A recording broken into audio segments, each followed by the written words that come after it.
Covered in wounds, Su Ping suddenly gets pulled into a world centered on pet beasts. He only has a white beast by his side, but before he can adjust, a ferocious creature appears right in front of him. A few days earlier, when he first woke up, Su Ping realized he was no longer in his old world. On the computer screen, his new identity appears, an 18-year-old living in the Longjiang base. This place looks similar to Earth, except civilization entered an interstellar era very early. However, technology is not the only force that matters here. What decides social status is spirit pets. They come in countless types, from daily support beasts to combat and exploration units. Even national power is measured by the strength of spirit, pet forces. In other words, only the strong have a voice in this world. In a world that worships strength, Su Ping knows he must steadily increase his own power to survive comfortably. For now, the most important thing is adapting to this life. From this moment on, he is Su Ping, and everything belonging to the original owner is now his. As soon as he opens the door, he runs straight into the younger sister of this body.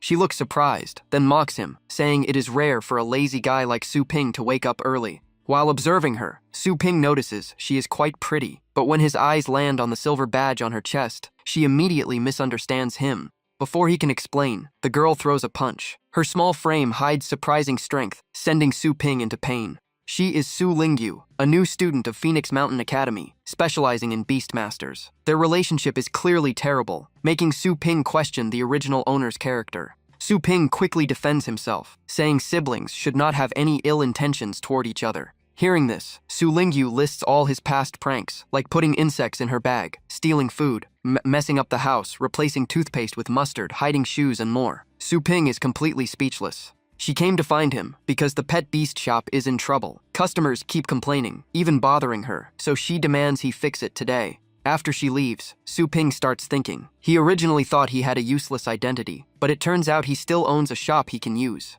Using a navigation device, he heads toward the shop's location in the busy Longjiang base city. When he arrives, he is stunned. The shop is old, dusty, and covered in cobwebs, but it is still a usable business. He does not see it as a major issue, and immediately verifies his fingerprint to unlock the door. Just as Su Ping thinks everything is going smoothly, a foul smell from the pet room hits him instantly after the door opens. Because it was closed for too long, the beast inside turned the enclosure into a mess. Worse, it even looks at him with disdain, making him furious enough to want to cook it on the spot. Before he can finish his words, a sudden kick from behind sends him crashing to the ground.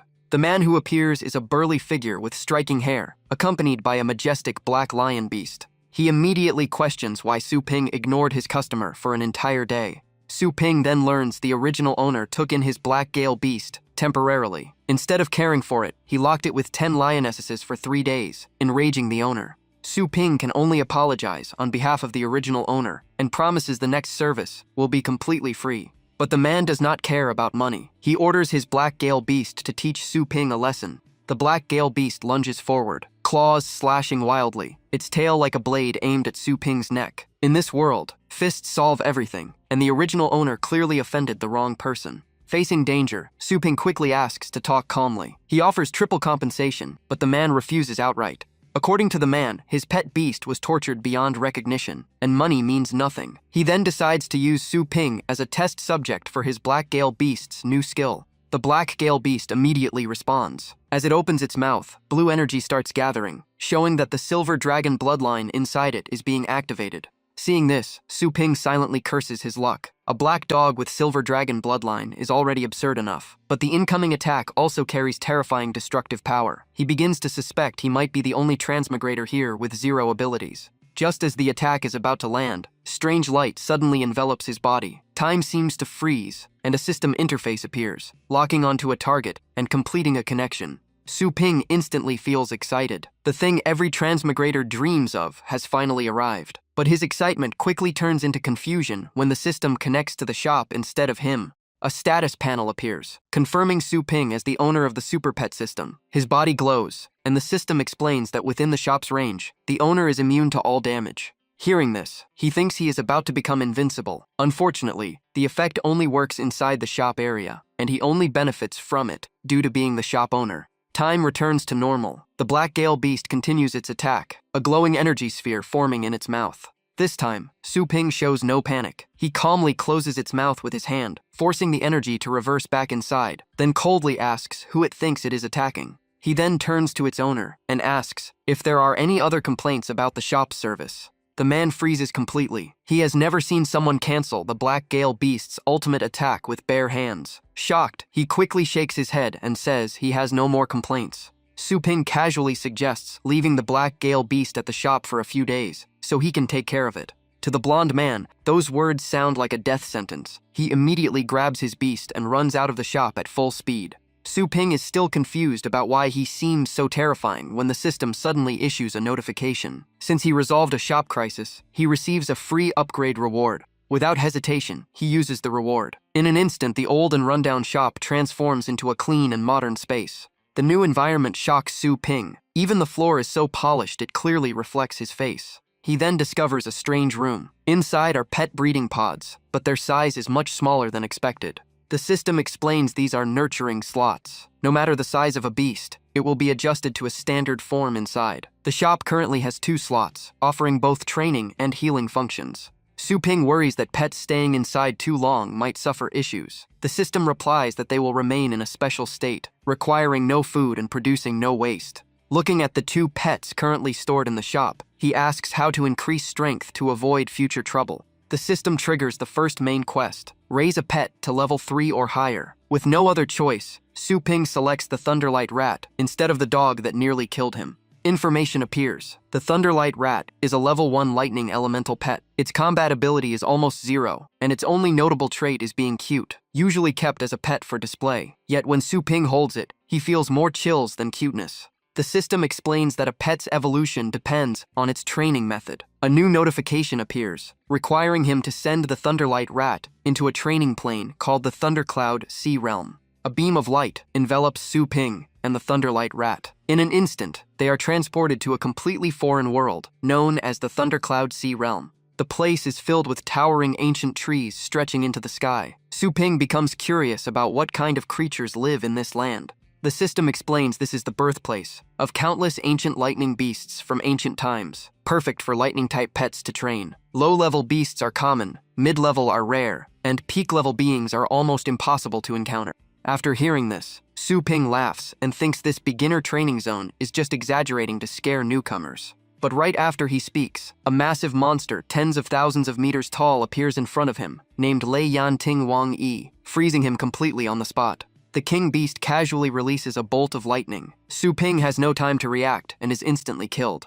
The system coldly reports that he died less than a second ago and is now entering resurrection standby. It also warns that if he fails to complete the mission within the time limit, his evaluation score will be deducted. Once it drops below the threshold, the mission will be considered a failure. Su Ping immediately objects. The system never mentioned these conditions when the mission was issued, yet now it suddenly adds new rules. The system displays more details: unlimited free revives, a rare appraisal ability as reward, and a 3-day time limit. If he fails, points will be deducted, but his current score is too low to even check. This only makes Su Ping even more furious. The system explains that encountering a king beast is just an extremely low probability accident. It advises him to find a more suitable target and form a temporary contract with a pet beast to improve combat efficiency. Although dissatisfied, Su Ping has no other choice. As his body begins to revive, a temporary contract between him and the Thunderlight Rat is successfully formed. From that moment on, their consciousness becomes connected, allowing both sides to sense each other's state and emotions.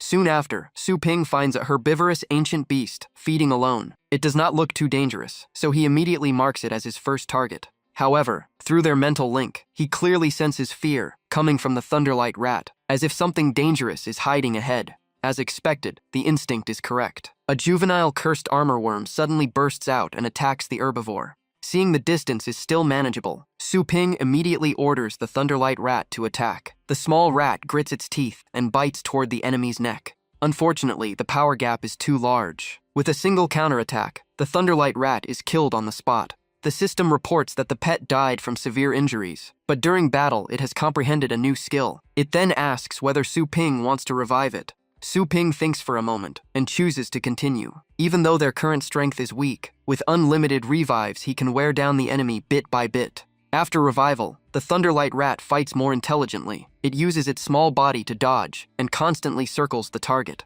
At the right moment, it uses a charge skill aimed at weak points like the back and abdomen, gradually showing real effect. Just as it is about to gain the upper hand, another monster appears. The Thunderlight Rat is killed again due to severe internal injuries. Su Ping continues reviving it repeatedly. In this lightning-rich environment, the Thunderlight Rat gradually absorbs lightning energy. Its charge skill evolves into lightning charge with far greater power. With its new skill, the Thunderlight Rat charges back into battle. Despite its battered body, it finally defeats the target and successfully increases its combat strength. After the fight, Su Ping realizes it can only use lightning charge once at its current stamina. It needs rest before hunting again. At that moment, the ground suddenly shakes violently like an earthquake. From afar, groups of mature ancient beasts appear. Just their numbers alone are enough to make one's scalp go numb. The relentless pursuit leaves Su Ping heavily injured. Even shockwaves alone feel like broken ribs, and the adult beasts are far stronger than the juveniles. Meanwhile, the Thunderlight Rat is also exhausted and covered in wounds. Facing overwhelming numbers, Su Ping knows forcing it further is suicide. Retreating and continuing after revival is the only rational option. Just then, a king beast rushes in, opening its massive jaws to swallow both Su Ping and the Thunderlight Rat. But the Thunderlight Rat forces out one more lightning charge. Through the contract, Su Ping clearly feels its burning will to fight. Even at the edge of death, it refuses to give up. Seeing this, he grabs a broken horn nearby as a weapon. If even the Thunderlight Rat refuses to surrender, he has no reason to stand still and wait for death. One man and one rat immediately charge toward the enemy. No matter the outcome, they decide to fight to the end. Unfortunately, the power gap is far too great. Their resistance quickly fails, and both are killed and revived once again. Strangely, even though their bodies are fully restored, Su Ping feels completely drained mentally. The system explains that continuous revival puts pressure on the host's mental state. With his current foundation, repeated use in a short time inevitably leads to exhaustion. Only then does Su Ping realize that becoming stronger is not just about combat power, but also mental endurance. At that moment, the Thunderlight Rat suddenly issues a warning. Looking around, he notices the terrain has completely changed from before. A growing sense of unease rises in his mind. Soon after, a 10-meter stone marsh beast approaches from a distance. As soon as it appears, it spits a strange green liquid toward them. Su Ping immediately orders the Thunderlight Rat to fight, wanting to test how much their training has improved. After a long battle, both man and beast collapse on the ground covered in injuries. Even so, the target is finally destroyed. To achieve this victory, Su Ping was revived 69 times, while the Thunderlight Rat was revived 847 times and executed 472 attacks. The system then sends the reward. Lightning Charge evolves into Lightning Flash, and the Thunderlight Rat learns a new ultimate skill called Lightning Shadow Remnant. Su Ping also receives a basic appraisal skill item. Su Ping is shocked. Lightning Flash and Lightning Shadow Remnant are legendary ancient lightning techniques. In this world, skills are divided into multiple grades, and ancient secret techniques are nearly lost, only obtainable by extremely talented spirit pets. The system explains that the Thundercloud Sea realm contains extremely pure lightning energy. After countless life and death experiences there, the Thunderlight Rat has fully unlocked its potential, making the awakening of secret techniques unsurprising. Satisfied, Su Ping ends the training. The connection to the training world is cut off, and the temporary contract is dissolved as they return to reality.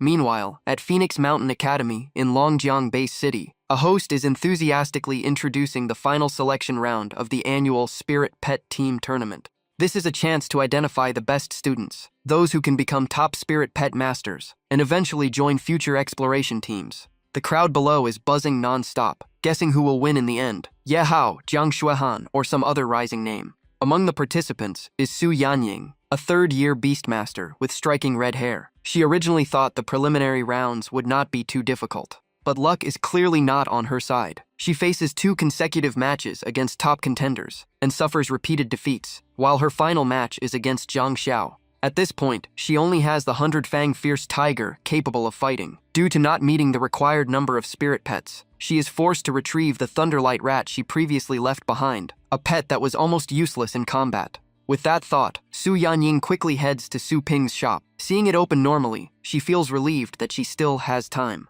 Upon arrival, she immediately asks about the Thunderlight Rat. Half a month ago, she left it here for boarding, and now wants to pick it up earlier than expected. Su Ping now realizes she is the owner of the little rat. He quickly replies that it is in excellent condition, even stronger than before. However, thinking about its countless bloody battles in the training realm, even he finds his own words a bit strange. Sensing Su Ping's odd reaction, Su Yanying assumes he is worried about payment and immediately confirms she will pay the full boarding fee as agreed. However, Su Ping remains indifferent, making her wonder if she has somehow offended him. At this moment, the Thunderlight Rat is still sleeping inside the nurturing chamber. When called, it opens its eyes and looks at Su Ping with a familiar, affectionate gaze. It is time to return it to its owner. Su Ping only tells it not to forget the time they fought together. After the transaction is completed, the system converts the earnings into energy and announces a new mission. A nurturing ecosystem has been activated, requiring Su Ping to obtain his own spirit pet within 7 days. Success grants a random Beastmaster secret manual, while failure results in point deduction. If points fall too low, the consequences will be severe. The system also unlocks access to Awakening Liquid, allowing him to officially step onto the path of a Beastmaster. Hearing this, Su Ping is surprised. A shop interface appears before him, showing items like Awakening Liquid, basic beast catching rings, and pet food. All of them can be purchased directly through the shop, existing within his consciousness. Su Ping immediately wants to buy the Awakening Liquid, but the system reports that his current energy is insufficient. This resource is converted from money at a rate of 100 yuan per energy point. Checking his balance, he finds he only has 1 energy point left. The recent payment he received was only enough to convert into that amount. This makes Su Ping furious. He worked so hard training the Thunderlight Rat until it even comprehended ancient secret techniques, yet he only earned a little over 100 yuan in return. Meanwhile, the Spirit Pet Team tournament selection continues in full swing. The host keeps hyping up the atmosphere before the match between Su Yanying and Zhang Xiao. The gap in strength is obvious. Zhang Xiao's Demon Dragon Hound alone is enough to overwhelm Su Yanying's 100-Fang Fierce Tiger. The audience keeps praising Zhang Xiao's ability. His reputation as a genius is clearly well-deserved. Zhang Xiao, a third-year student from Phoenix Mountain Academy, steps onto the arena with full confidence. His attitude shows he already considers victory guaranteed. Meanwhile, Su Yanying's remaining spirit beast is barely able to continue fighting. Even the judges can tell there will be no surprises in this match. In reality, Su Yanying was once considered a strong contender. Unfortunately, she kept running into top-tier opponents, leaving most of her beasts severely injured. A red-haired girl outside the arena bluntly says Su Yanying is too stubborn. In a near-hopeless match, continuing to fight only increases losses. On the other hand, a muscular man argues that outsiders are quick to judge. For Su Yanying, this match is tied to her chance of joining the exploration team, so she must fight even with slim hope. The host continues to engage the crowd, wondering whether Su Yanying will surrender or fight to the end. After previous battles, the 100-Fang Fierce Tiger has not fully recovered. Now forced into battle again, its chance of turning the situation around is almost zero. Su Yanying feels immense pressure. She cannot accept that 3 years of hard work at the academy will end in such a crushing defeat. Zhang Xiao remains arrogant. In his eyes, his opponent has nothing left to resist with. He even orders his Demon Dragon Hound to hold back slightly to preserve her dignity. But immediately after, he still launches an attack. The Demon Dragon Hound uses Inferno Dragonfire against the weakened 100-Fang Fierce Tiger, aiming to end the match instantly. A massive explosion erupts in the arena. Fortunately, the protective barrier controlled by the referee blocks all shockwaves. The referee quickly announces the result after Su Yanying chooses to surrender. Victory goes to Zhang Xiao amid the crowd's cheers. However, Zhang Xiao still looks dissatisfied. In his view, he was only one step away from making her pay a heavier price. Su Yanying becomes even more worried. The only remaining beast qualified to fight is the Thunderlight Rat. But ever since she brought it back from Su Ping's shop, it has only been eating and sleeping, making her suspect something is wrong. Not wanting it to get injured again, she once considered not letting it fight, but according to the rules, she no longer has a choice. Su Yanying begins weighing all possibilities. Even though she has learned a strengthening technique that can temporarily boost the Thunderlight Rat, the gap between it and the Demon Dragon Hound is still too large.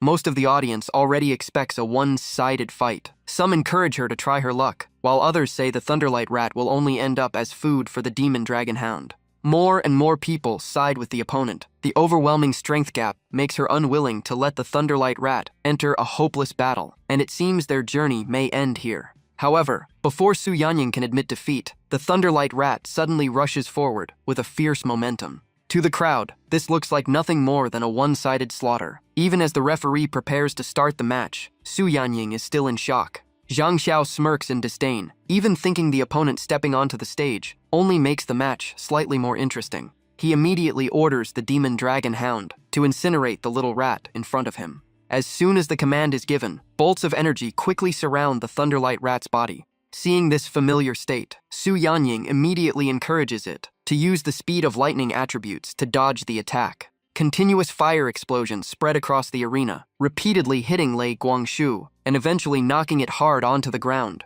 It reminded everyone of a simple truth. Running away may look bad, but it still helps, while running too slow only leads to getting hit. Zhang Xiao did not rush to end the fight. He let Mo Longquan close in step by step, torturing the opponent like a harsh lesson. Seeing the enemy activate a level 3 boost, Su Yanying became even more nervous. At that moment, Lei Guangshu triggered level 3 speed and successfully escaped Mo Longquan's pursuit. Even the referees were shocked by that terrifying speed. The match was clearly not as simple as they expected. Seizing the opening, Lei Guangshu counterattacked. Su Yanying widened her eyes as it unleashed Thunder Break level 7. Bright lightning burst out, visible even outside the arena. The vice principal stood up in shock. A level 1 beast was actually using a level 7 Thunder Break skill. The lightning strike instantly knocked down Mo Longquan, leaving Zhang Xiao unable to believe what he was seeing. The entire crowd fell silent, all eyes locked on the final outcome. The MC shouted in excitement, "Thunder Break level 7. Lei Guangshu of Su Yanying had truly mastered it. The winner is Su Yanying." The audience erupted into discussion. A level 1 beast using such a high-tier skill was unbelievable, and some even called it a waste of talent.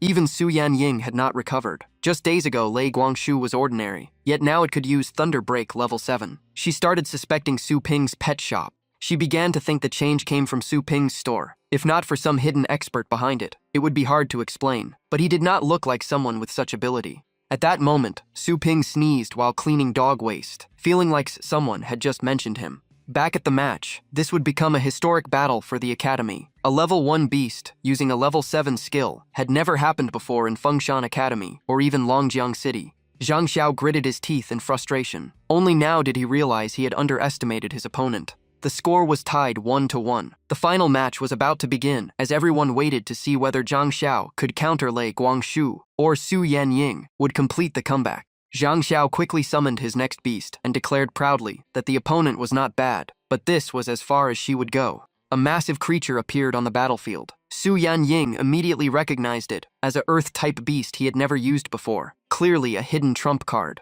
It was the level 4 Yanxi beast. It not only outleveled Lei Guangshu by 3 tiers, but also had a natural elemental advantage, making the situation extremely dangerous. Facing this overwhelming pressure, Lei Guangshu did not retreat. Instead, it stepped forward, ready to fight to the end. On the referee stand, discussions heated up. They believed Zhang Xiao had already revealed his strongest card, and the result was almost decided. As long as there was no bloodline suppression, Yanxi Beast basically had the advantage. However, Lei Guangshu surviving after using a level 7 skill meant it had not gone all out yet. The final battle officially began. Zhang Xiao stacked multiple buffs, level 2 strength, level 2 speed, and level 3 defense. With all enhancements, Yanxi Beast became powerful enough to reach level 5 combat strength. Under immense pressure, Su Yanying tried to boost Lei Guangshu, but before she could, it already charged straight at Yanxi Beast on its own. Zhang Xiao intended to crush the opponent completely. As the fight started, Lei Guangshu split into 2 afterimages and moved in different directions around Yanxi Beast.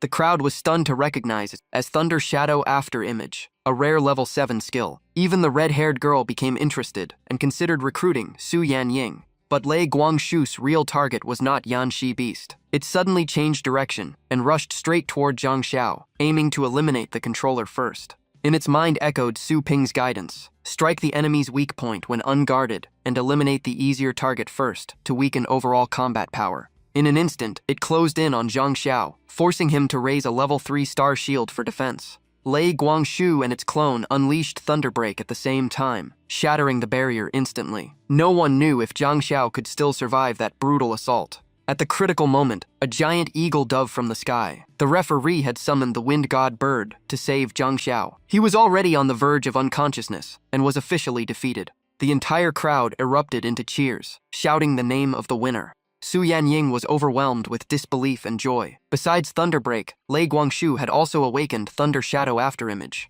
She became even more certain that the pet shop was not ordinary. The person behind it was likely a hidden expert, far beyond what she could imagine. Meanwhile, Su Ping was struggling to figure out how to earn 10,000 within 7 days. He recalled the system rules. The shop had 3 income sources: boarding, renting, and selling pet food. Right now, only a few system-gifted beasts were available, so boarding income was just 10 points per hour. The other 2 options were still unclear to him. The system explained that renting depended on rank, combat strength, and potential. Unfortunately, he did not own any qualified beasts. Selling food required gathering materials in training zones and pricing them by quality. After thinking it through, only the third option was realistically available. Su Ping asked whether pet food materials existed in all training zones, or only in dangerous areas like Thunderstorm Cloud Sea Realm. The system replied that materials could be found in all zones, but higher-level areas had far more valuable resources. Hearing that, he regretted not collecting resources last time while training Lei Guangshu in a high-level area. Continuing like this would not work. Within 3 days, he needed to become a real beastmaster. After opening the training zone list, he saw options ranging from beginner to top tier. He regretted not picking up valuable herbs earlier, which would have prevented his current financial struggle. The system responded that a qualified host should always collect all beast-related resources. It then suggested the most suitable area, Extraterrestrial Fallen Star Zone 1002, a beginner zone that only costs 1 energy point. Not wanting to miss any opportunity to grow stronger, Su Ping immediately entered the new zone. Upon arrival, he saw giant dinosaur-like creatures. The system also granted him a cube storage space containing 3 temporary appraisal skill uses, accessible by thought. The expedition lasted 1 day and came with 30 free resurrection chances. Su Ping tested the appraisal ability with a thought. Streams of information appeared. Stone flower was a common material that slightly restored rock-type beasts. Chrysanthemum grass could be used to make bedding for low-level beasts. Phoenix wood was also common, and its fruit could restore some stamina. After observing the area, he realized most plants here were basic recovery materials with low value. Moving further, he found an Earth-type stone scale snake. It was below level 8, with combat strength around 8.1 and low potential. It had skills like Bind, Devour, Earth Thunderstrike, and Great Earth Guard. What caught his attention more was what the snake was eating. It was rock flame fruit, a rare item that enhances fire-type skill power, and is highly valued by fire-type beasts. Seeing the rock flame fruit, Su Ping rushed forward immediately. He knew valuable resources always appeared in dangerous areas, and storage space was limited, so he had to prioritize the best items. After picking the fruit, he stored it in his beginner inventory. He ignored the furious counterattack of the stone scale snake, got killed shortly after, but did not hesitate since he could respawn. He then went all out, repeatedly charging into dangerous zones for resources. From lava caves to beast-infested regions, and even the deep-sea floor, he explored everything until he exhausted all resurrection attempts. 30 deaths were far from pleasant, but the resources he gained made it worth it. Looking at the cube filled with loot, Su Ping was now just waiting to turn everything into money. Meanwhile, an old man was deeply worried because his beast had refused to eat for a whole week with no solution in sight. Fan Yujing took out an expensive, well-known pet food from the market and confidently claimed that as long as Xiao Huo tasted it, it would start eating again. At first, the beast was attracted by the aroma and immediately flew over to try it. But soon after, it began vomiting black blood. Even its previous favorite, Nether Heaven Footworm, no longer interested it. The situation worsened quickly, and they decided to contact the best pet hospital in the city. Initial assessment suggested it might have been infected by a heart-devouring parasite. Just as the old man was about to take Xiao Huo for treatment, his wife suddenly arrived holding a red jade bead, insisting there was a way to save it. The girl beside tried to stop her, but the moment Xiao Huo saw the red jade bead, it flew over and swallowed it. The wife was overjoyed, believing everything was going exactly as the shop owner said. According to Su Ping's explanation, the scarlet firebird was extremely pure in attribute. If it consumed mixed attribute food, mild cases would cause loss of appetite. Severe cases would cause blood vomiting. It only needed consistent use of scarlet rock fruit at the right intervals to recover. Still, Fan Yujing was not fully convinced. He had never heard of food being divided by attributes and asked for the price of the red jade item. When he learned each piece cost 130 credits and a box of 12 cost over 1,500 in total, he was stunned. In his view, such an expensive pet food should not exist in a small town. The more he thought about it, the more suspicious the shop seemed. The girl beside him added that some places used additives to create addictive flavors for beasts. Long-term use could cause severe consequences. Hearing this, the old man began to panic. Fan Yujing immediately asked for the shop address, intending to confront them directly. The wife quickly revealed that the store belonged to Su Ping. A new chapter began as Fan Yujing's group stormed straight into the shop, demanding Su Ping explain what he had added into the pet food. Su Ping immediately understood they were referring to scarlet rock fruit. He was surprised that his product was being questioned, and firmly stated everything was natural with no additives, then asked if the scarlet firebird had shown any abnormal reactions. However, Fan Yujing remained skeptical. If there was nothing wrong with the food, why would a beast that refused to eat suddenly devour it so eagerly? Soon, more and more people gathered outside the shop. The discussion turned negative. Some mentioned the shop used to be messy, others questioned the unknown origin of the food, and some even accused it of unethical business practices. The girl continued to stir the situation, suggesting Fan Yujing call someone from the Pet Food Association to investigate on site. He immediately agreed. Hearing his shop being insulted repeatedly, Su Ping's expression turned cold. He demanded concrete evidence instead of baseless accusations. The sudden pressure from Su Ping scared the girl so much that her face turned pale and she collapsed onto the ground. Seeing his sister frightened, Fan Yujing rushed forward, grabbed Su Ping's collar, and angrily questioned him. But the result was unexpected. Su Ping remained completely unharmed, while Fan Yujing's hand was recoiled so hard that his fingers twisted painfully. At that moment, the system issued an urgent mission. Since the shop was being falsely slandered, Su Ping had to prove the product's innocence and protect the shop's reputation. If successful, he would receive a valuable reward: access to a training dimension of his choice with unlimited resurrection for 5 days. Failure would cost him 10 points. While the crowd continued to criticize, and some vowed never to return, Su Ping realized that without resolving this properly, both the system penalty and his business would suffer greatly. After thinking for a moment, Su Ping decided to step forward and explain. He stated that all pet food in the shop was completely safe. If they still refused to believe it, he would prove it through results. But the crowd misunderstood and became even more agitated, mocking him and shouting for the shop to be shut down. The noise grew louder until Su Ping shouted to silence them. He then asked if anyone had a low-level water-type beast, while taking out a blue origin fruit. Fan Yujing's sister hesitated for a moment, then admitted she had one with her. At Su Ping's request, she brought it forward in front of everyone. That was the water spout beast, a level 1 water-type pet with average talent. It had basic skills like water spray, bubble, and purification. Fan Yujing immediately stopped him, worried Su Ping might tamper with his sister's pet, but Su Ping simply raised the blue origin fruit and said they would know the truth once they saw the result. No one in the crowd had ever heard of the blue origin fruit. Some even thought it was just an ordinary fruit from a pet shop.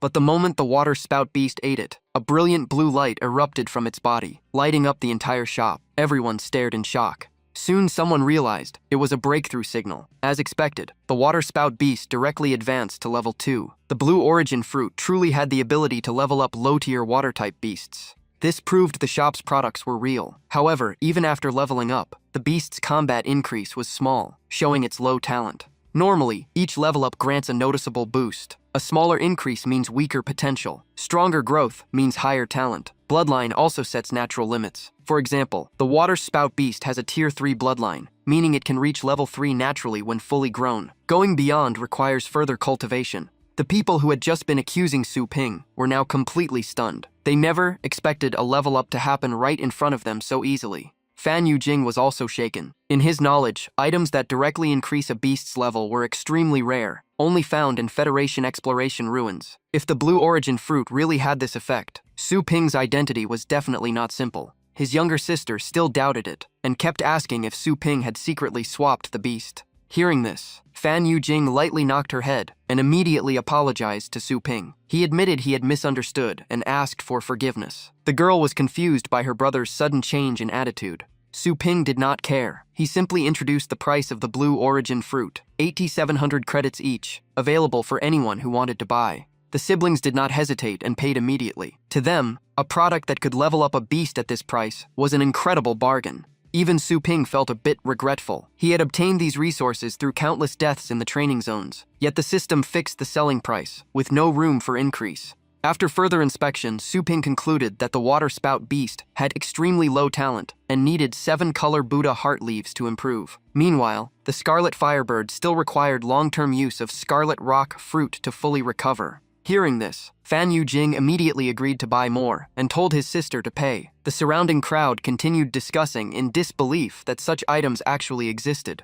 Soon after, the crowd rushed forward to place orders. To them, paying money for a chance to level up their beasts was more than worth it. The system quickly calculated revenue: 31,560 credits, converted into 315 energy points. The mission to restore the shop's reputation was also completed, granting him a reward of 5 days in a selectable training dimension.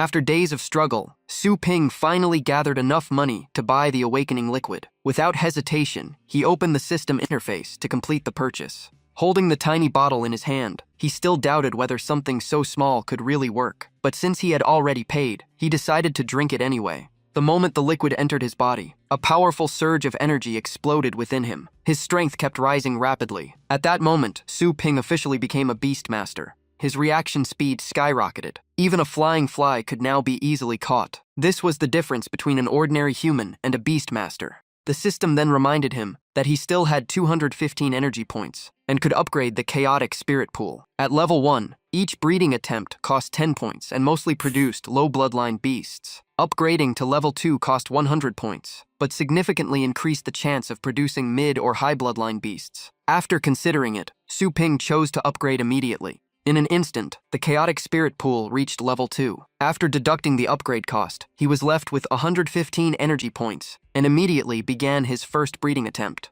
The moment he confirmed his choice, a blue light instantly descended from above, covering Su Ping. The chaotic spirit pool level 2 had successfully completed its breeding. What he was most curious about now was what kind of beast would appear. As the mist slowly faded, a small figure appeared. It was a level 1 little skeleton of the demon type. It only had level 1 combat power and the lowest possible talent. Its only skill was reassembling its broken bones. Among demon-type beasts, it was one of the weakest species. Su Ping was completely speechless. 100 energy points for this was a huge loss. Fortunately, the system immediately announced he had completed the breeding mission and rewarded him with a random beast skill book. The skill book was called Killing Intent. By consuming a certain amount of mental energy, it could stimulate a beast's fighting instinct, pushing it into a berserk state where it would keep fighting even when heavily injured. Thinking it over, in high-level battles, small differences in base attributes often meant nothing. Instead, explosive skills like Killing Intent were perfect for turning the tide. It did not seem like a total loss after all. At that moment, the system triggered a new main mission. The goal was to raise one of his beasts to upper intermediate talent within 7 days. The reward was chaotic star power, and failure would deduct points. Su Ping could only laugh bitterly. Even a genius like Lei Guangshu had only reached lower intermediate, while the little skeleton was far behind it. This mission clearly required turning the impossible into reality. Still, looking at the confused little skeleton in front of him, he simply patted its head and placed it into the breeding cage. Just then, a familiar voice called from outside. Su Yanying and her friend had arrived. The girl with her could not hide her disdain at the shop's remote location. Walking outside, Su Ping quickly remembered the girl in front of him as the one who had paid him 108 credits last time, though he had no idea why she was here today. Hearing that, Su Yanying immediately corrected him, saying her name was Su Yanying, not 108 credits. She then asked directly if he had done anything to Lei Guangshu, because its recent behavior was completely different. Su Ping was slightly startled, thinking something might have gone wrong with Lei Guangshu. He explained that he had not done anything special, only given it some exercise. Of course, his so-called exercise actually meant constant battles, death, and resurrection. Thinking about it, Lei Guangshu, standing beside him, felt a chill down its spine. In Su Yanying's eyes, that explanation was basically an admission of training. The strange part was that the same mouse that once dared to fight, Mo Long Quan, now trembled in front of this man. She began imagining all kinds of terrifying training methods. In her estimation, Su Ping had to be at least a level 5 expert, possibly even stronger. Her friend whispered that he did not look impressive at all, and the shop was small and empty. Maybe they had come to the wrong person. Su Yanying immediately told her not to talk nonsense. In her view, Su Ping was most likely a reclusive level 7 master and should not be offended lightly. While the two girls were making wild assumptions, Su Ping remained completely unaware. He simply asked why they had come, but his calm attitude only made Su Yanying feel even more convinced of his unfathomable depth. Thinking about how much Lei Guangshu had improved, Su Yanying felt that the 108 credits she paid before were basically nothing. So she transferred 1,000 credits as thanks. Su Ping refused. Thinking it was too little, she raised it to 5,000 credits, but he still refused. Seeing a rare chance to build a connection with a hidden expert, she asked her friend for advice. After discussion, she transferred 10,000 credits, but it was still rejected. Not willing to give up, she tried again with the same amount. This time, Su Ping was about to accept, but the system directly blocked it. The system had fixed all shop prices, so he could not accept payments beyond the allowed limit. To Su Yanying, this refusal only proved he did not care about money at all. On the surface, Su Ping remained calm and said it was unnecessary, but inside he was in pain as the money slipped away. This only raised his image even higher in Su Yanying's eyes. A young man with unfathomable strength who did not care about profit was truly unusual. She then mentioned the upcoming tournament. Her other beasts were injured, leaving Lei Guangshu as her only hope, so she asked Su Ping to continue training it for the next 3 days. Su Ping immediately thought of Xiao Ku. With Lei Guangshu assisting in leveling, training the small skeleton would become much easier. The system quickly displayed the pricing for the cultivation services. Su Ping was surprised to see it was such a profitable source of income, even though the shop only accepted contracted beasts below level 3. The 3-day cultivation package price was clearly listed. For Su Yanying, if Lei Guangshu kept progressing like before, the cost was absolutely worth it. After hearing the services offered, she could not help but admire how professional this shop was, realizing she had missed out on it far too many times before. The 10,000 yuan from Han was instantly converted into 100 energy points, bringing the total up to 115 points. Su Ping casually asked if the customer needed any other services, and introduced that the boarding area could also heal injured pets. Su Yanying was surprised, since treatment at pet hospitals was far more expensive and inconvenient. After some thought, she decided to leave all her beasts for full care. Seeing the massive pets filling the space, Su Ping was slightly stunned.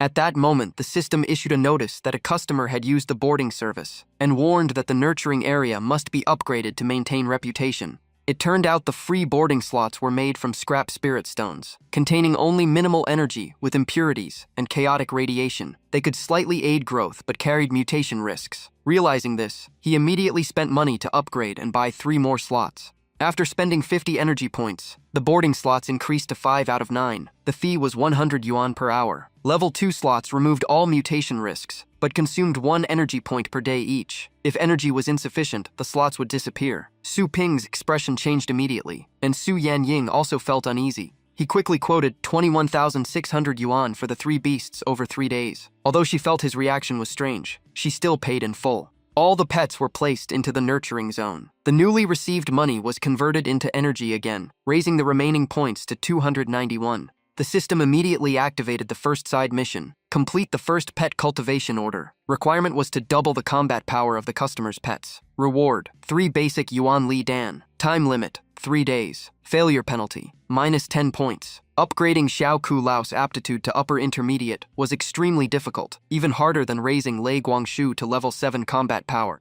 Seeing that both goals could be done at the same time, he accepted the mission without hesitation. Deciding to handle both tasks together, Su Ping planned to raise Lei Guangshu to level 7 while improving Xiao Ku Lu. He spent 1,000 energy points to enter the advanced cultivation zone, choosing the destination Hundunzu Lingjie. The moment he arrived, a strong smell of blood filled the air. Lei Guangshu and Xiao Ku Lu were playfully moving through a giant blood pool surrounded by scattered bones. The aura of death in this area was extremely dense, creating an overwhelming sense of pressure across the space. As Lei Guangshu sensed danger, Xiao Ku Lu was suddenly crushed by a mysterious force. Its bones shattered and it died instantly. The attacker appeared, a giant skeleton wielding a massive bone weapon, clearly targeting Su Ping and the group. Sensing the enemy charge, he dodged immediately and ordered Lei Guangshu to counterattack, cracking the opponent's bones. At first, Su Ping looked down on the creature, but he quickly realized the top-tier training zone contained no weak beings at all.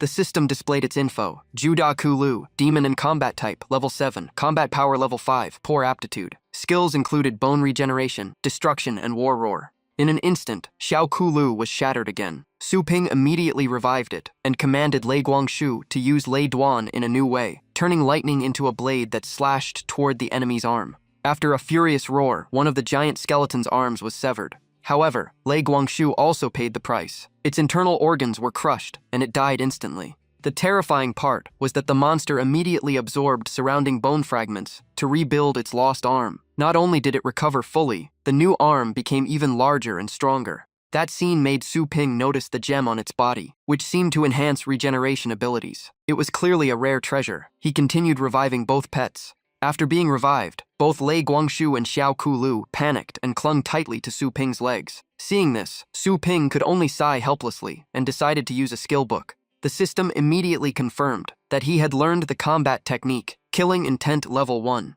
Su Ping struck a powerful pose and activated Killing Intent on both pets, boosting their morale and combat strength before charging back into battle. Even after the boost, Xiao Ku and Lei Guangshu were still completely outmatched by the giant skeleton. With a single casual swing, all three on Su Ping's side were wiped out. After many revives, he finally discovered the enemy's fatal weakness. Its body was deformed and unbalanced, making it hard to stabilize its stance. It looked fierce on the surface, but actually had a major flaw. Lei Guangshu used Shadow After Image combined with Lightning Blade to launch another assault. Aiming for the gem, Su Ping assigned roles. Lei Guangshu targeted the legs. Another strike went for the neck, while Xiao Ku supported from the side. After multiple exchanges, using simple but precise attacks, Lei Guangshu finally brought the giant skeleton down. When it collapsed, a red gem fell from its skull. Xiao Ku tried to pick it up but clumsily dropped it, even knocking its own head off in the process. As expected, its talent for trouble never disappointed. The system announced Lei Guangshu had achieved a kill milestone, raising its combat level to level 3. Shadow After Image evolved into Double Shadow After Image, allowing 2 short-lived lightning clones for support. Su Ping was very satisfied. Meanwhile, Xiao Ku sat quietly in a corner, staring at the red gem, making Su Ping wonder if it had been stunned from fear. The system explained this was a special instinct of demon-type pets, allowing them to absorb soul energy from their kind to evolve. After absorbing the gem's energy, Xiao Ku reached combat level 1 and awakened basic sword technique. Su Ping happily picked up Xiao Ku's head to examine it. He had originally thought Lei Guangshu would take all the gains, but Xiao Ku was not even leaving bones behind.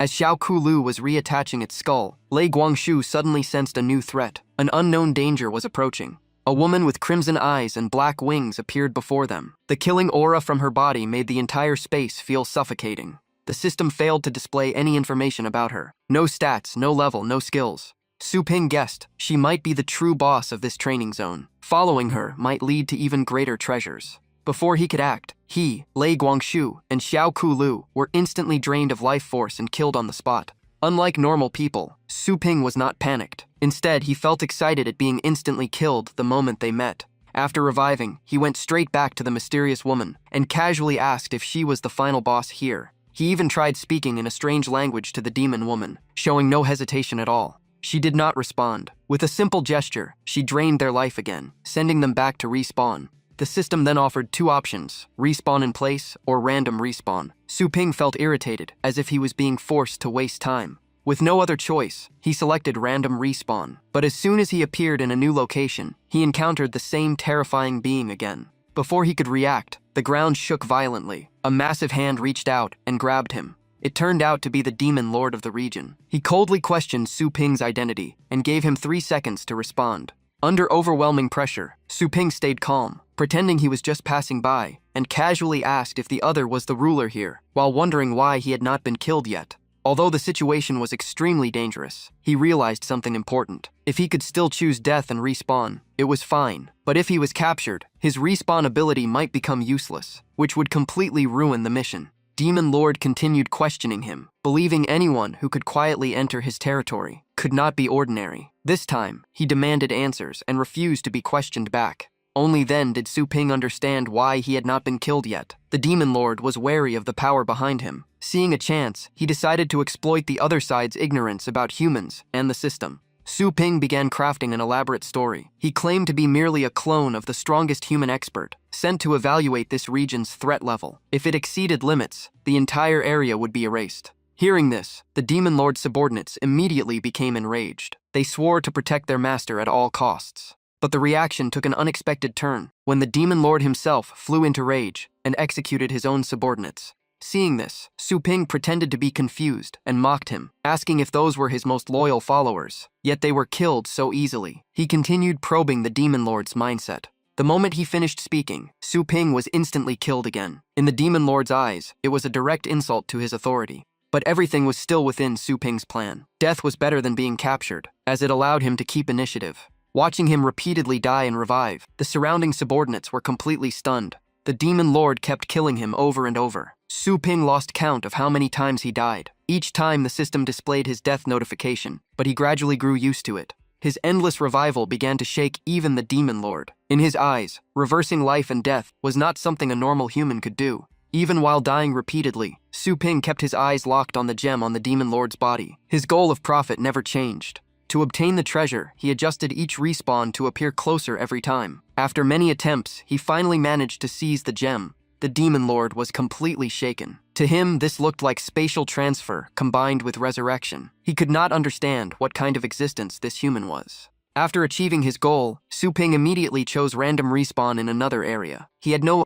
intention of staying to be a punching bag. Upon arriving at a new location, he casually summoned Xiao Ku Lu. The skeleton appeared so abruptly that it dropped its own head again. Su Ping showed the gem to Xiao Ku Lu. It was nearly the size of its body. He decided to let it absorb the full energy, as future battles would belong to it. At that moment, a strange monster suddenly rushed out. It had a long, terrifying tongue, sharp teeth, and claws that gave off a chilling aura. Xiao Ku Lu immediately engaged it. Its sword struck decisively, eyes flashing red before quickly finishing the monster. After its first victory, its combat level rose to 4. Mission progress reached 46, with only about 1 day left. Before they could rest, a much larger creature appeared. It stomped on the corpse of the previous monster as a show of dominance. Under the blood-red sky, its massive figure appeared. Long horns, black wings, and a huge body radiated overwhelming pressure. Around it gathered many smaller monsters, like a loyal guard army. Su Ping was not worried. He treated them as moving experience points, and assigned Xiao Ku Lu as the main fighter. Xiao Ku Lu drew its sword and charged. With continuous battles, its strength grew rapidly. Lei Guangshu also joined support. After a series of victories, both reached combat level 6, pushing mission progress to 94% with only 14 minutes left. After the fight, all three rested briefly. Looking at the pile of corpses, they even felt the enemies were no longer a real threat. At that moment, half a grotesque face rose from the ground. Massive tentacles emerged, dragging corpses and bones together, forming an enormous new creature. In the center of its body, a terrifying face kept roaring. The shockwave caused the ground to tremble violently. Su Ping, Lei Guangshu, and Xiao Ku Lu were all thrown off balance, not understanding what was happening. But after seeing the new enemy clearly, Su Ping became excited. If they could take it down, the mission would be nearly complete. Lei Guangshu and Xiao Ku Lu also had fighting intent burning in their eyes. The massive monster swung a weapon formed from countless sharp bones and charged forward with overwhelming force, aiming to crush everything. Facing the attack, Su Ping quickly ordered Xiao Ku Lu to use basic sword technique to block head-on. Xiao Ku Lu's sword clashed with the enemy's weapon. Unexpectedly, it successfully deflected the attack's trajectory and even pushed the massive weapon aside.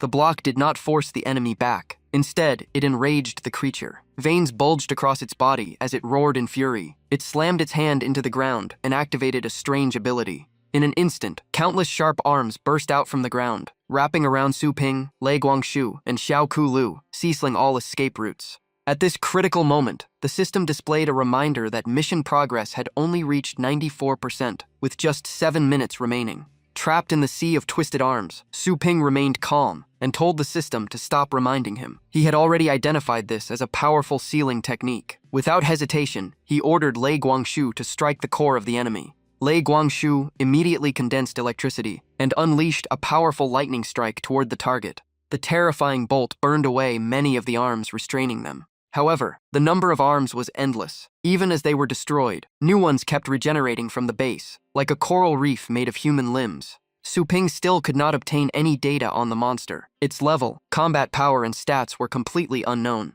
Still, he confirmed 2 key points. First, the arms had strong resistance to normal attacks. Second, the central body was definitely its weak point. With only 3 minutes left, he ordered Lei Guangshu to surround itself with lightning. Following the command, Lei Guangshu formed a massive electric sphere around its body and charged directly into the arm blockade. The system immediately announced a new skill, Thunder Armor. It protected the body, boosted closer-range lightning damage, and had strong suppression against demon-type creatures. Even while still trapped, Su Ping laughed with excitement as he saw Lei Guangshu breaking through in combat. The spreading electricity paralyzed the surrounding arms. Even the giant monster behind them was affected. Seeing the opening, Su Ping immediately ordered Xiao Ku Lu to strike. Xiao Ku Lu shot forward like lightning. Killing intent erupted, its red eyes burning. The sword aimed straight at the core and slashed down. The final strike defeated the monster. After the battle, both Xiao Ku Lu and Lei Guangshu reached combat level 7. Seeing the result, Su Ping thought of the Blood Jade Gem again. With only partial absorption, Xiao Ku Lu had already grown significantly. If fully absorbed, its power would increase even further.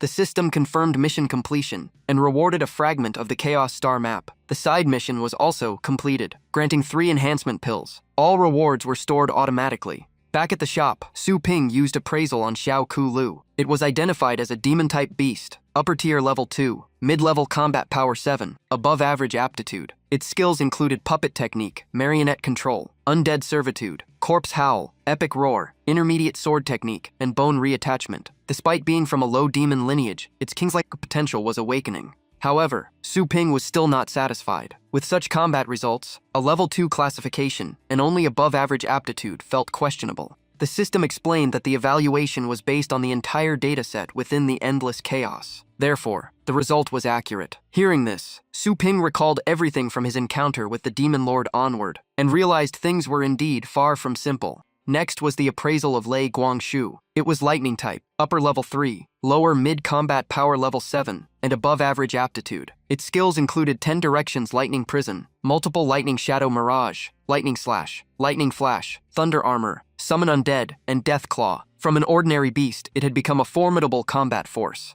What surprised Su Ping the most was that a lightning-type pet could learn undead-related skills. Imagining how others would react seeing it use such abilities, he could not help but feel curious. The more he thought about it, the more interesting it became. Meanwhile, the two pets had no idea they were being discussed and were sleeping soundly. Xiao Kulu was even hugging the gem tightly, afraid someone would steal it. Su Ping then took out the Chaos Star Force map he had just received and asked the system about its true use. The system explained that it was an ancient cultivation method, long lost, capable of increasing the host's cultivation realm. According to the system, the Chaos Star Force map treats the human body as a miniature universe. Acupoints are like stars, and cultivation is the process of opening and circulating star force throughout the body. This path is completely different from the Federation's mainstream energy cultivation method.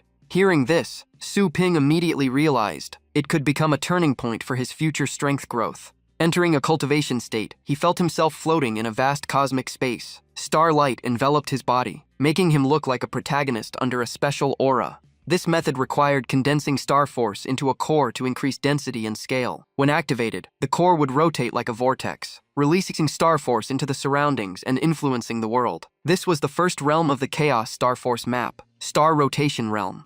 After hearing the theory, Su Ping still felt slightly confused. In his mind, wasn't it simply absorbing external energy into the body? Just as he finished speaking, countless golden light points and streams of starlight appeared around him, exactly like the cultivation diagram. He confidently thought that with his reflexes as a beastmaster, catching them should not be difficult. However, every attempt to grab them failed. The energy streams passed directly through his body, as if they did not exist in the same space. Refusing to give up, Su Ping changed his approach. If he could not catch them physically, he would try guiding them with his own star force instead. This time, the result exceeded expectations. He quickly realized only star force could attract and merge with star force. While cultivating, Su Ping suddenly remembered the 3 enhancement pills from his previous mission reward and asked the system about their effects. Without hesitation, he took all 3 pills at once. In an instant, energy inside his body exploded violently. The core lit up like a star, rapidly expanding in size. It felt like a major breakthrough.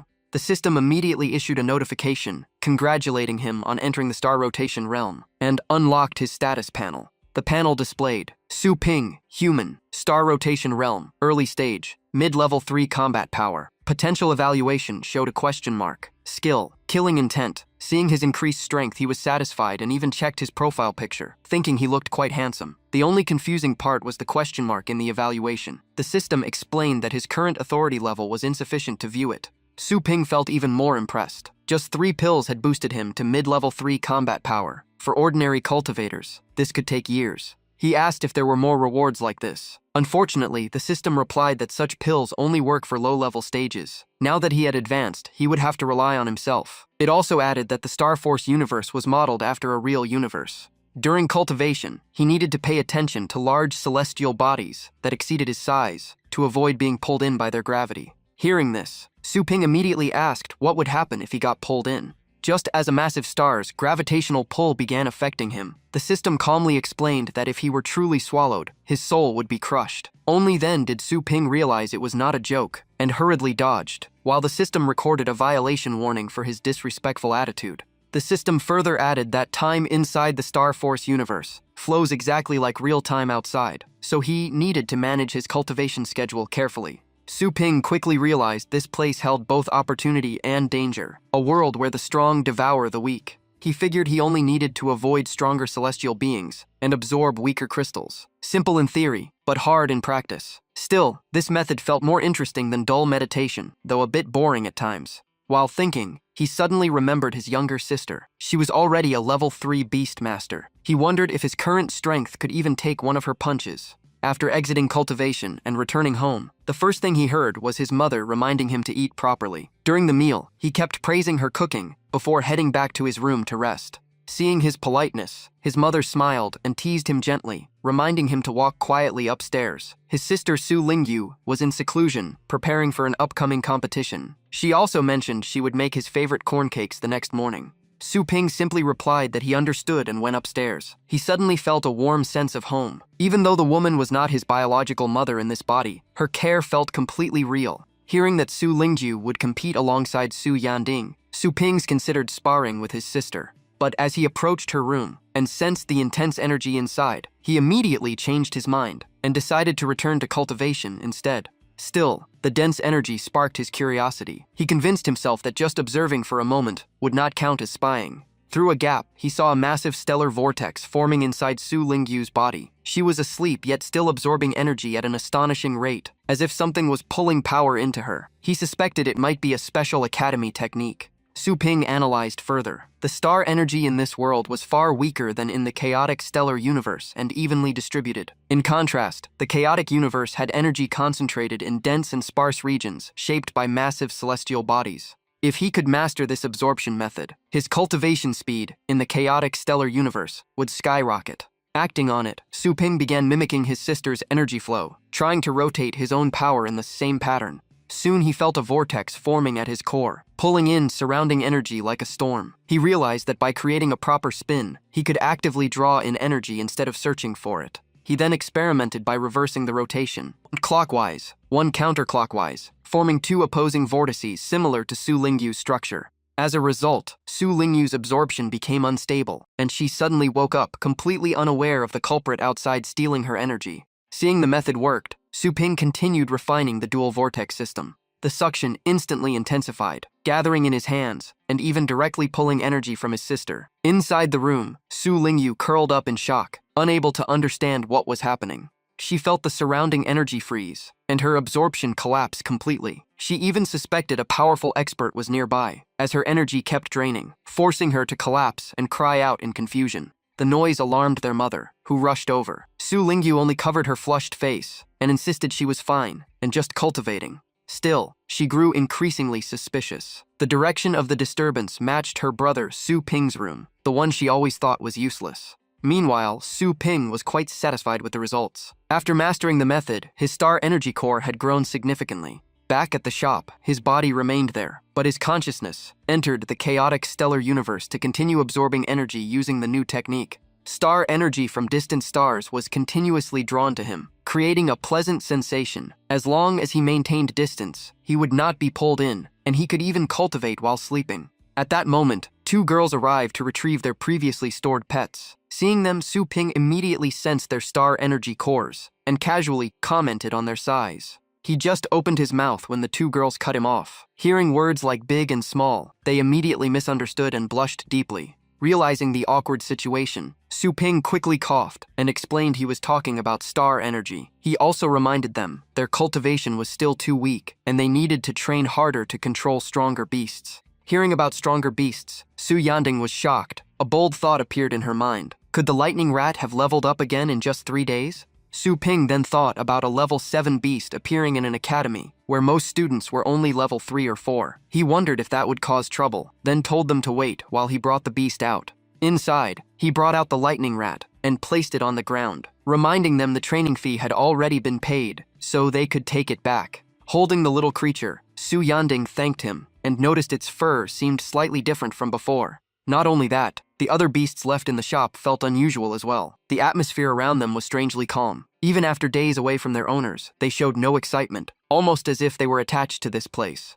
Su Ping, however, had no interest in chatting further. After handing over the beasts, he kept urging them to leave quickly, like he was rushing customers out. Su Yanding misunderstood again. In her mind, the beasts had grown attached to the shop after only a few days. Normally, contract beasts should only have obedience at first, not deep emotion. Her friend carefully checked the beasts and found their injuries had almost completely healed. Even their fur looked much shinier. This made Su Yanding value the shop even more. She sincerely thanked Su Ping for taking such good care of them and asked if there was any good nutrition food to buy. Hearing this, Su Ping thought she was trying to repay a favor. After a moment, he decided not to overcharge her this time. He pointed at a product and said to take this one. It cost 1,200 per portion and was perfect for Luofeng. Su Yanding was about to agree but was shocked by the price. At another time, before the competition began, Su Yanding decided to test the lightning rat's new power. She asked her friend Lan Yueyu to summon her strongest beast without holding back. Seeing her confidence, Lan Yueyu also summoned her trump card and warned her not to complain if it got painful. A Dichang To Tuo appeared, an earth-type beast with a humanoid form and noble bloodline. It was Lan Yueyu's strongest pride. Su Yanding also felt nervous. She did not expect victory, only wanted to test how much the Lightning Rat's Thunder Break and Lightning Shadow after image had improved. After receiving the command, the Lightning Rat instantly charged forward. Lan Yueyu also ordered Dichang To Tuo to engage. Dichang To Tuo immediately fused its 4 arms together and unleashed its signature skill. A barrage of attacks came down, but the Lightning Rat dodged easily with lightning speed. Not stopping there, Dichang To Tuo smashed a stone pillar, sending debris flying toward its opponent. At that moment, Su Yanding activated Lightning Shadow after image. In an instant, the Lightning Rat split into multiple figures and charged together. The scene shocked Lan Yueyu, but Su Yanding was even more surprised as the number of clones exceeded her expectations. Instead of continuing to fight Dichang To Tuo, the Lightning Rats suddenly changed target and rushed straight toward Lan Yueyu. She panicked and asked why it was attacking her. Su Yanding quickly explained she only meant to test its approach, not to attack. She was actually using Dichang To Tuo's perception ability to test the afterimage skill. Sensing its master in danger, Dichang To Tuo immediately burrowed underground and moved toward Lan Yueyu. Just before the Lightning Rat reached its target, the ground exploded. Dichang To Tuo appeared and used 3 arms to grab 3 of its figures. Both Lan Yueyu and Su Yanding were shocked. Had it really caught the true body? But in the next moment, another Lightning Rat appeared and stomped on Dichang To Tuo. It turned out it had been completely fooled by the clones. At that moment, the Lightning Rat's eyes turned blood red. It opened its jaws wide, releasing a violent aura that even Dichang To Tuo could not ignore. Lan Yueyu could not believe what she was seeing. She never expected her own beast to show fear just because it failed to catch the opponent.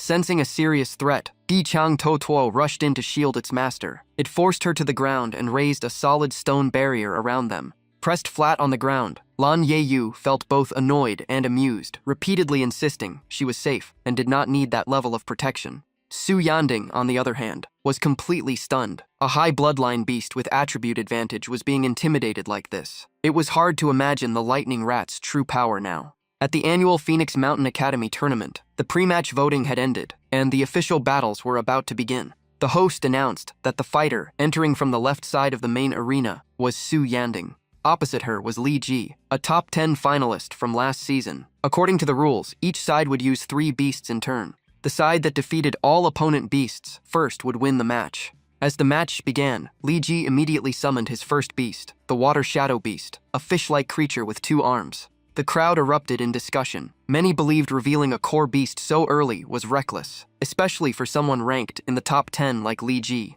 Seeing the Water Shadow Beast, Su Yanding quickly analyzed it. It was a mid-bloodline water-type beast known for stealth and surprise attacks. Still, she calmly prepared for battle. In response, Su Yanding summoned Luofeng. With opposing attributes, the outcome would depend entirely on raw strength. The host excitedly commented that deploying a high bloodline beast like Luofeng at the start put enormous pressure on the Water Shadow Beast, making everyone wonder how Li Ji would respond. But then something unexpected happened. Li Ji suddenly raised his hand and surrendered this round. Even the host froze, thinking he had misheard. However, Li Ji remained calm and clearly stated that he was giving up the first round voluntarily. Though confused, the referee confirmed the result and declared Su Yanding the winner of the first match. She grew even more cautious, seeing the meaningful smile on her opponent's face. A calculating look flashed in Li Ji's eyes. In his view, sometimes you had to release a little bait to trap the prey. At that moment, purple lights suddenly appeared around Su Yanding, startling her. In an instant, the lights connected into a massive formation, spreading beneath her feet. Li Ji then summoned his second beast, a stone spider-like creature. He explained that the reason for giving up the first round was that Luo Feng, while not necessarily the strongest, was the hardest target in her lineup.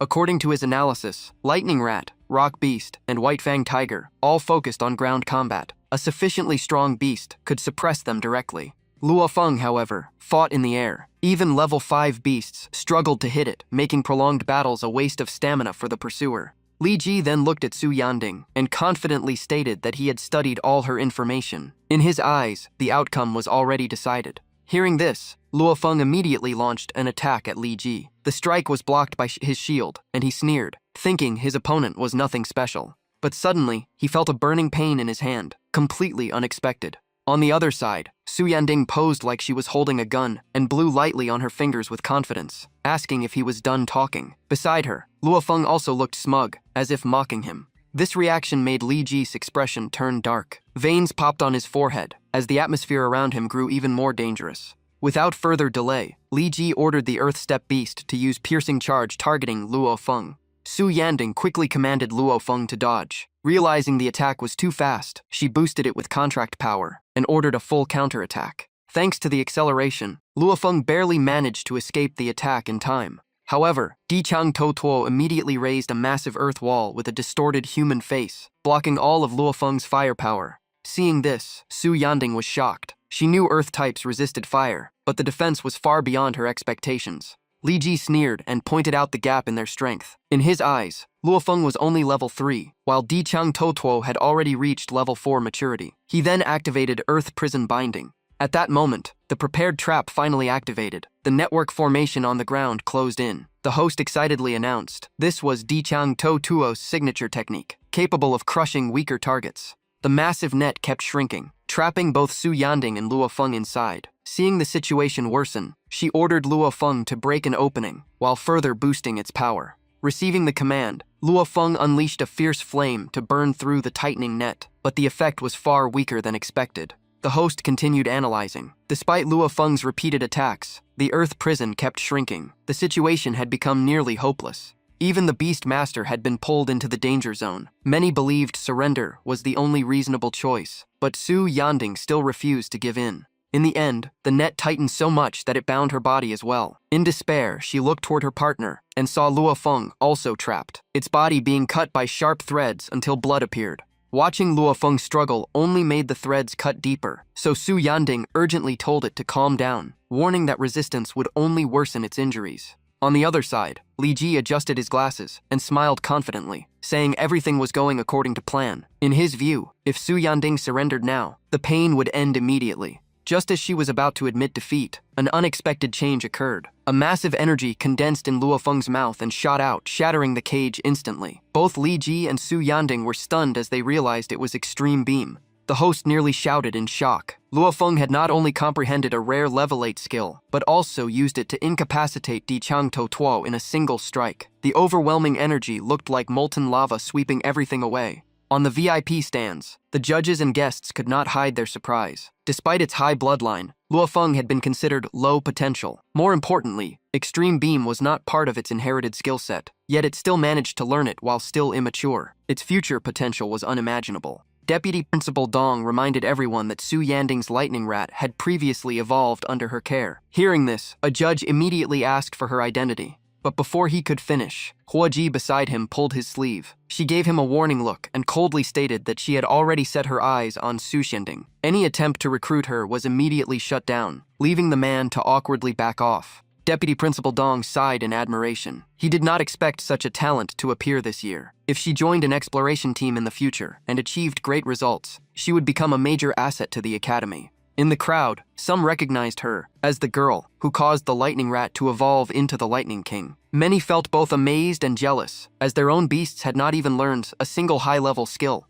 After breaking free, Luo Feng's aura continued to surge. Its wings radiated intense energy as Su Yanding realized it had broken through, reaching early level 4 strength in addition to learning Extreme Beam. Even she could hardly believe it. Was this really still the Luo Feng she had been raising all along?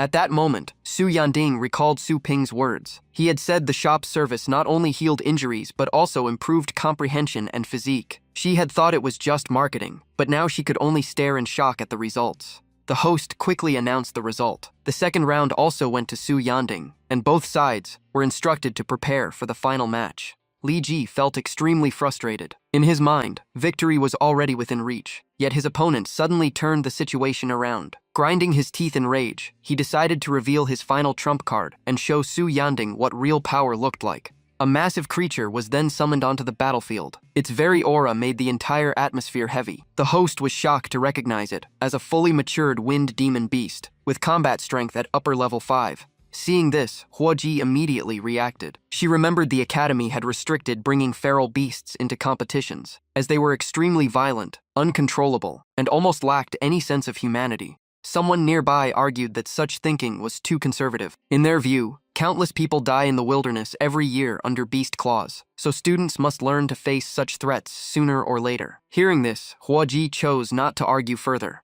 Deputy Principal Dong stepped in to calm everyone. He stated that the academy's teaching staff was strong enough, and the referee was also an expert, so no unexpected accidents would be allowed to happen. Still, he quietly speculated that Li Ji must have used some method to bring a wind demon beast into the match. He also decided to confront him after the battle. On the field, the massive beast made Luo Feng look like nothing more than a tiny spark. Barely after appearing, the wind demon beast lost control and immediately launched an attack. The host shouted in panic as it unleashed a devastating move. Even Li Ji cursed his own beast, as the huge gap in rank made it difficult to fully control the creature. Facing the danger, Su Yanding continuously buffed Luo Feng with speed, perception, defense, and strength. She even planned to use the opening to rush the beast master directly and end the fight quickly. But the wind demon beast suddenly accelerated like a storm. The strike came too fast for Luo Feng to react. The attack was so quick that it was almost invisible to the naked eye. In an instant, Luo Feng's body was split in two, leaving Su Yanding frozen in place.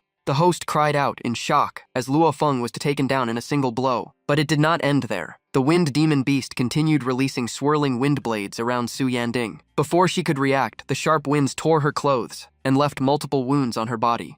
In the audience, Huoji immediately sensed something was wrong. In theory, the match should have ended when Luo Feng was defeated. So why was the wind demon beast still attacking? At that moment, Deputy Principal Dong realized that Li Ji had already fallen unconscious. Hiding behind a weak barrier, Su Yanding kept calling for help. After confirming the wind demon beast had completely gone berserk, Deputy Principal Dong immediately ordered the referee to stop the match. Upon receiving the command, the referee sent the wind god bird to intervene. But before it could act, a streak of light appeared in front of Su Yanding and blocked all attacks. The speed was so fast that the entire crowd was stunned. Even famous speed-type beasts could not reach such a level. When the figure became clear, the host immediately recognized it as the lightning rat. It had rushed out to shield its master at the most critical moment. Huoji grew more suspicious. Su Yanding clearly had not opened a summoning portal during the crisis. That meant the lightning rat had already been on the battlefield. If so, its ability to conceal its aura was beyond imagination. Before anyone could recover, the wind demon beast unleashed countless wind blades from all directions. Su Yanding had no idea how to counter the storm of attacks. Suddenly, a strange mark appeared beneath the lightning rat's feet. A massive skeleton wielding a great sword slowly materialized. The entire arena erupted in shock. No one could believe a lightning rat could use a demon-type summoning skill. The scene completely shattered common understanding. Still in shock, Su Yanding suddenly felt herself lifted. The giant skeleton had protected her, using its shield to block all incoming wind blades. The host kept exclaiming in disbelief. The lightning rat not only used a demon summoning skill, but also managed to withstand attacks from a wind demon beast. He could barely keep up with the unfolding events. The small, cute lightning rat had completely transformed. It roared fiercely, its body engulfed in lightning as it charged straight at the ferocious beast. Two massive powers collide in mid-air, shaking the entire battlefield. The host even thinks Su Yanying is being reckless for letting a Thunderlight Mouse face a level 5 upper wind demon beast head-on.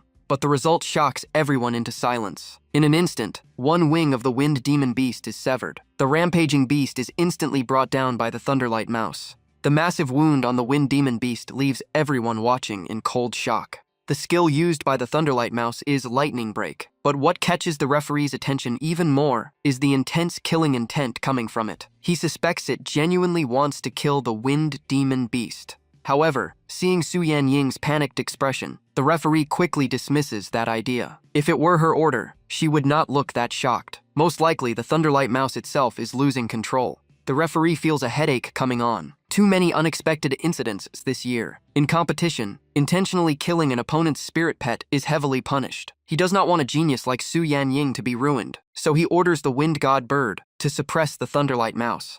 But the moment the wind god bird moves in, the Thunderlight Mouse unleashes 10 Directions Lightning Prison. It nearly roasts the wind god bird alive, forcing the referee to urgently call it back. Seeing his own spirit pet heavily injured, the referee cannot believe his eyes. A Thunderlight Mouse actually managed to injure his wind god bird. He knows that among all spirit pets below level 7, only a handful can even keep up with the wind god bird's speed, let alone land a hit. The crowd is stunned when they recognize the skill as 10 Directions Lightning Prison. It is a famous technique that locks down the target and pierces it with countless lightning strikes. On the stands, Vice Principal Tong strokes his beard in shock. In his view, mastering Lightning Break at level 7 rarity is already rare enough. Now it has even learned 10 Directions Lightning Prison at level 8. Even the team captain beside him clicks his tongue in disbelief. Skills like these should only appear in high bloodline spirit pets, yet they now exist in a Thunderlight Mouse, raising its value beyond imagination. The red-haired girl nearby is also surprised. A Thunderlight Mouse dares to challenge a levels 7 wind god bird without fear. That makes this newcomer even more interesting to her.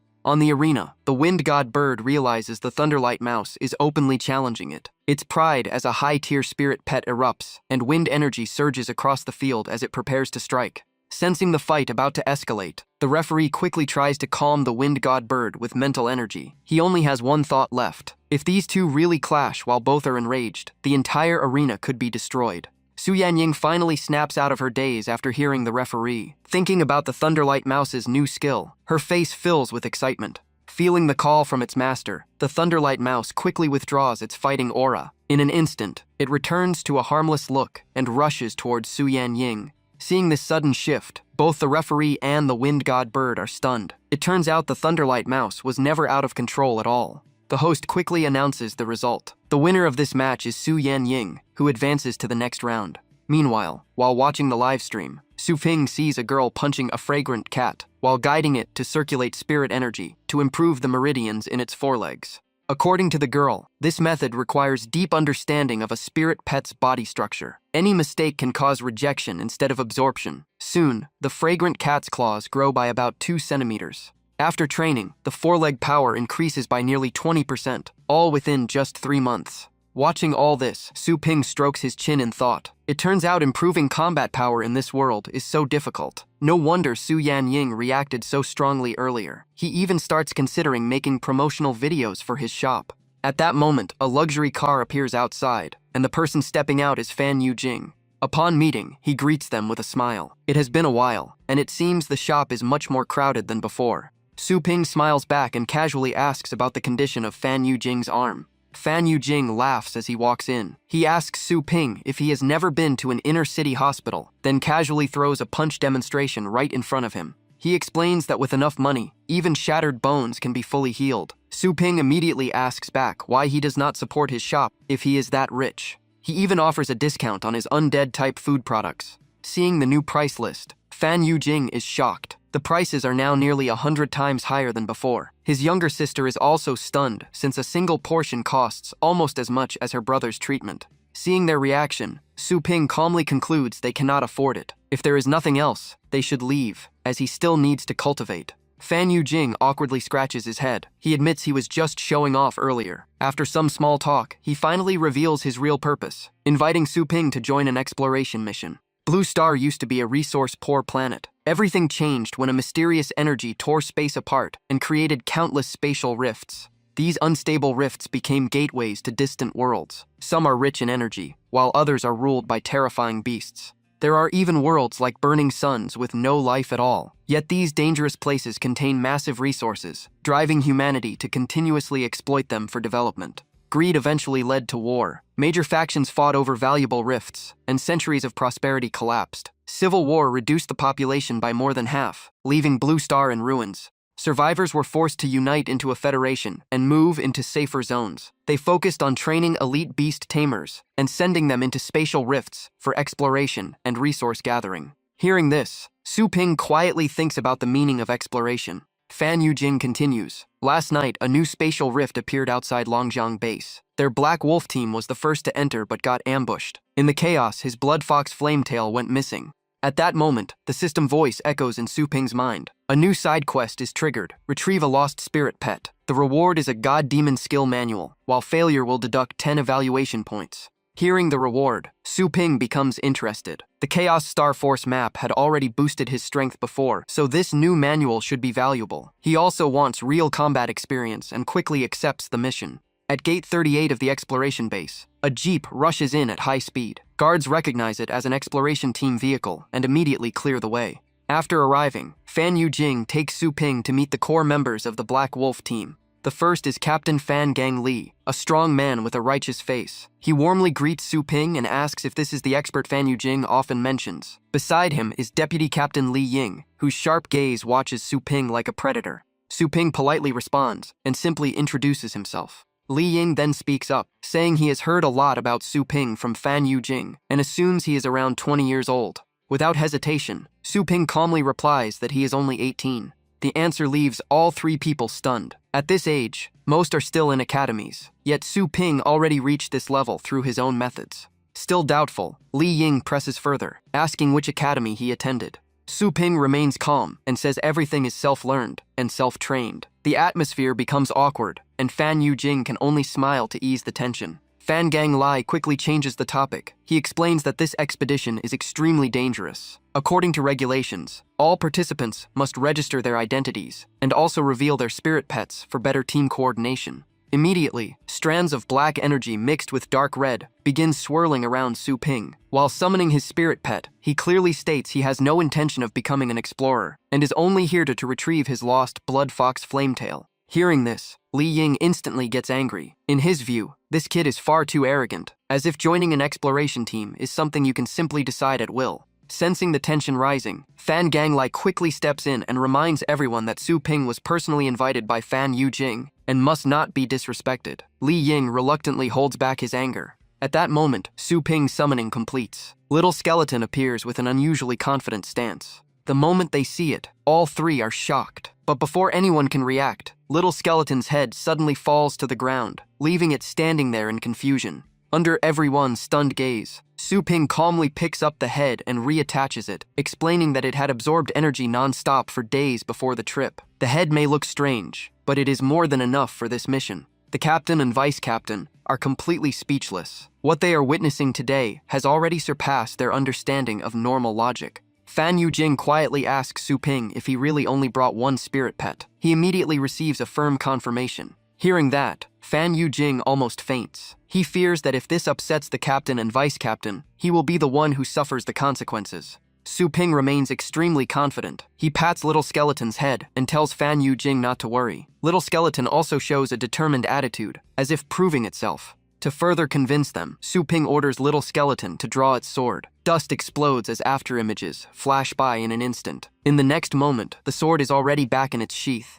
The three leaders instantly change expression. The speed is so fast that the captain only manages to catch the motion of the blade returning. What is even more terrifying comes next. Invisible slash marks cause the surrounding ground to slowly collapse, leaving only the area where they stand intact. Everyone takes a sharp breath. After demonstrating his strength, Su Ping proceeds with the identity verification process of the Black Wolf team. The scanning device is activated. After scanning his face and iris, all his information appears on the screen. Gender, age, education history, and family background are fully displayed. The system finally confirms he is registered as a temporary explorer. Seeing the data, everyone is even more shocked. A normal high school student has awakened and become a beast tamer at only 18 years old. Even Fan Yujing cannot hide his surprise. However, Li Ying still coldly warns him not to get ahead of himself too soon. He further explains that temporary explorers still earn merit points like normal members, but they do not receive special privileges. If they break external regulations, they are still subject to standard law enforcement.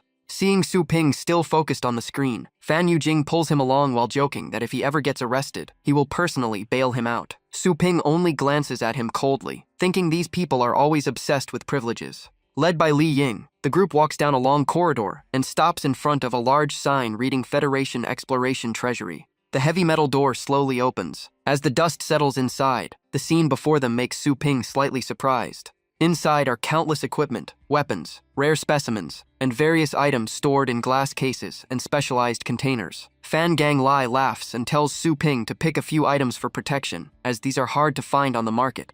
Su Ping is surprised by their generosity. The captain quickly adds that he should avoid choosing anything too expensive. Fan Yujing also sighs, saying every visit to this treasury broadens his horizons. Su Ping's gaze lands on a golden dragon stored inside a glass case. He silently evaluates that some items here are not inferior to treasures in the system training space, since they were brought back from other star regions. Noticing him looking for a long time, Fan Gang Lai asks if he has found something suitable. Unexpectedly, Su Ping points directly at the section containing basic cultivation techniques and says those alone are enough. The captain and vice captain freeze for a few seconds, then burst into laughter. They begin to wonder what kind of strange person Fan Yujing has actually brought in. Noticing the situation turning awkward, Fan Yujing quickly pulls Su Ping aside to explain. The captain meant for him to choose armor or weapons to improve survival chances, not basic cultivation manuals. However, Su Ping sticks to his decision. He does not want to owe too many favors before completing the mission. Seeing this confidence, Fan Gang Lai silently evaluates him. This guy is either naive or fully aware of his own strength. He hopes it is the latter.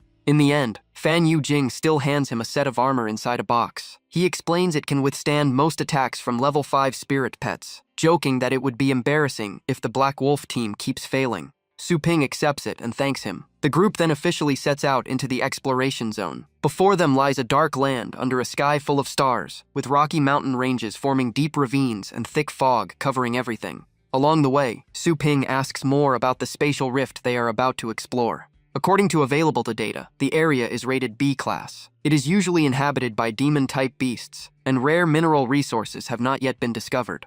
After hearing this, Su Ping feels quite satisfied. If there are many demon-type creatures, it is perfect for his goal. He then asks how the two previously injured members were replaced. Fan Yujing explains that the other replacement is an expert personally invited by Li Ying. He is said to be extremely difficult to deal with, so it is best not to provoke him. At that moment, a beast corpse is suddenly thrown down from above. The impact startles Su Ping and Fan Yujing's mounts, nearly throwing them off balance. A mocking voice echoes from ahead. The newcomer is Lin Mo Kong, the reinforcement invited by Li Ying. He is bald, scarred, and wears a provoking smile. Beside him is a giant serpent chewing on half a beast corpse, and he complains about having to wait too long. While helping Fan Yujing regain his composure, Su Ping hears him calmly say that if they had fallen just now, even a level 6 expert would have died. Su Ping silently scoffs, clearly thinking he is exaggerating. Near the campfire, another invited expert steps forward to greet the captain. He mentions the missing blood fox and complains that if someone had not been careless, he would not have returned here. He also confidently states that calling him was the right choice. Fan Gang Lai laughs and then notices Su Ping. He asks about the identity of this young man, as there was no information about him in the documents. The captain introduces Su Ping as a special guest invited by Fan Yujing. Seeing his clean appearance, the other man assumes it is his first expedition. Instead of answering, Su Ping directly asks Lin Mo Kong if he intends to explain what happened earlier. Lin Mo Kong sneers with contempt. In his view, such things are not worth mentioning. Those without enough ability have no right to enter the exploration zone. He clearly does not take Su Ping seriously. Sensing the growing tension, Fan Gang Lai steps in to mediate. He explains that although Su Ping is not an official explorer, his knowledge of spirit pets is outstanding, and his strength meets the requirements. Lin Mo Kong snorts coldly. He believes that if basic strength is enough, anyone could become an explorer. He turns away and declares that once they enter the zone, everyone must follow his orders or bear the consequences. Fan Gang Lai quickly reassures him that there is no issue and that the people he brought will follow the rules. However, when Lin Mo Kong accidentally meets Su Ping's gaze, he suddenly feels a chilling killing intent and becomes alert. A question arises in his mind whether this is truly someone entering the exploration zone for the first time. The team enters the spatial rift one after another. On the way, Fan Yujing tries to ease the tension by explaining that most explorers are straightforward like that. Su Ping only smiles lightly and says he does not mind at all. In fact, his thinking is quite similar to Lin Mo Kong's, only expressed in a different way. After moving deeper in, the captain orders all lighting devices activated. They are now on an unknown planet, and no one is allowed to let their guard down. No spirit beasts have been detected yet, but the formation must remain tight. Beyond the rift is a dark and eerie world. A giant purple moon hangs in the sky, while a dark forest filled with cold mist lies ahead. Black crows fly across the sky, making the scene even more unsettling. To move forward, they must pass through this forest, so Fan Gang Lai assigns reconnaissance to Li Ying. Li Ying immediately sends his six-eyed eagle into the air. Equipped with night vision devices, the beast quickly ascends to scout the terrain. After a while, he reports a lake ahead along with several unidentified small life forms. However, the thick fog makes aerial observation difficult. Not wanting to take risks, Fan Gang Lai asks if there is an alternative route. Unfortunately, all other paths are blocked by beasts. While continuing to observe, Li Ying responds. Hearing this, Lin Mokong immediately suggests pushing straight through. If they encounter something too strong, they will deal with it then. The group begins entering the forest. Soon after, the surveillance screen shows a mature scale marked tiger. After a quick assessment, they conclude it is only level 5. Lin Mokong immediately becomes eager to hunt it. Fan Gang Lai still reminds everyone to finish quickly and retreat immediately. Lin Mokong, however, is confident that this victory will belong to him. At that moment, Su Ping suddenly speaks up and stops them. He asks to see the monitoring device, feeling something is off. This attitude greatly annoys Lin Mokong. In his eyes, Su Ping is essentially questioning the judgment of the entire team. Su Ping calmly explains that scale-marked tigers do not usually seek water sources since most of their hydration comes from food. Moreover, in the current temperature and humidity, there is no reason for them to appear here. Hearing this, Fan Yujing also realizes something is wrong. Scale-marked tigers prefer hot climates and do not fit this cold and humid environment at all. Li Ying checks the device again, but it still shows a scale-marked tiger. Even Lin Mokong inspects it himself and insists there is no mistake. He claims Su Ping is only wasting everyone's time. Not wanting to argue further, he immediately orders his spirit pet to attack. The venom coil python darts forward like lightning, but in that instant a change occurs. The scale-marked tiger's body suddenly reveals a grotesque form, half of it reduced to white bones wrapped in countless spirits. Its blood-red eyes lock onto the incoming target. Seeing this, Fan Gang Lai's expression changes drastically. That scale-marked tiger has clearly been dead for a long time, so what they are facing is a creature disguised as one. By now, the venom coil python has already reached it and bitten onto its neck. Su Ping immediately shouts at Lin Mokong to recall his spirit pet. If he is even a moment late, the python will likely die. However, Lin Mokong not only ignores him but also becomes furious, saying Su Ping has no right to command him. Immediately after, the venom coil python's eyes turn blood red. It lets out painful screams as its body trembles violently.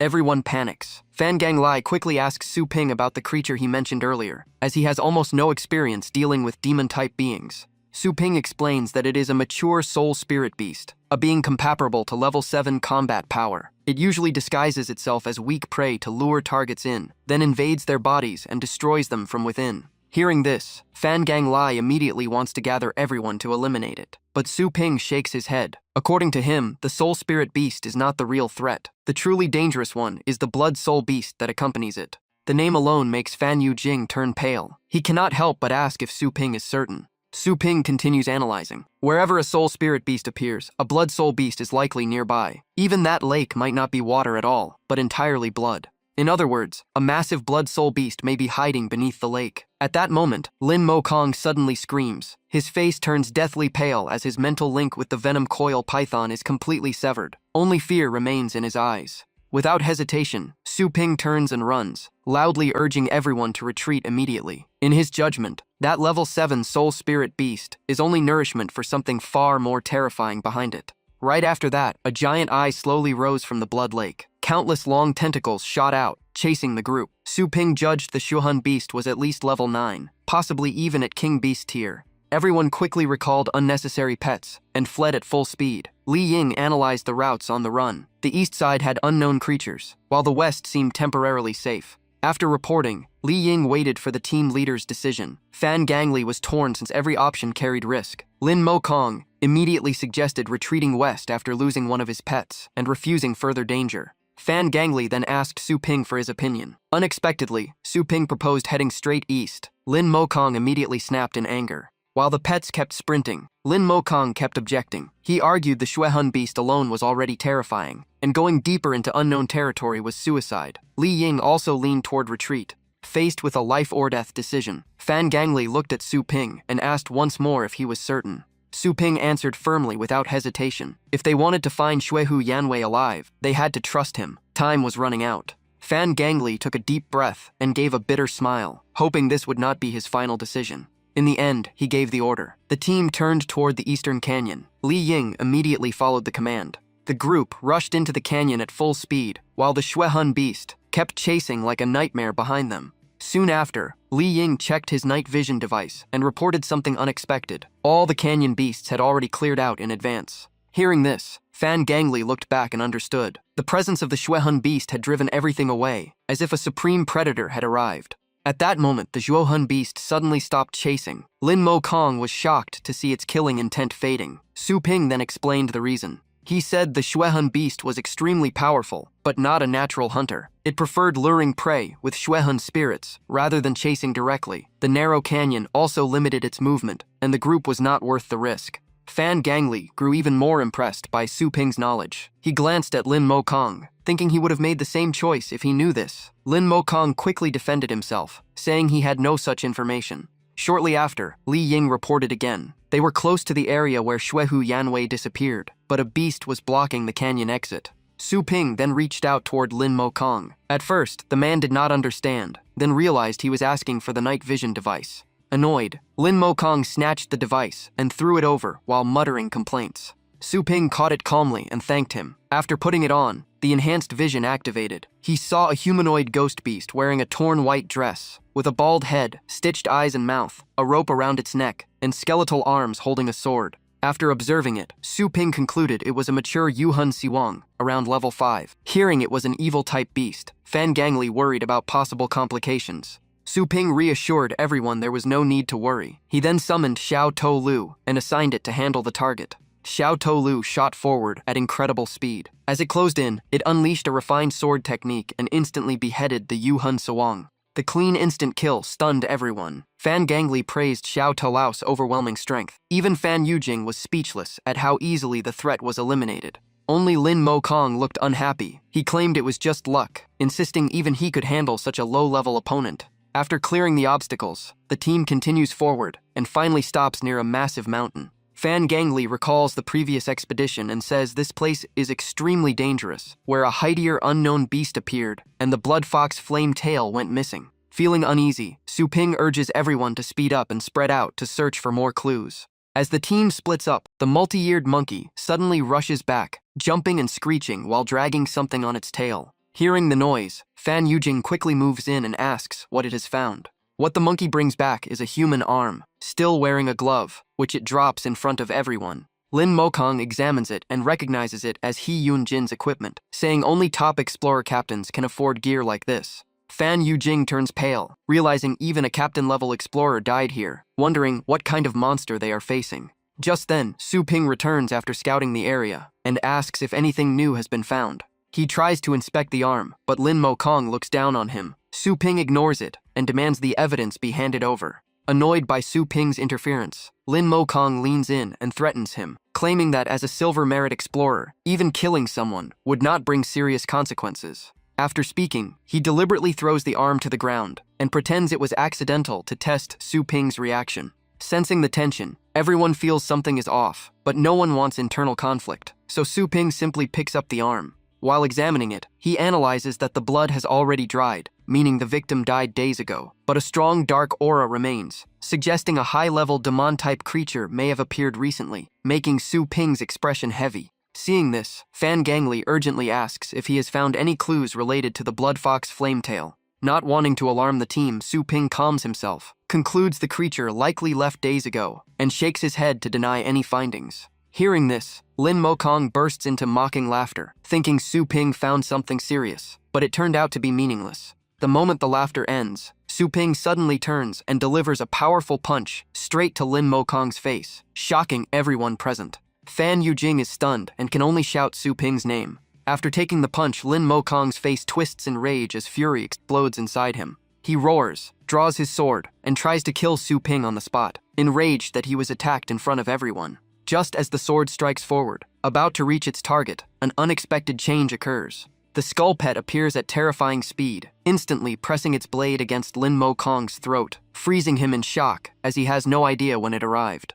Sensing the danger, Li Ying draws his sword and demands Su Ping recall his pet, but Su Ping calmly asks why Lin Mo Kong is not the one being forced to disarm first. At this moment, Fan Yujing finally recovers and quickly tries to mediate, urging both sides to calm down and not escalate further. Su Ping coldly replies that everything started because the other side kept provoking him, and if they insist on causing trouble, he will not hold back. At the same time, the Skull Pet releases a terrifying killing intent, making Li Ying realize the opponent seems fully capable of wiping them all out if he chooses. Even under threat, Lin Mo Kong still forces himself to act fearless, claiming he is not afraid of Su Ping. Seeing the situation spiral, Fan Gangli steps in to mediate, apologizes on Su Ping's behalf, promises compensation after the mission, and urges everyone to focus on the bigger picture. Fan Yujing also adds that internal killing in the wasteland is forbidden, and continued conflict will leave no one alive to return. Su Ping remains indifferent and states that undisciplined people only create more trouble for the team.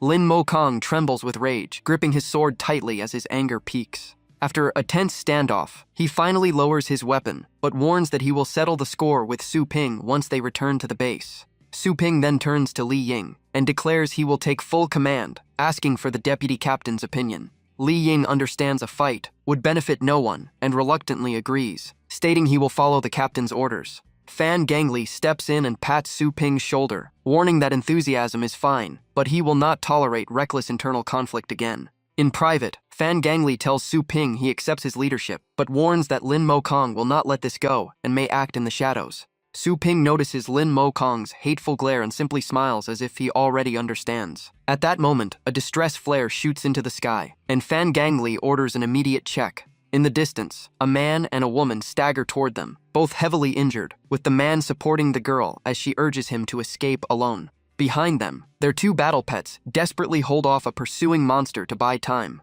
The beast roars and unleashes a psychic attack, causing both of them to clutch their heads in pain. Countless spikes then rain forward, leaving the man nearly helpless as he can no longer react.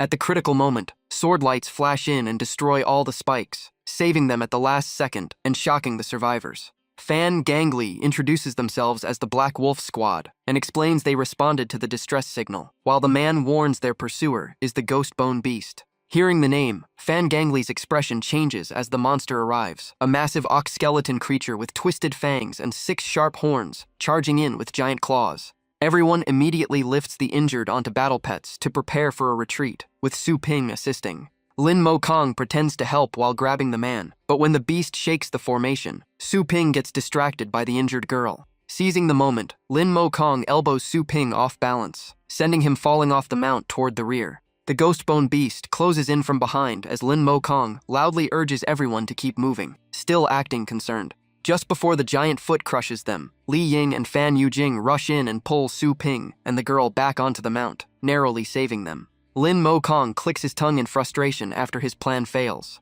After escaping danger, Su Ping suggests finding a flatter route to maintain speed, and Li Ying silently respects his calm judgment under pressure. During the retreat, Fan Gangli questions the survivors about the earlier corpses and battle pets, trying to confirm if only the 2 of them remain. The man replies in fear that even his last Earth Shield beast has just been destroyed during the chase. The girl adds that her holy flame bird is still able to fight. Fan Gangli grows more worried, realizing even a rank 8 battle pet has been severely injured. This leads everyone to suspect the Ghostbone Beast may be far stronger than initially estimated. Su Ping analyzes the creature and notes its bone armor covers all weak points, making it hard for Xiao Skull to penetrate, meaning the team must cooperate, while he postpones dealing with Lin Mo Kong. After thinking it through, the man suggests that continuing to flee will only end in death and proposes sacrificing battle pets to slow the enemy. Lin Mo Kong immediately objects, furious at the idea of losing another beast after already suffering losses. The man quickly promises full compensation and additional rewards after they escape, insisting he will not break his word. Hearing the name Ye Chen Shan, Fan Gangli is surprised and confirms it again, realizing the man is a famous gold merit explorer on the ranking list. Knowing his identity, Lin Mo Kong becomes even more irritated instead of respectful, insisting battle pets are years of hard work and cannot be discarded. Ye Chen Shan immediately triples the compensation offer. The huge payout shakes Fan Gangli's resolve. He tells Li Ying to prepare everyone to leave part of their battle pets behind, or the entire team may die. Li Ying relays the order to the whole team, explaining that survival requires everyone to sacrifice part of their combat strength. Fan Yujing grits her teeth and agrees, while the injured girl reluctantly prepares her holy flame bird to stay behind and hold the enemy. Seeing this, Su Ping lets out a breath and jumps down to the ground, summoning Xiao Skull beside him. One man and one beast stand alone facing the charging Ghostbone beast, and Fan Yujing anxiously calls out to Su Ping. Lin Mokong, however, is secretly pleased, believing Su Ping is playing the hero and will die alone, and he refuses to let anyone go back for him. Suddenly, countless bone hands rise from the ground. Fan Gangli immediately realizes something is wrong, and the team has been surrounded. In moments, thousands of skeletons form a massive ring encircling the battlefield. Yet they do not attack, only waiting silently. Fan Gangli's expression grows even darker, sensing that such a large undead force behaving this way is highly unusual. Standing in the sea of bones, Su Ping calmly speaks, saying abandoning longtime battle companions like disposable tools is too cold-hearted.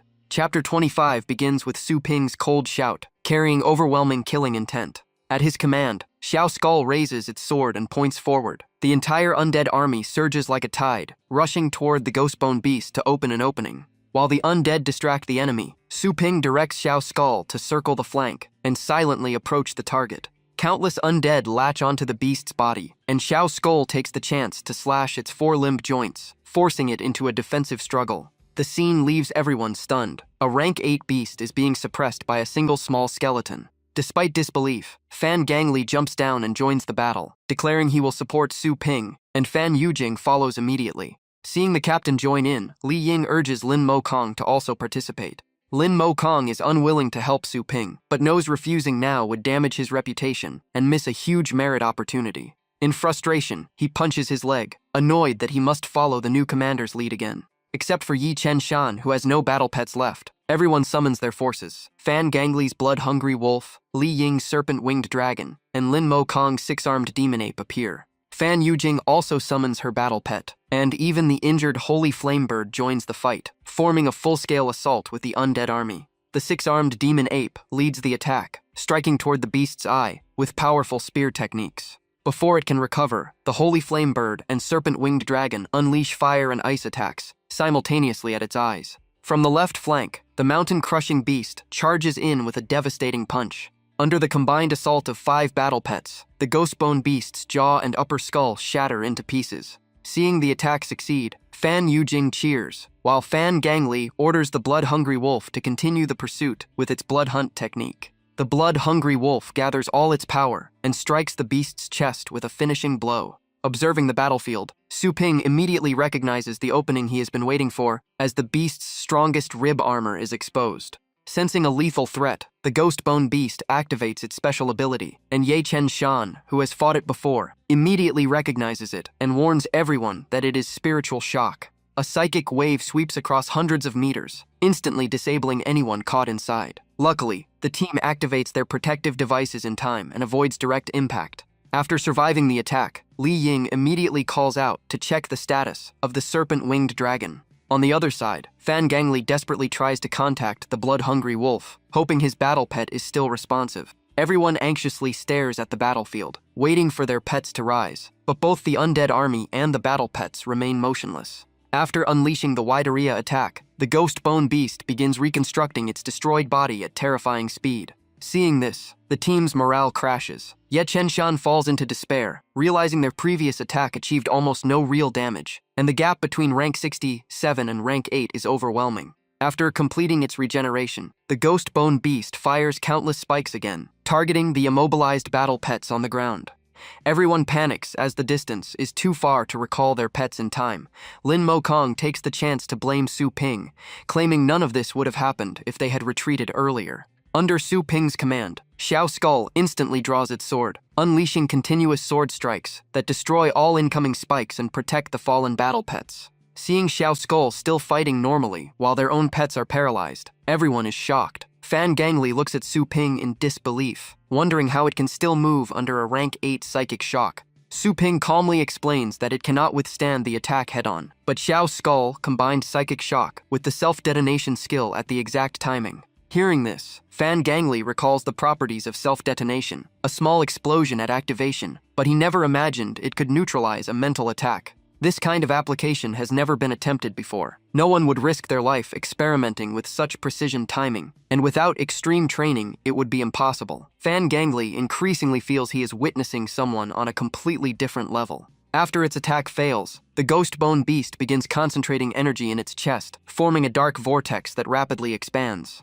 Everyone's expression changes drastically. This may be a level 9 power. The black vortex spreads over hundreds of meters and continues growing as the beast prepares its ultimate death-destruction attack. Before anyone can react, Lin Mo Kong is the first to turn and flee, believing staying means certain death. Once the technique completes and everything within 1,000 meters will be destroyed. However, Su Ping sees this as the only chance to end the battle and immediately orders Xiao Skull to move. Xiao Skull turns into a streak of light and pierces straight into the Ghostbone Beast's chest, destroying its core instantly and interrupting the attack as the massive body collapses backward. Everyone freezes in shock, with only Su Ping's name echoing in their minds. A massive explosion erupts as the entire skeleton of the Ghostbone Beast shatters, including its recently regenerated parts, leaving it completely unable to recover. The Onsa-dominant beast is reduced to a pile of broken bones. At the same time, the system announces Xiao Skull has completed the kill, reaching rank 8, and its sword technique has evolved from intermediate to advanced. Defeating a rank 8 Ghostbone beast leaves everyone in disbelief. Fan Gangli and the others discuss how an unremarkable-looking Xiao Skull used such an unconventional strategy to overcome a vastly stronger opponent. Even Lin Mo Kong, who fled earlier, returns with a stunned expression. Fan Yujing leans on her knees, catching her breath and laughing in relief after surviving the disaster. She asks how Su Ping knew the beast could only be killed from the inside, and Su Ping simply replies that he has encountered similar creatures before. After the battle, Su Ping reflects on why demon-type battle pets can use reconstruction abilities, and why Xiao Skull sometimes regenerates after being destroyed, and sometimes does not. He concludes that the body is only a shell, and the true core of demon-type battle pets is the soul core. As long as the core remains intact, they can reconstruct their bodies. In other words, if they can find and destroy the core, those so-called immortal creatures are nothing more than paper tigers. The last battle only confirmed that theory. At that moment, a strange glow appeared on Xiao To Lu. The shattered bones of the Guiqi High Beast suddenly pulled back together and began to reconstruct. Everyone immediately panicked at the sight. They thought the monster was coming back to life again. Yi Chen-shan observed carefully and shook his head. He felt something was off, like it was being controlled rather than healing itself. As expected, it was puppet technique. Xiao To Lu knelt before Su Ping, and the Guiqi High Beast followed the same motion. Fan Yujing stared and asked if Su Ping had taken control of it. Su Ping calmly replied that it could be understood that way. That answer left everyone speechless. In their eyes, Xiao To Lu had gone beyond common sense, controlling undead armies, killing a rank 8 beast, and turning corpses into puppets. After confirming the danger was gone, everyone recalled their battle pets. Fan Gangli immediately ordered the team to continue searching for the blood tiger. But Su Ping stopped them from leaving. He said he still had personal matters to handle, and hoped they would pretend they saw nothing. Fan Gangli felt uneasy and quickly tried to dissuade Su Ping, hoping he would reconsider. On the other side, Lin Mo Kong raised his shield in alarm as Su Ping walked toward him and asked what he intended to do. Su Ping only smiled and said he would do nothing, just a reminder for him to be more careful during future expeditions. The moment he finished speaking, Xiao To Lu struck with a sword so fast no one could see it. In an instant, Lin Mo Kong's arm was severed. Blood sprayed everywhere. Lin Mo Kong grabbed his missing arm and screamed in agony. Su Ping's gaze turned icy. He shouted that since he was showing respect to Fan Gangli, he would stop here and told him to get out of his sight. He also warned that if Lin Mo Kong refused to leave on his own, he would not mind making him disappear permanently. Humiliated and terrified, Lin Mo Kong could only grit his teeth and flee. Fan Yujing stood there stunned, shocked by how ruthless Su Ping's handling was. The rescued girl, however, agreed with him. In her view, someone like Lin Mo Kong would only bring disaster to the team sooner or later. Seeing things settled, Li Ying asked Yi Chen-shan and the girl if they knew any clues about the blood fox flametail they were hunting. Yi Chen-shan shook his head, having no idea, but the girl suddenly remembered seeing similar tracks somewhere before. Hearing that, Su Ping immediately asked for the exact location. The girl then led everyone to a region surrounded by ring-shaped mountain ranges. As soon as they arrived, Xiao To Lu suddenly found a strange mineral ore. It jumped off the Guiqi High Beast and rushed into a cave, as if something was calling it. Su Ping borrowed a signal flare gun from the girl. Without hesitation, she handed it to him. a flare shot into the sky, its brilliant light quickly covering the entire area. Under that light, the figure of the Blood Fox Flametail finally appeared before everyone. Seeing the target, Fan Gang Lai rushed forward in excitement. After all their effort, they had finally found it. They sealed the Blood Fox Flametail into a battle pet space. Fan Gang Lai announced the mission was complete and they could return to base. However, Su Ping told the team to hold on and not leave yet. He sat beside the purple glowing ore that Xiao To Lu was clutching tightly. His instincts told him it was anything but ordinary. Chapter 27 begins with Fan Yu Jing using a scanning device on the mysterious ore. The machine continuously displayed complex readings, most of which were unknown or unclassified.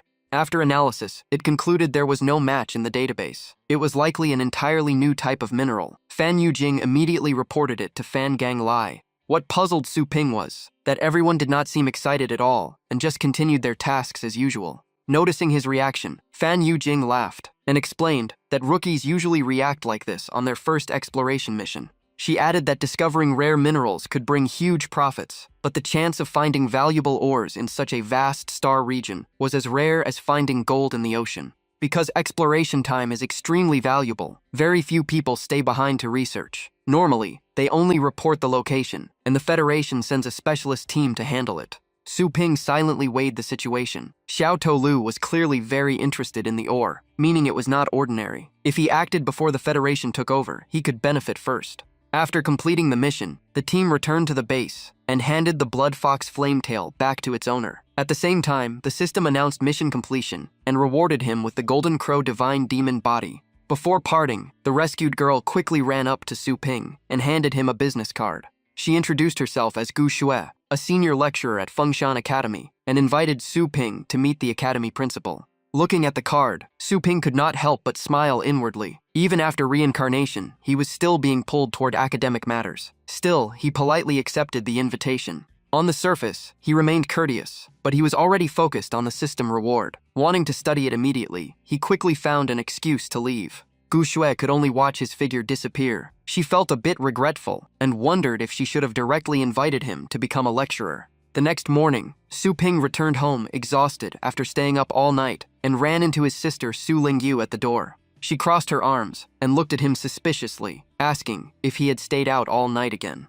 Su Ping walked past her lazily and replied yes, teasing that they were both early risers. Su Lingyu immediately stuck out her tongue in protest, saying she trained early and was not like his meaningless all-nighters. Walking upstairs, Su Ping casually praised her for being diligent and said he felt proud of her. Unexpectedly, that made Su Lingyu blush. She huffed and turned away, saying she did not need his approval. Back in his rooms, Su Ping lay on the bed and opened the system interface, asking about the Golden Crow Divine Demon Body reward. The system description appeared. The Golden Crow Divine Demon Body was the ultimate body refining technique of the Golden Crow race, born from solar flame energy. Those who possessed it were born with power capable of shaking mountains and rivers. The more it was cultivated, the stronger the battle intent became, reaching near invincibility. In ancient times, the Golden Crow swept across half the primordial universe, leaving everything it passed reduced to ash, earning the title of Divine Demon. Su Ping was deeply intrigued, but before confirming cultivation, the system issued a warning. The body would constantly reconstruct itself, making the process extremely painful and requiring massive strength and resources.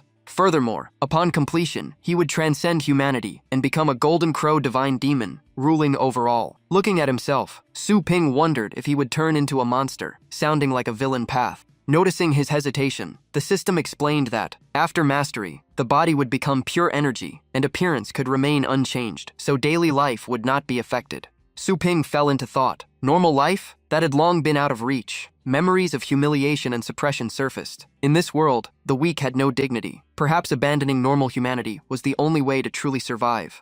After thinking it through, Su Ping laughed. It felt like a complete transformation. If the world operated by its own rules, then he would play by them. He then placed a large order from the Federation storage warehouse for delivery. The next day, staff continuously brought crates into his storage area before leaving as instructed. The Federation warehouse service was extremely convenient. After fingerprint verification, a liquid form battle armor was retrieved. Looking at his purchase, Su Ping could not help but feel emotional. The expedition and beast hunting rewards finally allowed him to afford top-tier equipment. The primordial water armor was activated. It automatically adjusted defense based on the user's energy, capable of withstanding attacks from rank 1 to rank 7. It quickly turned into a liquid coating and merged into his body, leaving no visible trace. Su Ping checked the remaining items. They were all rare ores and resources. The materials required for the first stage of the Golden Crow Divine Demon Body were finally complete, and the results far exceeded normal training zones.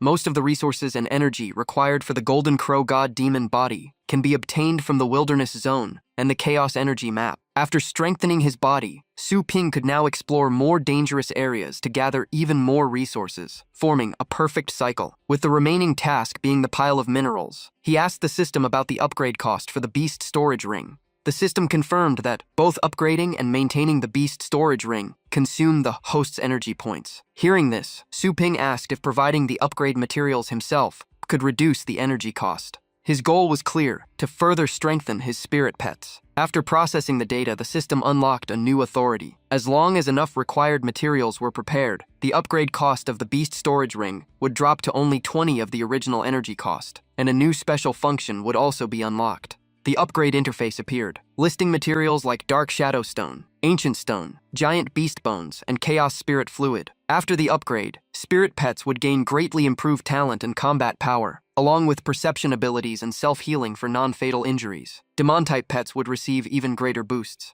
Su Ping immediately became excited. The modification was clearly feasible, and the customization freedom was high. Even with some limitations, the benefits far outweighed the costs. These materials were not too hard to find in the wilderness base. What troubled him was energy points. Thinking of this, Su Ping suddenly remembered his shop had been empty with no customers recently. He blamed himself for focusing too much on cultivation and forgetting business, when an idea suddenly appeared. On the way, Su Yanding suddenly received a call from the spirit pet shop. Seeing that the caller was that expert, she immediately became nervous. Without hesitation, she quickly answered. Su Ping's voice came through, asking about the results of the Lightning Mouse training. Thinking back to its shocking performance in the match, Su Yanding kept nodding. She was extremely satisfied, and did not even know how to properly thank this shop owner. Su Ping then said he needed her help with something. Hearing this, Su Yanding was delighted, finally getting a chance to get closer to him. She immediately promised she would help, as long as it was within her ability.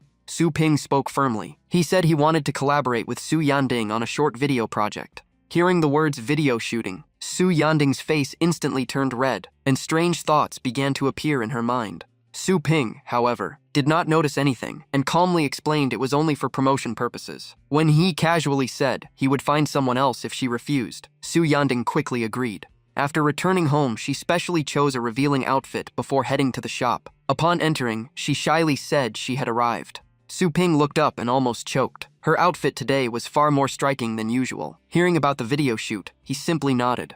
After a quick look, Su Ping felt her appearance was acceptable, as long as it did not affect filming. He then told her to summon the Lightning Mouse. Su Yanding froze instantly. All the strange thoughts in her head were immediately shattered. Seeing her reaction, Su Ping was confused. He simply explained that they only needed to film her commanding the Lightning Mouse, using Thunder Break and Thunder Flash skills. Su Yanding widened her eyes in surprise. That was all they needed to film? Su Ping asked back in confusion. What else could they possibly film? To him, the Lightning Mouse was the best proof of his training results. Embarrassed by her misunderstanding, Su Yanding quickly summoned her pet and repeatedly confirmed she had brought it. At that moment, she suddenly had another idea. Although the school tournament had ended, there would soon be an exhibition match between the champion and runner-up.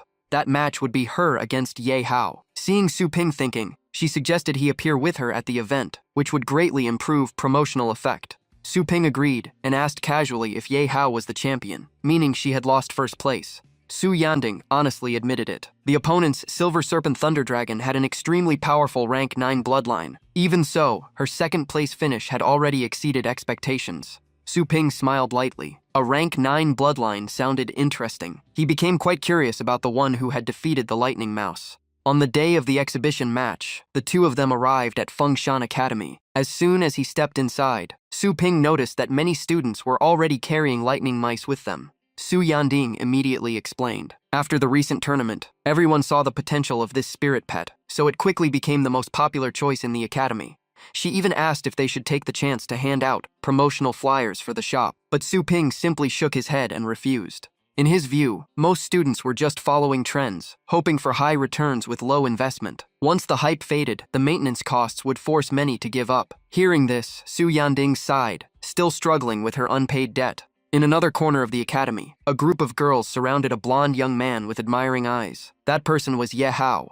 The girls kept talking about his future, from being noticed by major battle teams to potentially joining a main roster soon. Yahello simply smiled and enjoyed the praise. While chatting, he accidentally spotted Su Yanding. Immediately, Yahello called her over, saying he had something to say. Su Yanding asked in confusion. Yahello replied that he wanted to thank her for their previous battle, since that fight helped his Silver Serpent Thunder Dragon break through to level 7. She only gave a reluctant congratulations. Meanwhile, Su Ping stood beside her, quietly observing the man who once defeated the Lightning Mouse. Yihao stepped closer and said he had another piece of advice for her upcoming exhibition match. He said his Silver Serpent Thunder Dragon had just awakened a level 7 dragon might and had not fully controlled its power yet. If the Lightning Mouse was suppressed in front of everyone, it would be embarrassing. In his opinion, it would be better to use another spirit pet instead. Hearing this, Su Yanding could only lower her head in silence. Before leaving, Yahello even said he would go easy in the match. The surrounding girls immediately laughed and echoed his words.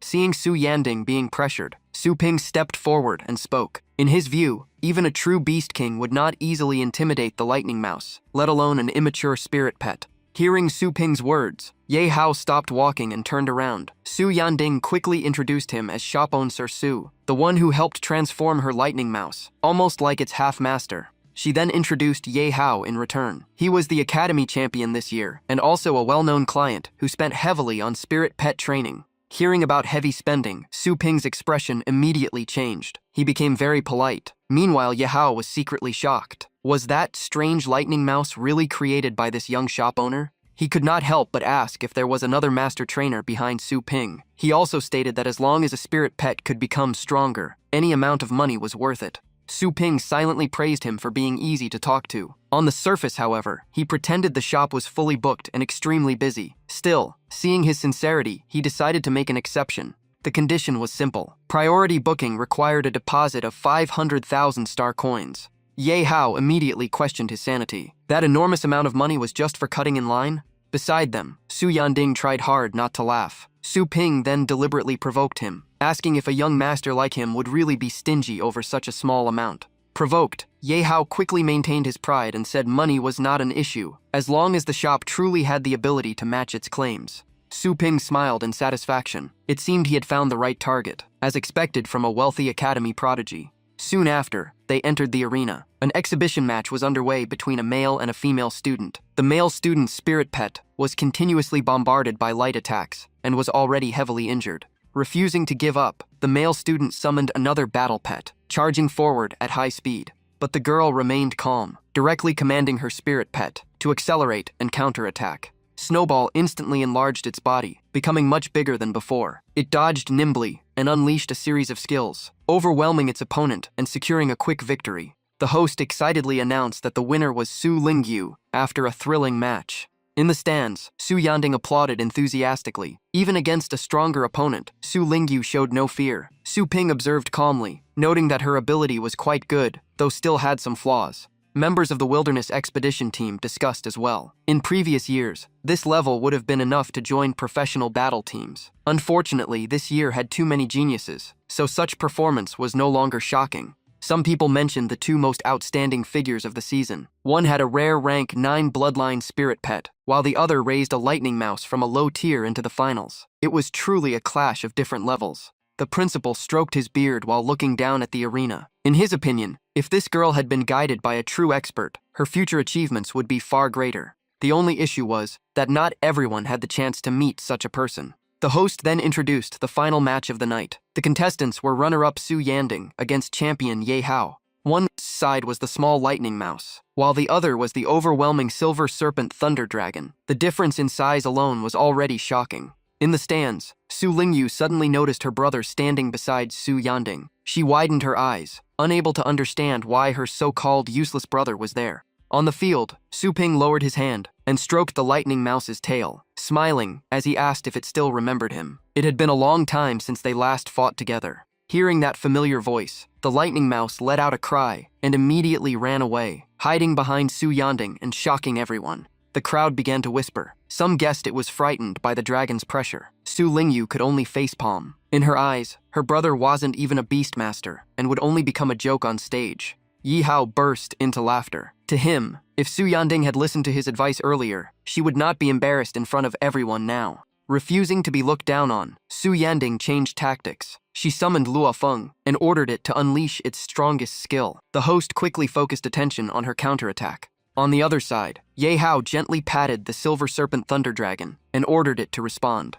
Receiving the command, the Silver Serpent Thunder Dragon charged forward and unleashed Dragon Roar. The two attacks collided head-on, but Luo Feng was completely suppressed. The commentator exclaimed in shock. With just a roar, it shattered a level 8 combat skill. The power of a rank 9 bloodline dragon was truly terrifying. Even though pushed back, Su Yanding refused to give up and ordered Luo Feng to prepare another attack. Seeing that she still would not surrender, Ye Hao sneered. He decided to show her the true gap between them and ordered the dragon to switch to defense. Facing Luo Feng's piercing beam attack, the Silver Serpent Thunder Dragon simply spread its wings to block. The commentator excitedly said, it looked like it intended to take the hit head-on, unsure whether it was confidence or arrogance. The result shocked everyone. The strongest attack of Luo Feng left almost no mark. Su Yanding immediately felt powerless as all her efforts became meaningless under the rank 9 bloodline pressure. The audience gasped continuously. A level 8 skill had landed like a scratch with no effect at all.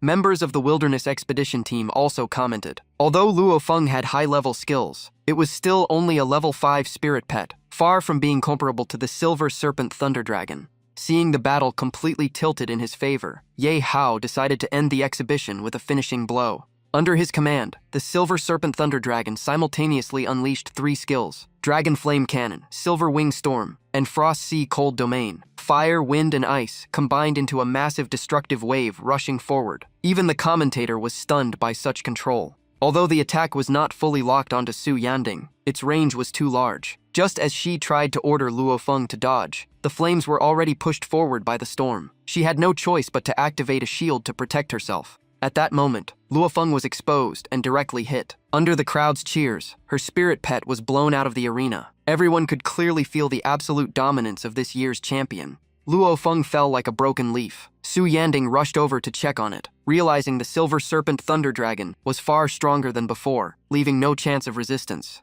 Yi Hao adjusted his sleeve with a bored expression. In his eyes, spirit pets trained this way were not worth mentioning, yet they still charged such high fees. Just as Su Yanding was about to admit defeat, Su Ping's voice rang out. Instantly, the lightning mouse's aura changed completely, becoming sharp and dangerous. Su Yanding was shocked to see it transform into an entirely different existence. Su Ping simply ordered it to eliminate the opponent. The moment the command fell, the lightning mouse turned into a bolt of lightning and shot forward. Only a trailing afterimage remained. In an instant, it appeared before the Silver Serpent Thunder Dragon and unleashed Deathclaw, directly tearing through the armor on its chest. The crowd instantly erupted. Lightning Rat finally officially entered the battle. Even Yi Hao was shocked because its speed now far surpassed the previous finals. The commentator continued shouting. Not only did it break through the Silver Serpent Thunder Dragon chest armor, the attack also carried a special force that suppressed the Dragon Bloodline regeneration ability. Seeing this, Su Ping did not get angry. He laughed instead, fully enjoying the fight. In his eyes, this was the kind of battle worth watching. He immediately boosted his beast's power. The pain in its neck enraged the Silver Serpent Thunder Dragon. It roared and unleashed Ice Sea Cold Domain. A terrifying wave of frost spread and froze the entire area. For an opponent that could not fly like Lightning Rat, this looked like a perfect finishing move. Soon, every escape route was sealed. To the audience, Lightning Rat seemed completely trapped. At this moment, Su Ping and Su Yanding were also partially covered in frost. Su Ping remained calm and gave instructions. He told Lightning Rat to use the third combo skill and pointed out the enemy weak spot at the mouth. Following the command, Lightning Rat activated 10 directions, Thunder Prison. Burning lightning shattered the ice in front and opened paths forward. It kept using smaller versions of the skill to push ahead. While dodging and closing in, Lightning Rat activated multiple Thunder Shadows. In an instant, 3 identical figures appeared on the battlefield, confusing everyone. Yi Hao immediately ordered the Silver Serpent Thunder Dragon to focus and attack. He believed one of the 3 had to be real. But to his shock, every hit target turned into smoke. Each follow-up attack produced the same result. All of them were illusions. Seeing his confusion, Su Ping mocked him slightly. Those three were just decoys. In the moment everyone's attention was on the clones, the real lightning rat appeared elsewhere. All its lightning power was condensed into a single strike aimed at the corner of the dragon's mouth. Yi Hao's expression changed instantly. He could not believe a fourth lightning rat had appeared on the field. The commentator nearly screamed in excitement. The strike hit the mouth corner, the only weak spot not protected by defense, allowing Lightning Rat to break through the opponent's guard. The crowd went wild. The combat strength of the Rat King exceeded everyone's expectations. Many could not believe a lightning rat was suppressing a level 7 silver serpent thunder dragon. Yi Hao's face turned ugly. He realized Lightning Rat's fighting style kept changing and was completely different from before. His gaze shifted towards Su Ping. If he lost this match, it would prove his previous championship was not as dominant as everyone thought. That thought made Ye Hao clench his fist. A drastic decision formed in his mind. The Silver Serpent Thunder Dragon received new orders and let out a painful, furious roar. A blazing red flame engulfed its body. Then it soared into the air, condensing fire into a massive sphere, and aimed it at Su Ping and Su Yanding behind the battlefield. Both of them were still partially frozen. Su Ping coldly commented that this move was truly disgraceful. Before the Silver Serpent Thunder Dragon could complete the attack, Lightning Rat turned into a streak of light and appeared at the old wound at the corner of its mouth. This time it activated Thunder Break and Piercing Shot, concentrating all power into one point. The entire arena fell silent. Then the Silver Serpent Thunder Dragon collapsed to the ground. Lightning Rat had secured an overwhelming victory beyond everyone's imagination. The crowd erupted in cheers. No one expected the Silver Serpent Thunder Dragon to lose, especially in such a crushing way. Yi Hao stood frozen. Only one question remained in his mind. Was Lightning Rat hiding its true strength all along, or was it all created by that man called Su Ping? The host quickly announced the result. Su Yanding and the Rat King had completely avenged their previous final defeat. Even she felt like everything was a dream. Su Ping walked up to Ye Hao and smiled. Are you satisfied with my level now? By the way, will that 500,000 be cash or transfer? After a brief silence, Ye Hao replied that money was not a problem, and he would send it later. But first, he wanted to know if the Silver Serpent Thunder Dragon could be trained to reach the same level as Lightning Rat. Su Ping turned and walked away, leaving only a single line saying it was absolutely possible. As for when it would be Ye Hao's turn, that would depend on his mood. Su Yanding quickly broke the ice binding her and chased after him. In the stands, representatives of major teams began exchanging words. All of them were focused on the young man who had stayed beside Su Yanding throughout the match. Many of them had already realized Lightning Rat's entire strategy came from Su Ping's commands. Even Ice Sea Cold Domain failed to unsettle him. Unfortunately, some teams had already filled their rosters and could only regret it. One of them asked the vice principal about Su Ping's identity. The vice principal smiled and told them to find out after the match themselves. He himself was also full of doubt, a student with abilities no weaker than Yi Hao, yet completely unknown to him. It made him suspect the teachers had overlooked a true genius.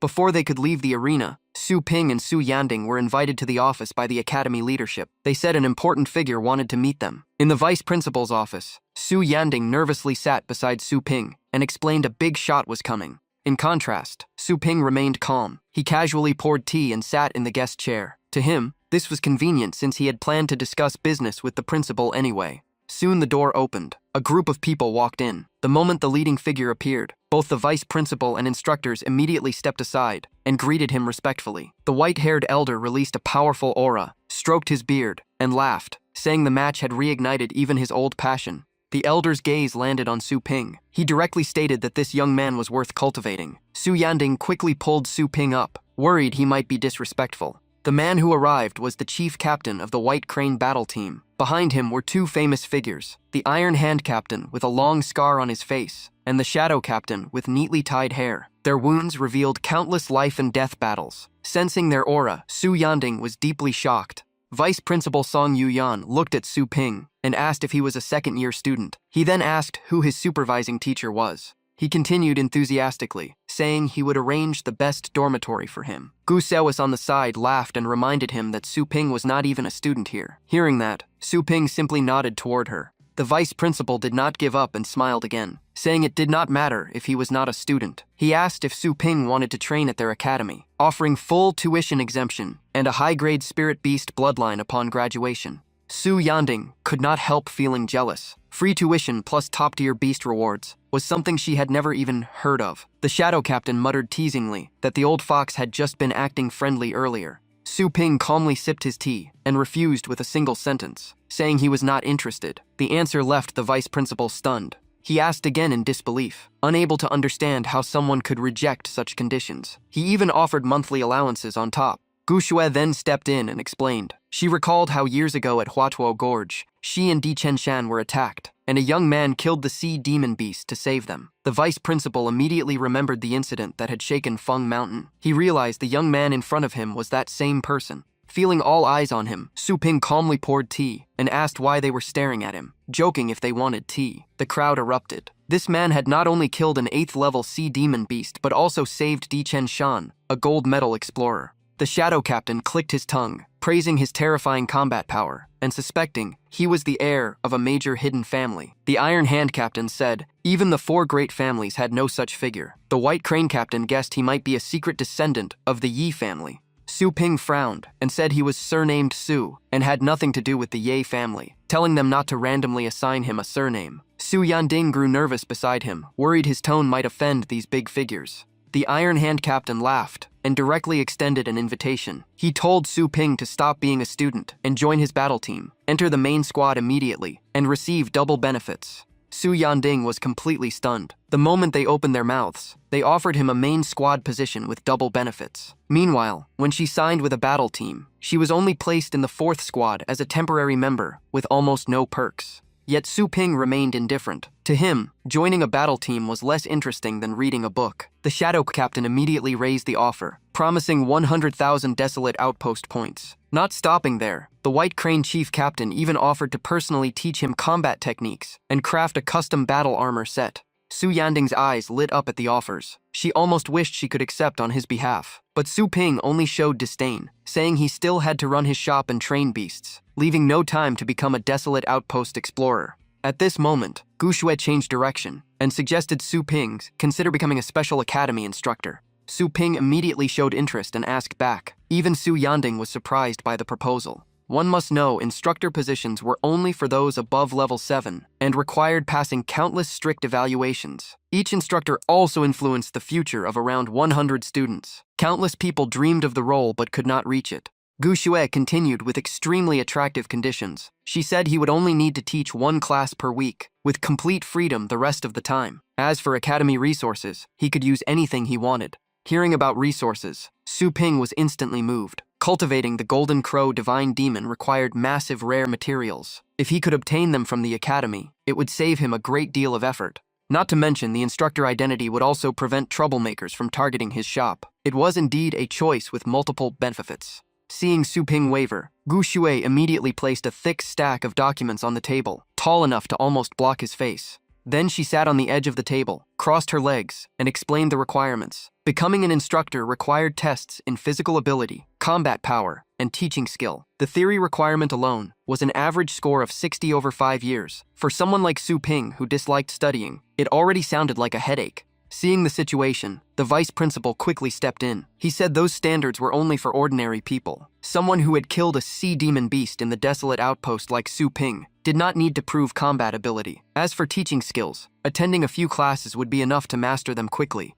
Hearing this, Su Ping asked about their real intention. Vice Principal Song calmly explained that he only needed to pass a physical evaluation. The academy needed to understand each instructor's strength to assign suitable students. In his heart, Su Ping understood clearly. This old fox simply wanted to test his true strength. If he did not perform well enough, even the benefits might be reduced. Thinking this, he directly agreed and asked for the test method. The vice principal immediately led them to a specialized testing area. In the center stood a nearly 4-meter-tall combat machine, made of reinforced alloy, used to evaluate high-level power. He said surviving 1 minute against Bai Zhe alone would count as a pass. Su Ping casually confirmed whether summoning beasts was prohibited. After receiving confirmation, Gu Shu's expression changed. She knew this machine was notoriously difficult, and even she could barely last 30 seconds. It seemed the vice principal was deliberately testing Su Ping. In contrast, Su Ping looked quite satisfied. He had been looking for a chance to test his recent training results, so he immediately stepped into the arena and signaled to begin.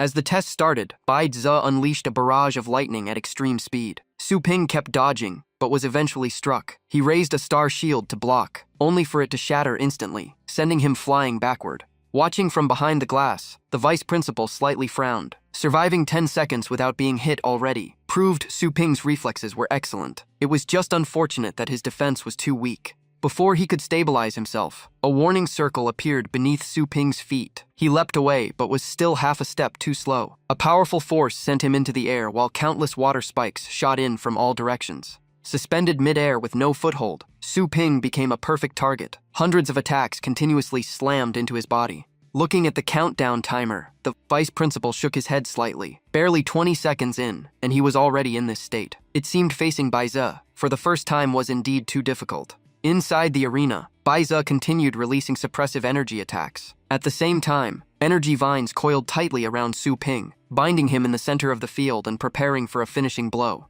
Seeing this, Gu Shui could not help but shout a warning. By now, a sea of flames had completely engulfed Su Ping's figure. She immediately demanded the test be stopped, but the vice principal calmly replied that no surrender had been heard, meaning the target was still resisting. He further explained that Baize's attack power would increase step by step. From level 1 to level 6, it only took a few seconds. Inside the firestorm, Su Ping could only rely on the primordial armor to hold on, but its durability had limits. The binding vines were too tight for him to break free quickly. Watching from outside, Gu Shui grew more shocked. 4 seconds, then 5 seconds passed, yet the assault still had not ended. She anxiously questioned the vice principal again. It had already been over 10 seconds, and Baize still had not stopped. By her calculation, the firestorm had likely reached level 8. Seeing no movement inside, everyone began to worry. Had Su Ping already lost consciousness? In reality, the primordial armor had already been completely destroyed. Under extreme pressure from the flames, Su Ping's body began to change. The Golden Crow divine demon power awakened, burning away most of his clothes, leaving only enough to cover vital areas.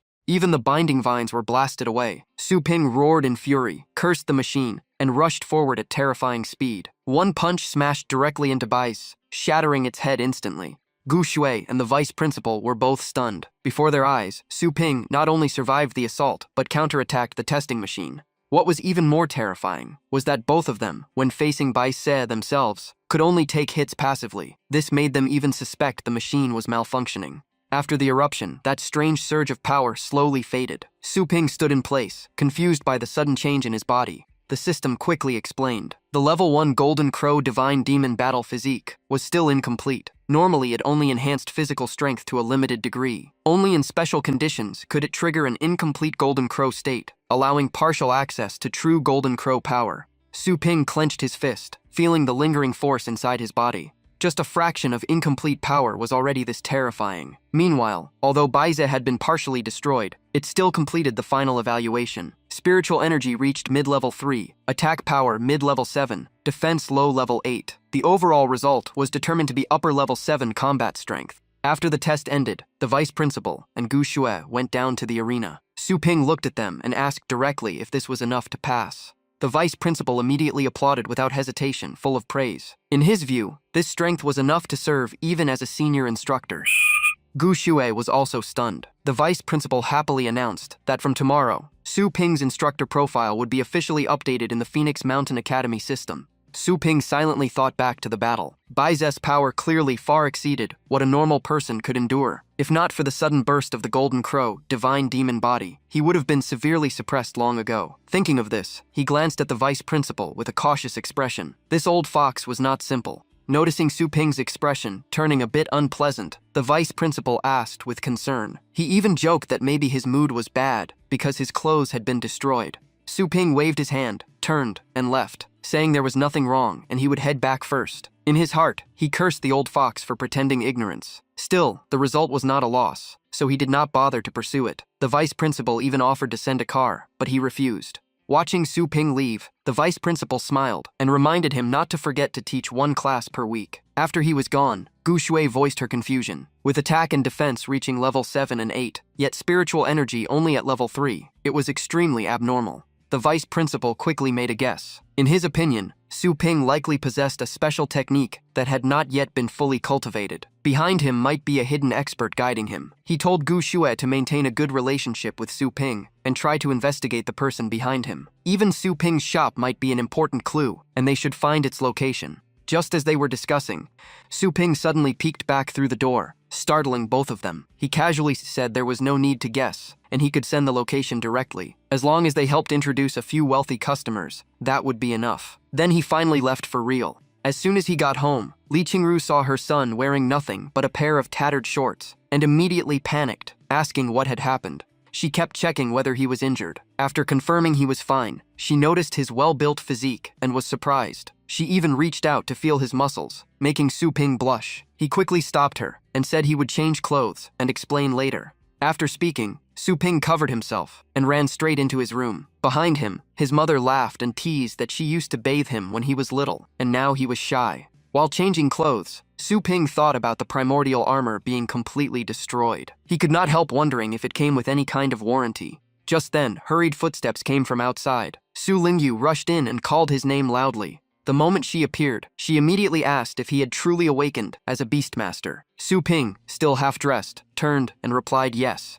Seeing this, Su Lingyu quickly covered her eyes and stammered, calling him a pervert. Then she asked when he had awakened. Su Ping found it funny, since she was the one who barged in. Su Lingyu refused to back down and insisted he get properly dressed before talking. Su Ping smiled with a dangerous look. In his opinion, this sister had become more and more disrespectful, barging into his room and even calling him by name. If he did not correct her, he would lose all elder brother authority. Thinking this, he deliberately stepped closer and teased her, saying if she liked looking so much, she should look properly. This made Su Lingyu scream in embarrassment while still covering her eyes. Not wanting to be teased further, she immediately revealed that she had just broken through to level 4. Then she threw a fist at him as a warning to keep his distance. Su Ping did not take it seriously at all. In his mind, his current strength was already far beyond before. But the next second, Su Lingyu's punch landed on a very sensitive spot. Su Ping's face turned pale instantly. He clutched the spot in pain and trembled. He could not understand it, since during the test he clearly had level 8 defense.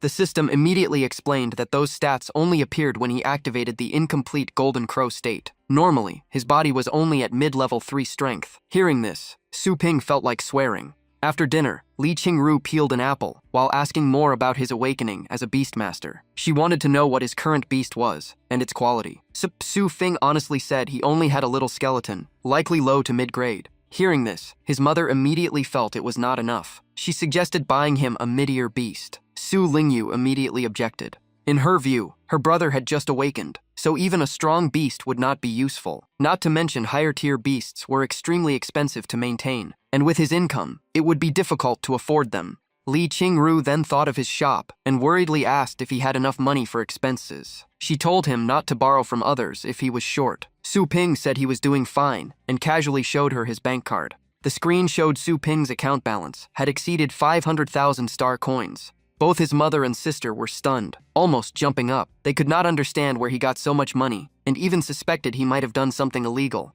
Su Ping calmly explained that the Phoenix Mountain Academy had recently seen a trend of raising lightning rats. He had sold a few at the right time and made a good profit. Of course, he did not mention that most of his shop earnings had been converted into system energy, and this money mainly came from rich young masters. Hearing this, Li Qingru finally relaxed. She was happy that her son was finally doing better. She even told Su Lingyu to take care of him more in the future. Su Lingyu immediately made a face, clearly uninterested. Su Ping cooperated and called her a good sister, saying he would rely on her guidance in the future. The next morning, the once quiet shop finally received its first customer. As soon as she entered, the girl asked directly whether Su Ping was the one who had trained the famous lightning rat recently. Su Ping silently noted that reputation really did bring customers quickly. He nodded and asked whether she wanted beast boarding, training, or pet food. The girl immediately raised 4 fingers and said she wanted to train 4 beasts at once, all reaching the same level as that lightning rat. Hearing this request, Su Ping was slightly surprised. He explained that the special training like the lightning rat was currently limited, and the shop only offered standard training packages with per-session fees.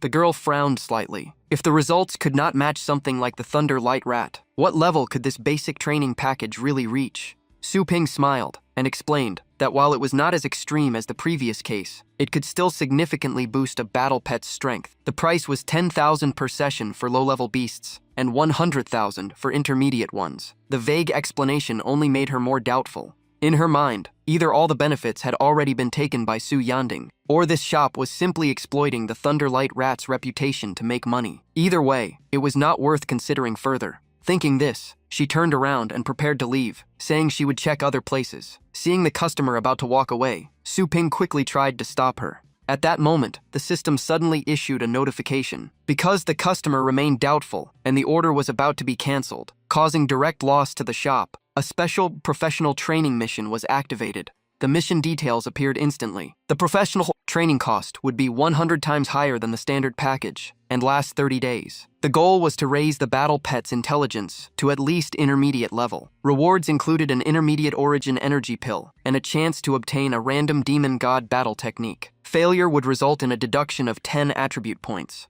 Su Ping was immediately tempted by the reward. Even so, the price being 100 times higher made him doubt whether anyone would actually pay for it. Hearing him call out, the girl turned back and asked what else he wanted to say. Su Ping explained that if she wanted her battle pet to reach a level similar to the Thunderlight Rat, there was a method, but the cost would be extremely high, and most customers could not accept it. The girl immediately asked how much it would cost. Su Ping raised one finger and stated the price as 1 million star coins. That price made the girl burst out laughing in shock. She even suspected he was trying to scam a large sum and disappear, so she asked directly if the shop was just rented space. Su Ping calmly replied that the shop belonged to him, and his reputation was solid. If she still did not trust him, she could check his profile on Phoenix Mountain Academy's website. Hearing the academy mentioned, she began to doubt his identity. While checking the system, she thought Su Ping looked like a first or second-year student. If he was trying anything suspicious, as a senior student, she would make sure he suffered for it at the academy.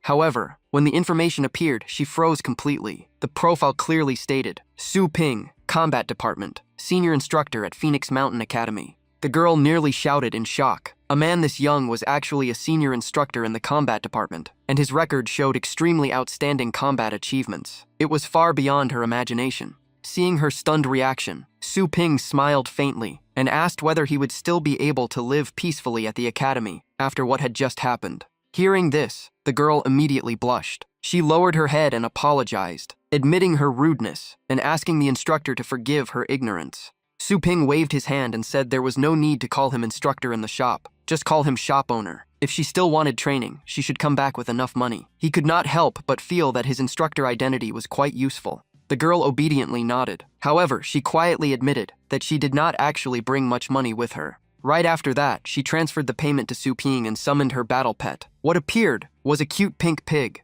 The system immediately confirmed receipt of 1 million star coins, converting it into 10,000 energy points. Seeing the surge in numbers, Su Ping was completely stunned. She said she did not have much money, yet spent 1 million so easily. He began to suspect he had underpriced Yahello last time. While Su Ping was still dazed, the girl nervously asked if he was dissatisfied with her, since his expression looked strange. She even promised to prepare an additional gift after the training was completed. Hearing this, Su Ping instantly felt delighted. He realized she was an extremely generous customer. He almost considered raising the price, but quickly reminded himself to maintain his professional image. He turned around and said, seriously, that she could rest assured. He treated all customers fairly. Then he stated that training would begin immediately, and she could return to collect her battle pet after 1 month. The girl grew increasingly impressed. She had initially doubted and offended him, yet Su Ping did not hold it against her. Moreover, his confidence in completing the training in such a short time made her respect for the instructor rise sharply. With sincere gratitude, the girl bowed deeply to Su Ping, thanking him for accepting the training of her battle pet. After seeing the client off, Su Ping checked the system interface. He now had over 10,000 energy points and had to choose between upgrading the spirit pool or upgrading the shop. Sending battle pets to the Thundercloud's Sea Realm for training cost 1,000 energy per run. To reach results similar to the previous Thunderlight Rat, at least 2 runs were needed. His current energy would be stretched thin. Professional training missions were also extremely rare, so he had to think carefully. At that moment, the system issued a new notification. The expanded training space would allow already trained battle pets, waiting for pickup to remain without occupying storage slots. It also unlocked a basic avatar function that could simulate the host to handle standard training sessions, with each use costing half of the order revenue.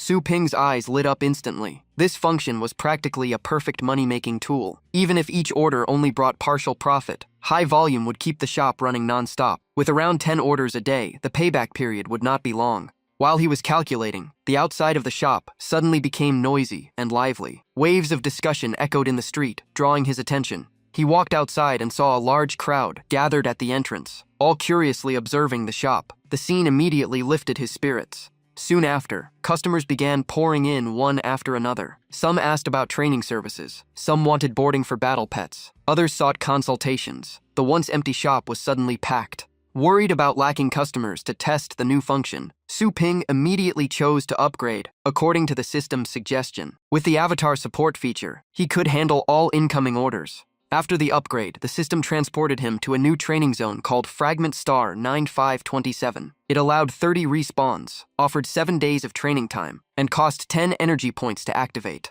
Su Ping led his battle pets through a spatial rift into the training area. At that moment, the system informed him that to fully activate the avatar function, he needed to complete at least one full training cycle and spend an additional 200 energy. Immediately after, a figure identical to Su Ping separated from his body. The battle pets gathered around curiously. Even Su Ping himself felt something strange about the clone. The strange part was that the avatar tilted its head and looked back at him with a blank expression, like a clueless puppy. Before starting training, Su Ping reminded the basic rule. To strengthen a specific elemental skill, battle pets must be placed in an environment rich in that element. After some travel, they arrived at a deep underground magma zone. Before them was a massive sea of molten lava, with temperatures reaching around 2,000 degrees, heat waves rolling endlessly. Su Ping nodded in satisfaction. Without hesitation, he rushed straight into the lava lake and ordered the battle pets to follow. The pets trembled, but still followed their master. As he approached the terrifying heat source, Su Ping realized his body felt no discomfort at all. He recalled the blazing storm from Baize, which had once been terrifying, yet this magma felt harmless in comparison.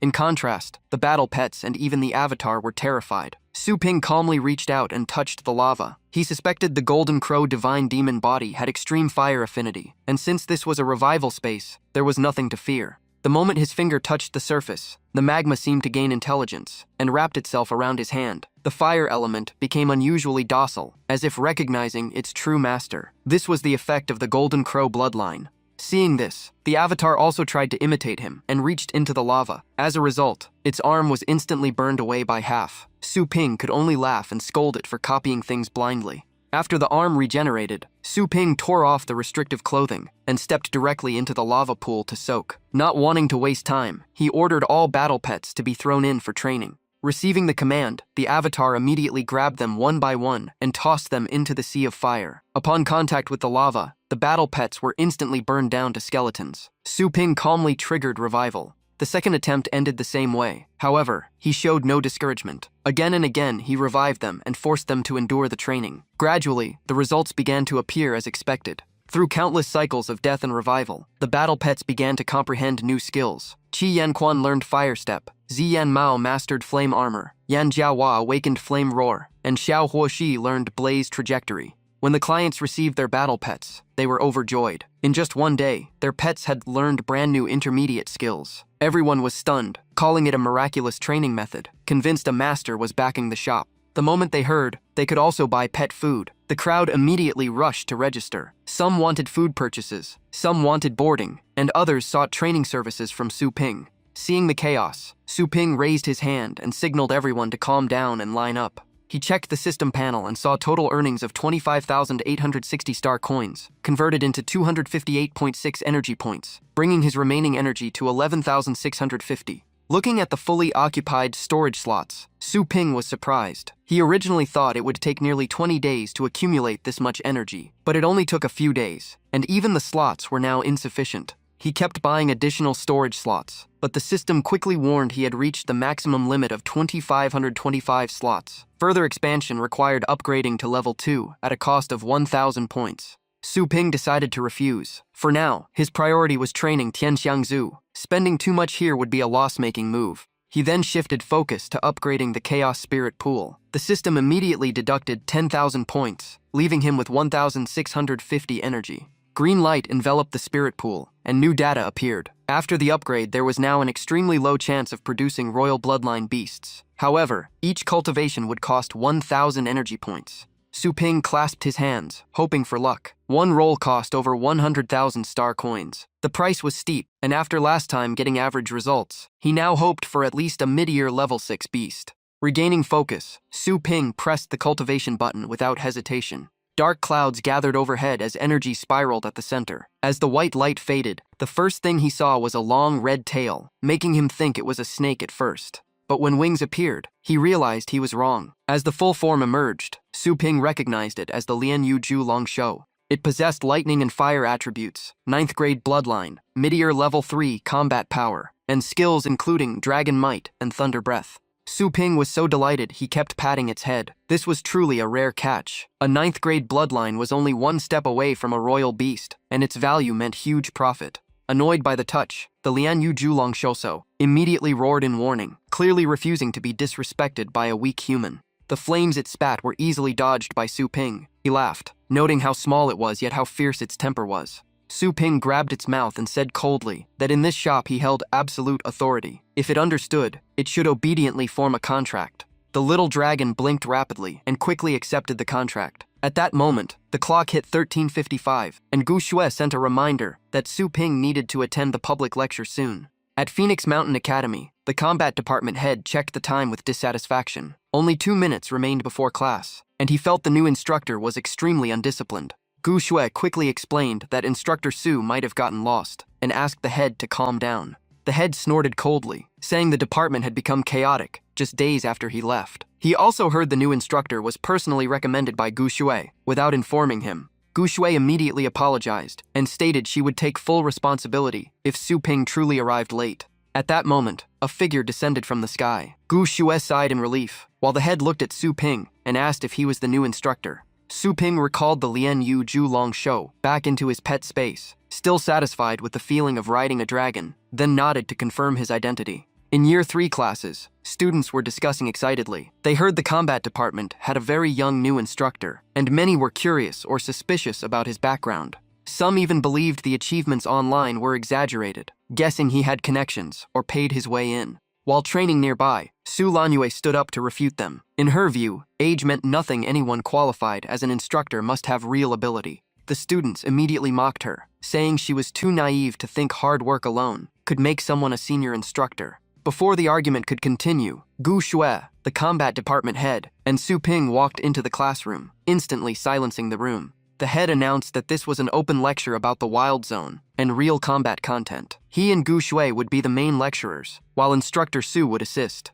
The class immediately erupted in whispers. Su Ping looked barely older than them, yet he had already become an instructor. Some students compared him to Ye Chen, saying that with his talent, he might also become an instructor in a few years. Ye Hao, noticing Su Ping, quickly pulled his friend back and told him to stop talking. Su Lanyue widened her eyes in disbelief. She could not accept that the person on the podium was Su Ping. Thinking that she had just defended the new instructor earlier, she instantly felt awkward and did not know how to explain herself. A student stood up and directly asked whether Instructor Su had really killed the sea demon beast and requested to hear the full story. The class became instantly curious. Some had never even heard of the sea demon beast, only knowing it was an extremely rare and terrifying creature. Su Ping raised his hand for silence and calmly replied that it was true, but not the topic of Today's lecture. If there was a chance later, he would explain it in detail. The combat department head chuckled and teased that the new instructor had only been on the job for a day and was already acting reserved. The students immediately followed, demanding that Su Ping demonstrate something to prove his qualifications. Yi Hao recalled their previous encounter. He had not been able to see Su Ping's true strength then, and now he also wanted to know how strong he really was. Su Lanyue could only cover her face. In her mind, Su Ping had only just awakened, and the sea demon beast stories sounded completely unbelievable. Gu Xue asked the class to stay quiet and confirmed that Instructor Su's strength was absolutely not an issue. However, the head insisted that a demonstration would convince the students more easily. Gu Xue realized she had been too hasty and immediately apologized. The head continued to push, saying that without proof, rumors of him entering through connections would only spread further. Su Ping sighed helplessly. Whether in a combat team or at an academy, trouble always seemed to follow him. He only warned that once he made a move, the cost would not be cheap. After speaking, he summoned the little skeleton. Upon seeing it, many students immediately laughed in mockery. Some even joked that such a weak pet was something they played with when they were 10 years old. The head laughed and said that as long as no students were injured, Su Ping could demonstrate however he liked, and he would take full responsibility. Su Ping put his hands in his pockets and casually replied that it was enough, as he had no intention of hurting anyone. Su Lan Yue felt even more helpless. In her eyes, the little skeleton was the weakest type of battle pet, and she could not imagine what Su Ping planned to show. In the next moment, the little skeleton casually swung its sword. A slash cut through the staircase, splitting the structure in half instantly. The remaining embers on the cut surface left everyone frozen. With a single strike, the specially reinforced staircase was completely severed. The entire class was stunned. No one understood what had just happened, and some even suspected it was not a little skeleton at all, but a disguised skeleton king. Yi Hao also felt a chill. He realized that if his silver snake thunder dragon faced that creature, it would likely not withstand more than a few exchanges. Su Lan Yue was completely stunned. She could not believe a low-level little skeleton possessed such terrifying power, especially since Su Ping had only just awakened. Su Ping crossed his arms and calmly asked the class if they wanted to see any more demonstrations. Gu Zhua covered her mouth in amusement, while the head broke out in cold sweat. He knew the classroom was built with extremely expensive materials, worth tens of millions, and could withstand rankite attacks, yet it had been cut apart by a single strike. Recalling his battle pet, Su Ping looked around the class and asked if anyone still had objections and wanted to try him directly. The entire class fell silent. No one dared to speak again. Seeing this, Su Ping asked if they could finally begin the lesson. The class nodded rapidly, like chickens pecking at grain. Gu Xue took the opportunity to begin the lecture and instructed everyone to turn to page 45 of the textbook. It was the quietest lesson they had ever experienced. However, no one truly focused on the lecture, as their minds were still dominated by the deep sword scar left behind. After the class ended, Vice Principal Dong personally drove Su Ping back to the shop. As he got out of the car, Su Ping closed the door and smiled, saying it was too polite for a vice principal to personally escort a teacher back. Vice Principal Dong laughed and replied that Su Ping had silenced an entire class on his very first lecture. In his view, this was a rare talent of Phoenix Mountain Academy. Hearing the praise, Su Ping became even more cautious. He suspected this old fox did not come just to flatter him and likely had another purpose. At that moment, as they entered the shop, a guest arrived. The visitor was Ye Chenshan. He greeted Su Ping with a smile, as if they were old acquaintances meeting again. After serving tea, Su Ping looked outside and noticed the entire street was unusually quiet, with not a single customer in sight. Yi Chenshan explained that the Yi family needed to discuss an important matter privately, so they had cleared the area temporarily. All business losses would be fully compensated. Su Ping immediately looked at Vice Principal Dong. The man awkwardly admitted it was a coincidence that he also had something to discuss with Su Ping today. The vice principal said the Global Elite Tournament was about to begin. It was held once every 3 years, and only Battle Pet Masters under level 7 were eligible. The champion would not only receive massive rewards, but also gain the opportunity to be personally guided by a legendary tier powerhouse. Over generations, most champions advanced significantly on their cultivation paths. Some even became legendary battle pet masters, revered by countless people and entrusted with protecting the continent. The vice principal enthusiastically suggested that if Su Ping agreed to participate, the academy would grant him 1 year of leave, keep all salary benefits, and provide additional incentives. However, Su Ping immediately refused. He had no intention of stepping onto a competitive stage. In his mind, becoming champion meant becoming world famous. His current level of attention already brought enough trouble. If he attracted even more attention, he would likely become a target of major forces. Compared to that, relying on the system to grow was far more stable. Yi Chenshan lightly shook his head. Originally, the Yi family had planned to invite Su Ping to explore a secret realm, but they had postponed it after assuming he would join the tournament. Hearing the word secret realm, Su Ping immediately became curious and asked where it was. Vice Principal Dong confirmed they were referring to one of the 3 major secret realms of the entire Asia zone. Yi Chenshan looked surprised. Information about secret realms was usually restricted to those above silver rank, yet the vice principal knew it clearly. Dong laughed and said that before retirement he had been a high-ranking pioneer. Seeing the two still going in circles, Su Ping directly told them to get to the point. According to the explanation, ordinary spatial rifts only lead to normal star regions, where the gains are limited to rare minerals or primitive creatures. But the 3 major secret realms, Dragon Platform Mountain, Mirror Bone Platform, and Demon God Seed Domain, connect to star regions that once hosted civilizations equal to, or even surpassing, Blue Star. Yi Chenshin stood up excitedly. Although those civilizations had long vanished, the remaining relics still held unimaginable value. Some were priceless on the market, some could shift global power balances, and some could even help humans touch deeper universal laws. Hearing this, Su Ping could not help but feel surprised. He had not expected other worlds to once reach such terrifying levels of development. The vice principal continued that greater value also meant greater danger. The secret realms were filled with ancient mechanisms and powerful beasts. Many experts who entered never returned. Because of this, the Federation sealed most of the area and only opened a relatively safe outer zone during the global tournament.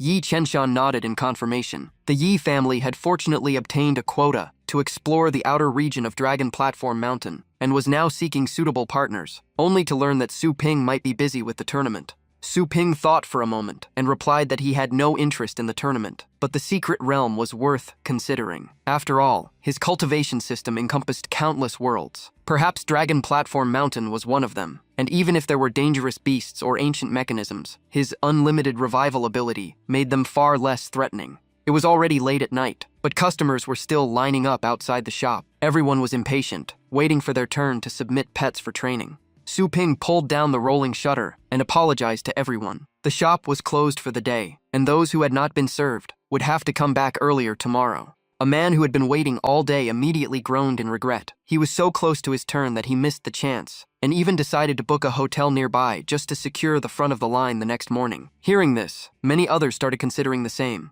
After sending off all the customers, Su Ping stretched his body. The sudden rush of business left him unaccustomed, and he had not had time to focus on cultivation for 3 days. He opened the system training interface and searched for Longtai Mountain. No results appeared. Not giving up, Su Ping searched all high-level locations containing the word Long, and a list began to show up. The list quickly appeared, with the Dragon King Inheritance Land standing out, costing 2,000 energy points to enter. Seeing the massive scene of giant dragon bones, Su Ping was shocked. This was actually an inheritance illusion world. Observing the enormous dragon skeletons, he felt this place was far from simple. Su Ping asked the system what made inheritance illusion worlds different from normal training locations. The system explained that, as the name suggested, it was an illusory world. Only combat experience and cultivation insights could be taken out, nothing else. Su Ping immediately felt dissatisfied. A place where no items could be taken, yet it cost twice as much as normal sites. The system added that each inheritance land was guarded by a king soul of an ancient powerhouse. These beings were extremely high level and could not be copied or replicated. Some places even required minimum entry conditions. Su Ping still felt it was a waste, wishing at least some treasures could be brought out. After thinking it over, bringing only little skeleton would waste such an opportunity, so Su Ping decided to bring a few more battle pets. He went to the boarding area and noticed a moon-chasing hound that had long been overdue for pickup. He directly checked its contract. The information was clear. Moon-chasing hound, level 1, combat type, first rank battle power, low-grade talent. Its skills were only barking and biting, a basic entry-level pet. After reading, Su Ping confirmed its owner had likely met an accident and would not return. He patted the dog and told it to follow him and live well from now on. After preparations, Su Ping led his battle pets into the Dragon King Inheritance Land. The system immediately deducted 2,000 energy points and announced a 7-day duration with 10 revival chances. Once inside, he finally felt the terrifying scale of the giant dragon bones. At that moment, an ancient and majestic voice echoed through the space, asking if they had come to accept the inheritance trial. The voice shook the heavens and earth. Su Ping instantly understood. This was the king's soul guarding the place. After he confirmed his purpose, the ground began to tremble violently. The long-dead dragon skeleton seemed to come alive, and a massive dragon pillar slowly rose from the earth.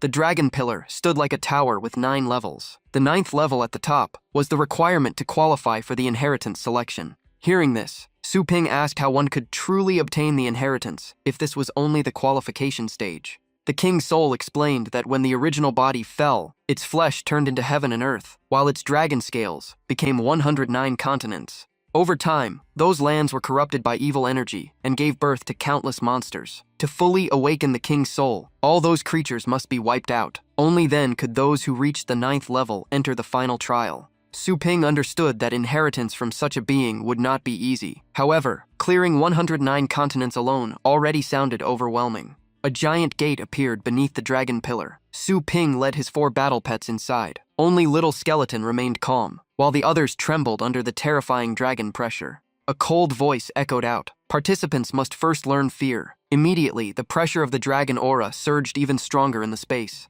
Suddenly, panicked barking from the moon-chasing hound came from another direction. Su Ping was shocked to realize that although they entered together, the sounds of the battle pets were coming from completely different locations. He immediately took out a flashlight to light the way, and under the weak beam, the structure of the first floor slowly came into view. In front of him stood two massive statues, while his 3 battle pets kept bumping into surrounding walls while fumbling in the dark. After a closer look, Su Ping realized the walls were specially designed to distort sound direction completely. He shone the light toward a dragon statue and wondered what this so-called dragon might fear test actually was. Lost in thought, he did not notice one statue silently raising its sword for a strike. Luckily, Little Skeleton reacted instantly and blocked the attack for its master. Seeing stone statues that could attack, Su Ping immediately understood they were living entities. But in that instant, the other statue's blade had already pierced straight through his body. The system's familiar notification sounded. Host has died. Remaining revivals, 9. Do you want to revive on the spot? Su Ping chose random revival and felt a bit regretful. If he had fully activated the primordial treasure armor in time, he might not have died. Everything happened too fast, but at least he now understood how dangerous this place truly was. After reviving on the spot, Su Ping observed carefully. He discovered that whenever the flashlight was turned on, the 2 guardian statues would immediately attack, but in complete darkness, they remained still like real statues. After thinking for a moment, he quickly grasped the rule. Su Ping told Little Skeleton to stay still, and realized the fear of Dragon Might test was actually about not looking directly at the master of this inheritance land. After instructing his battle pets to follow closely, Su Ping closed his eyes. As a battle pet trainer, his senses were far beyond ordinary humans, especially his ability to perceive energy flow in space. Even without sight, he was not completely helpless. However, resisting Dragon Might pressure while constantly sensing the environment consumed enormous mental energy, something ordinary people could not endure. Fortunately, after countless trials and training worlds, Su Ping had grown used to this pressure. Now that he understood the rules of the first floor, navigation was no longer too difficult. At that moment, a ferocious dragon soul suddenly lunged toward him. Su Ping sensed the danger, but quickly realized it felt unreal. He concluded it was only an illusion, and stood still as the dragon soul passed through his body. Immediately after, the entrance to the second floor appeared ahead. An ancient voice echoed through the space, declaring that the challenger had passed the first trial and was allowed to proceed to the next level. Upon leaving the illusion, multiple notifications appeared. Hell Prison Candle Dragon Beast learned Dragon Roar. Moon Chasing Hound gained Berserk. Heavenly Fragrance Pig awakened Fragrance Resistance and Acute Poison, while Little Skeleton comprehended Dragon Slaughter. Su Ping let out a relieved breath. This time he had pushed all the way to the 8th floor of the Dragonbone Tower, a fairly solid result. The Heavenly Fragrance Pig had also been sufficiently trained. However, the Guardian of the 9th floor was overwhelmingly powerful at level 9. Even though Little Skeleton had reached mid-level 8 and possessed Dragon Slaughter that countered dragon races, it was still no match. The gap between level 8 and 9 was simply too vast. He would need to wait until it fully absorbed the Skeleton King Blood Orb.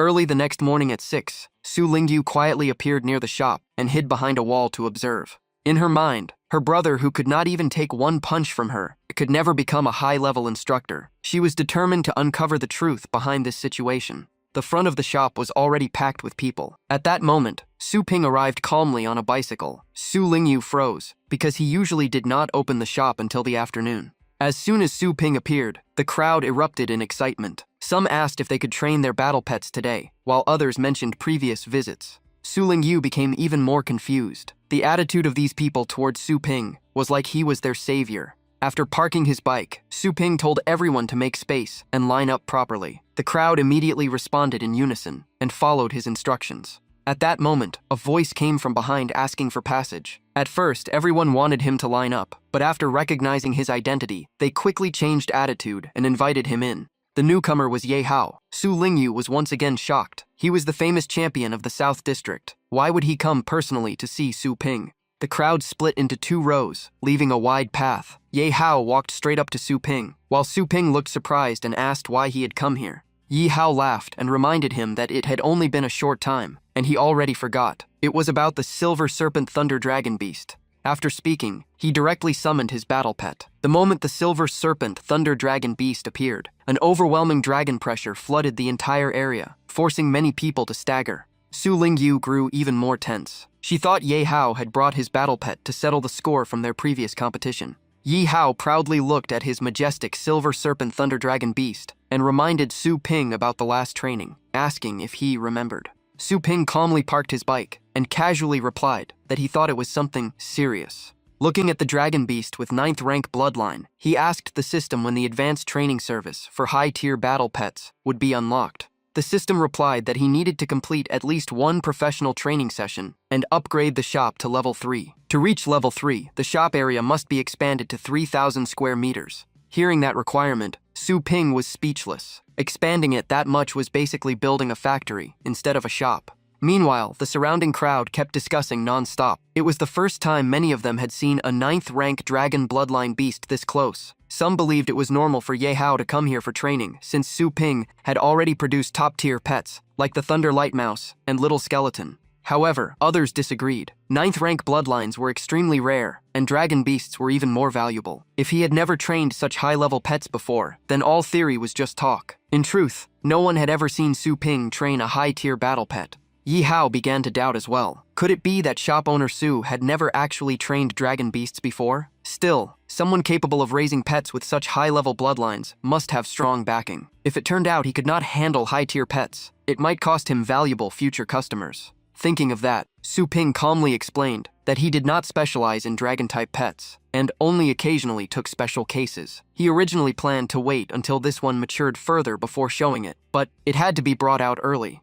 Even though it had not fully appeared yet, the aura leaking from the summoning space already made the crowd feel immense pressure. Even Su Lingyu, standing at a distance, was affected by the overwhelming pressure. When the Hell Prison Candle Dragon Beast fully manifested and let out a thunderous roar, Ye Hao struggled to stay standing, while ordinary people had already collapsed. Even the Silver Serpent Thunder Dragon Beast immediately lowered its head in submission. Seeing this, Ye Hao could not believe it. In his mind, it made no sense that pure dragon pressure alone could cause such submission, especially since his own beast was physically larger. Su Ping pointed out that he misunderstood. What forced the Silver Serpent Thunder Dragon Beast to submit was not just dragon pressure, but a gap in bloodline purity. Reaching the 9th rank meant crossing a massive threshold in strength. The gap could even exceed the total difference from rank 1 to 8 combined. Between high-tier and low-tier beasts, suppression from bloodline already existed. This was especially true for dragon species, where hierarchy was absolute. The proof was that the Silver Serpent Thunder Dragon Beast had to train hard to barely comprehend dragon pressure, while the Hell Prison Candle Dragon Beast was born with it.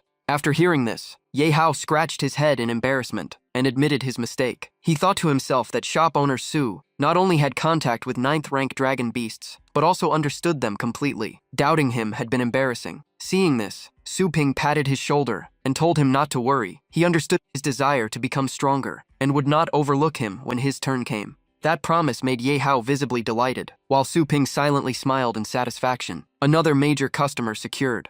Su Lingyu slumped to the ground, her eyes filled with disbelief. Hell Prison Candle Dragon Beast, top quality Little Skeleton, Thunder Light Mouse, and the title of high-level instructor. Could all of this really be true? Since when had her brother become this powerful? Immediately after, the surrounding crowd summoned their battle pets and rushed forward, begging shop owner Su to continue accepting training requests.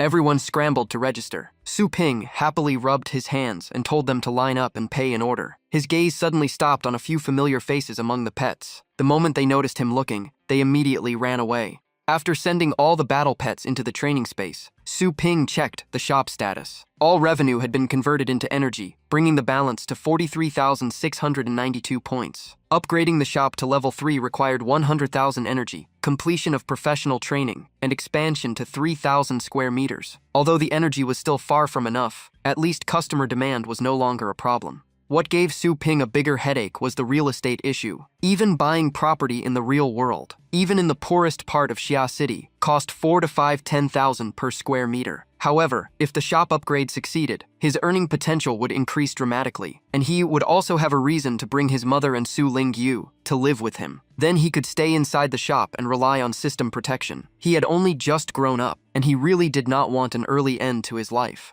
Thinking about the massive amount of money required, Su Ping felt his head ache. Exploring wastelands was too dangerous. If not for the materials needed for the Golden Crow Divine Demon body, he would not want any part of it. Mortgaging the Hell Prison Candle Dragon Beast might get him tens of millions, but then he would not be able to continue training it during the repayment period. After weighing everything, the only thing he could currently leverage seemed to be his identity as a high-level instructor. In the upper city district of the Longjiang base, modern buildings stretched endlessly, and dazzling lights made the entire area look extremely prosperous. Xu Kuang, a level 5 battle pet master and student of the War God Academy, was searching online for a tutor specializing in undead system battle pets. However, almost all results were for other attributes. Teachers skilled in this field were as rare as undead-type beasts themselves. At that moment, a user named Longjiang #1 Handsome Tutor suddenly sent him a message. Su Ping got out of a taxi and paid 1802 yuan. This was indeed upper city, where making money was easier, but the cost of living was just as high.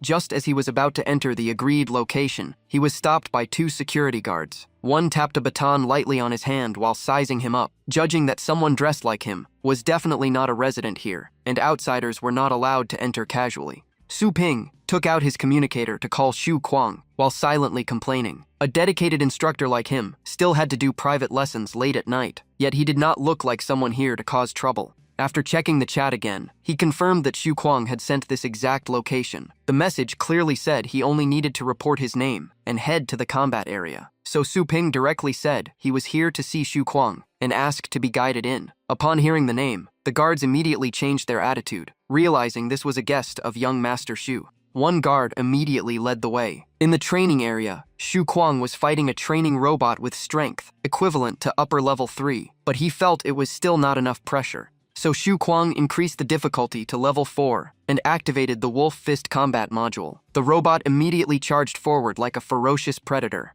However, Xu Kuang only threw one punch, smashing the opponent instantly. The system quickly issued a warning that the machine had lost over 80% functionality and had to shut down. At that moment, the guard brought Su Ping into the training ground and announced that the scheduled guest had arrived. The moment Xu Kuang saw him, he immediately cupped his hands respectfully and called him senior, saying he had finally been waiting for him. Seeing this, the guard excused himself and left so as not to disturb the training. While observing the surroundings, Su Ping noticed that the training grounds of the wealthy were actually not much different from those in Phoenix Mountain. However, after clearly seeing Su Ping's young face, Xu Kuang became suspicious. He thought this was likely just an assistant or student of the real master. Unexpectedly, Su Ping directly admitted that he was the owner of the Longjiang #1 Handsome account. Xu Kuang's expression stiffened instantly. He could not believe the person in front of him was the senior he had imagined. Su Ping calmly confirmed it and mentioned Xu Kuang's profile, saying he had some understanding of undead system pets and could offer guidance.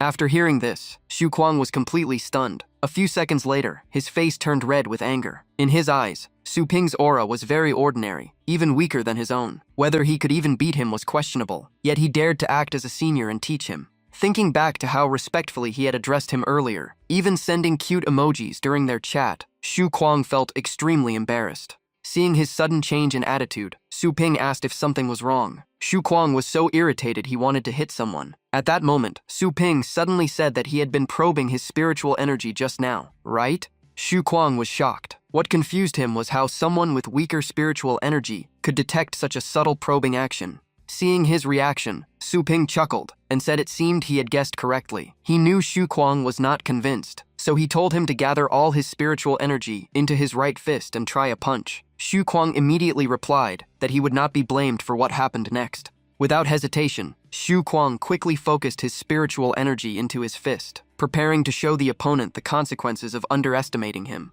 But strangely, before the punch could be released, all his spiritual energy suddenly collapsed. Before he could even react, Su Ping smiled faintly. His hand hidden behind his back was secretly interfering, cutting off control over the energy inside Xu Kuang's body. Immediately after, Su Ping sent out a burst of spiritual force toward Xu Kuang. Even though he tried to block it with his arm, he was still forced several steps back. Xu Kuang was utterly shocked. As far as he knew, only true powerhouses with overwhelming spiritual energy could interfere with the flow of energy around others, and at the 9th titled rank, such control had nearly reached a godlike level. His initial perception clearly showed that Su Ping's spiritual energy was weaker than his own. Yet everything that just happened proved it was all caused by the man in front of him.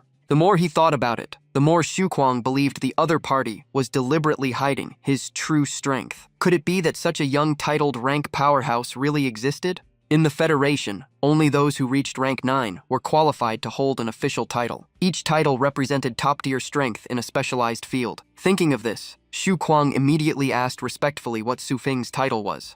Su Ping did not want to continue the topic. He replied coldly that Xu Kuang was not yet qualified to ask about his title. If he still refused to accept it, he could try a few more moves. Xu Kuang immediately agreed. He then summoned 2 undead-type battle pets, the Marsh-Tide Corpse Beast and the Soul-Devouring Beast. The first to attack was the Soul-Devouring Beast. It was a spiritual attack-type pet, already grown to level 5. It fed on the souls of the dead. Its appearance was a dark mass of mist, but inside were countless piercing screams that made chills run down one's spine. Just its grotesque appearance alone was enough to break many people's fighting spirit. Following closely behind was the Marsh-Tide Corpse Beast, a level 6 bloodline creature nearing its peak, with combat power at upper level 5. Its massive humanoid body was twisted and rotten, covered in constantly writhing sludge-like matter. Wherever the Marsh-Tide Corpse Beast passed, it left behind foul-smelling trails of sludge, one of the reasons why many people hated undead-type pets. While the Soul-Devouring Beast released mist to disrupt vision, the Marsh-Tide Corpse Beast charged straight in. However, the hard ground reduced its mobility. Meanwhile, after repeated battles in the Dragon King inheritance using the Golden Crow Divine Demon body, Su Ping had stabilized his strength. In his semi-complete Golden Crow state, his real combat power had reached mid-level 6. Seeing the Marsh-Tide Corpse Beast rush in, he simply grabbed its muddy arm. With explosive physical strength, he spun and hurled the 4 to 5 meter creature flying.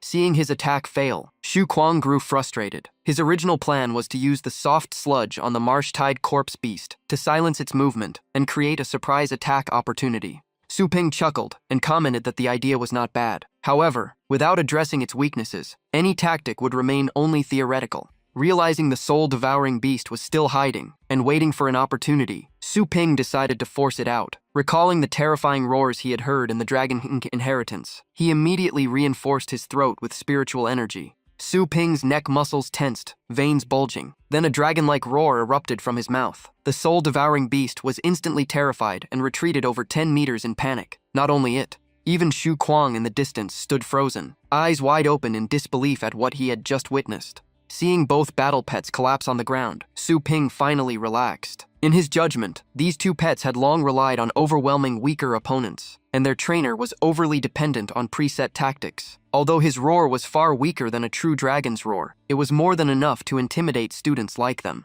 Xu Kuang could not understand at all. Dragon Roar was a signature skill of high-level dragon beasts, yet a battle pet trainer had just used something similar. How could a human possibly produce such a domineering sound? Su Ping calmly explained that he had simply reinforced his body with spiritual energy. He then commented that while the 2 pets' combat skills were somewhat messy, their physical training had achieved some results. Hearing him casually refer to his pets as little cuties, Xu Kuang felt a strange sense of agreement. In his eyes, the undead beast system is the most overpowered choice. Nothing beats crushing opponents with rare spirit beasts and watching them freeze in confusion, not understanding what just happened. Unfortunately, this path is extremely hard. Friends tend to avoid and look down on Xu Kuang. Even teachers look at him strangely. Worst of all, undead system knowledge is extremely rare, like searching for gold in a desert. So meeting someone who truly understands it today makes Xu Kuang regret not meeting Su Ping sooner. Su Ping interrupts him and says he already saw the problem. Xu Kuang's past wins mostly came from level gaps and the unpredictability of rare beasts. Against equal opponents or those who understand undead tactics, his weaknesses will show immediately. Xu Kuang quickly asks how to fix it. Su Ping pulls out a glowing lotus from his clothes. Xu Kuang is shocked and recognizes it as the legendary Netherbone Lotus. Su Ping confirms it. This treasure greatly boosts undead beasts' skill comprehension. With more skills, they gain more tactical options. He will also personally teach Xu Kuang command techniques. Xu Kuang immediately bows respectfully. He knows people once offered 5 million and still could not buy this item. Seeing Su Ping bring it out, he even thinks it might be a greeting gift. Su Ping corrects him right away and states the pricing clearly. Guidance fee is 91 million. Beast feeding costs 12 million separately, plus 3,604 for transport. Payment first, service after. However, since Xu Kuang recognizes value, he may get priority access to undead resources later. Xu Kuang swallows hard. The nether bone lotus alone is worth far more than that amount. More importantly, Su Ping implies long-term resource supply. He quickly agrees with excitement. On the way back, Su Ping continues giving instructions. Next time against flying beasts, Xu Kuang should deploy multiple layers of bone prison first. While bone prison blocks attacks, he should combine fog and blood spirit transformation to expand detection range, then slowly wear the enemy down. Xu Kuang memorizes every word. Su Ping nods, rolls up the car window, and leaves while Xu Kuang respectfully sees him off. Only after the car disappears does Xu Kuang realize he forgot to ask for contact information from the senior. Back home, Su Ping sees his mother waiting in front of the TV. She immediately loses his interest in the show and asks if he has eaten, preparing to reheat food. Su Ping responds and washes his hands. Sitting at the table, he notices today's meal is much more abundant than usual. He glances aside and sees his younger sister secretly watching him with a pillow. He smiles and says today is really good. His mother happily pats his head and says her cooking is naturally great. Su Ping eats with emotion. Since arriving in this world, this is his first proper meal like this. Even the chicken leg tastes better than usual. Back in his room, Su Ping resumes training. Thanks to the first level of Golden Crow Divine Demon Body, he could unleash level 6 combat power. But against coordinated level 6 beasts, he still relies on Xiao Ku Lu. Su Ping is currently at upper level 3. With Chaos Star Force Diagram alone, it would take weeks to reach level 4. Buying Origin Force pills from the system store would speed things up. He opens the shop, but no Origin Force pills appear. Each refresh costs 100 energy, so he tries his luck. The first item is an intermediate beast ring set, costing 10,000 energy. It offers a 75% capture rate for wild level 7 beasts, 50% for level 8, 25% for level 9, and a small chance for king beasts. Su Ping is satisfied. Even if he does not plan to tame more beasts, it could be a lifesaver if Xiao Ku Lu cannot handle a level 9 opponent. He refreshes again and sees a beginner Beastmaster skill manual called Spirit Control, priced at 50,000 energy. It is a huge expense. If the skill is average, it is a loss. If it is powerful, it is a major gain. What hesitates him most is the chance that the next refresh might finally show an Origin Force pill. After some hesitation, Su Ping finally decides to make the purchase. Once the transaction is completed, a flood of information turns into streams of data and rushes straight into his mind. When he opens his eyes again, Su Ping tests the new ability and instantly uses Spirit Force to pull a cup of water from a distance into his hand.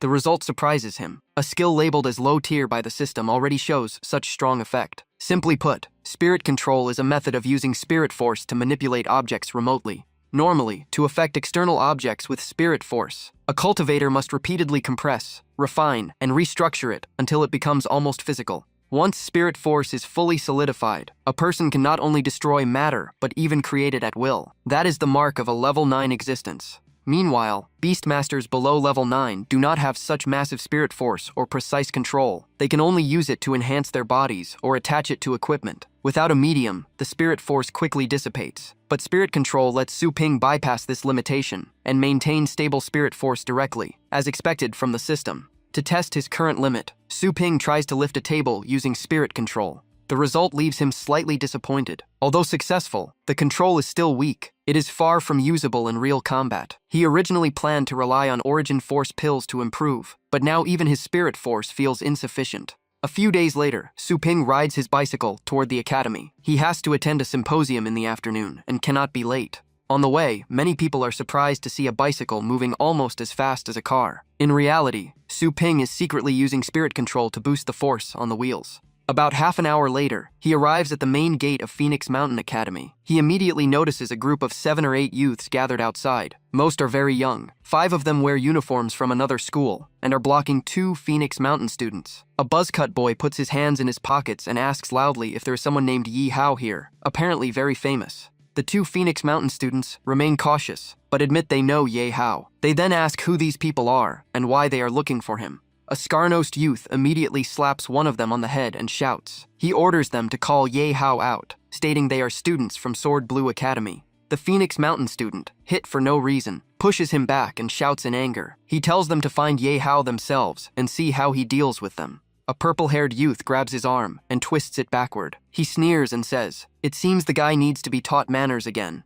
He then snaps the student's arm and pushes him to the ground, asking again if he is willing to call Yi Hao now. The The student turns pale from pain and eventually agrees. But the Sword Blue Academy group still does not stop. The scar-nosed leader recalls being pushed earlier, steps on a wall, spreads his arms, and orders the student to crawl under his legs. The surrounding crowd bursts into laughter. Some mock that Diane is bullying juniors.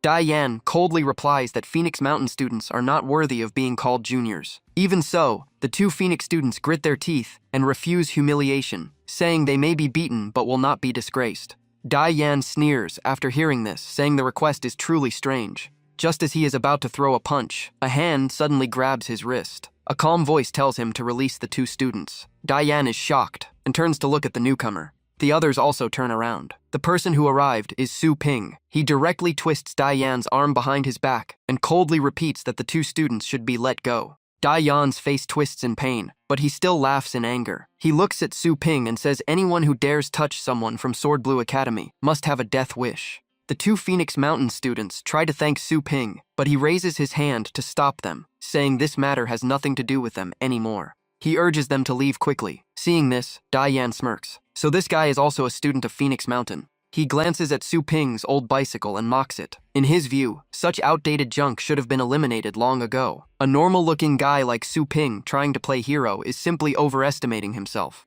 Su Ping does not respond. He calmly looks down at the front wheel of his bicycle, where Diane is stepping on it. Diane continues mocking him, saying he should stop riding a bike and just walk instead. After hearing that, Su Ping casually replies that in his opinion, a lying-on-the-ground profession suits Diane better. Before Diane can even process the meaning, his body is suddenly lifted off the ground. He only rises a short distance before being slammed violently down, shaking the ground slightly. It looks exactly like an invisible hand grabbed him and smashed him down. Diane is dazed in pain and completely unable to understand what just happened. His teammates think he simply fell on his own and burst out laughing. Some even joke that he managed to trip on flat ground. Hearing this, Diane grits his teeth in rage and curses them back. However, another youth in the group quickly notices something strange. He says he did not see any movement from Su Ping at all. Then he directly asks what he did. Su Ping calmly replies that it is simple. If someone touches him once, he just returns it once. Hearing this, another member steps forward, ready to attack. But Diane shouts for him to stop, saying this is between him and Su Ping.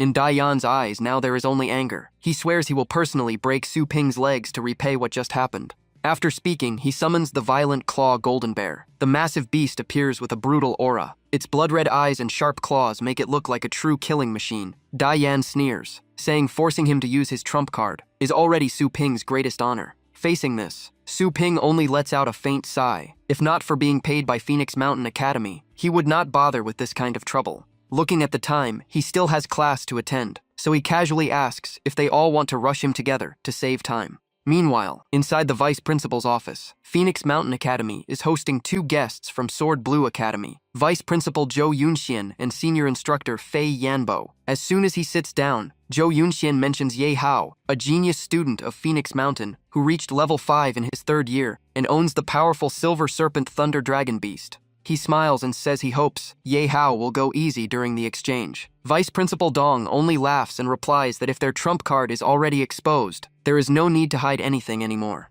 He even jokes that Sword Blue has won too many times in previous years, so it is time for Phoenix Mountain to regain some face. Zhou Yunxian laughs in response, saying he remembers there was at least one draw before. After a few polite exchanges, both sides agree to let the competition decide the outcome. At that moment, Luo Gushues, sitting nearby, changes the topic and asks whether Sword Blue's team has arrived yet, since registration procedures still need to be completed. Fei Yanbo immediately uses his communication device to call his students. They had said they would explore the campus earlier, so they should arrive soon. Not long after, Diane and his group appear at the office entrance in a miserable state. All of them are clearly injured. Seeing this, Fei Yanbo angrily shouts at them, asking what they have done. The competition starts tomorrow, yet they already look like this. When he turns around, he notices Vice Principal Dong and Luo Gushue trying hard to hold back their laughter, which makes him even more irritated. Fei Yanbo continues questioning them, demanding a full explanation of what happened. If they refuse to speak, they will all be punished.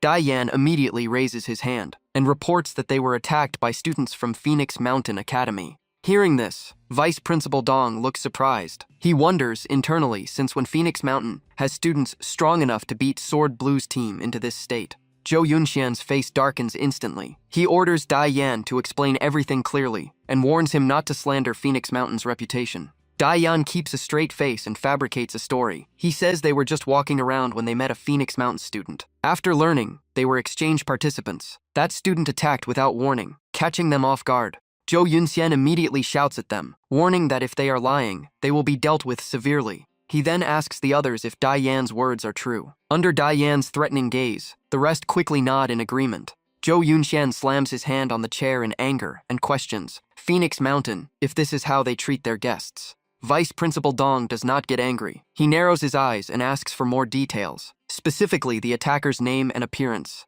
Dai Yan tries to recall and answers that it was a young male student, about their age, probably. He hesitates for a moment, then says the person's surname is Su. At that moment, Vice Principal Dong's expression instantly changes. After closing his shop in the evening, Su Ping suddenly receives a call from Vice Principal Dong. As soon as he picks up, he asks what is going on since he is in the middle of cultivation. Vice Principal Dong does not beat around the bush and directly asks if Su Ping was the one who beat up the Sword Blue Academy students today. Su Ping calmly confirms it. To him, there is nothing to hide. Hearing this, Vice Principal Dong sighs and says, "Things have become troublesome. The people Su Ping dealt with are the representative team of Sword Blue Academy for the exchange competition. They are now searching everywhere for him to settle the score.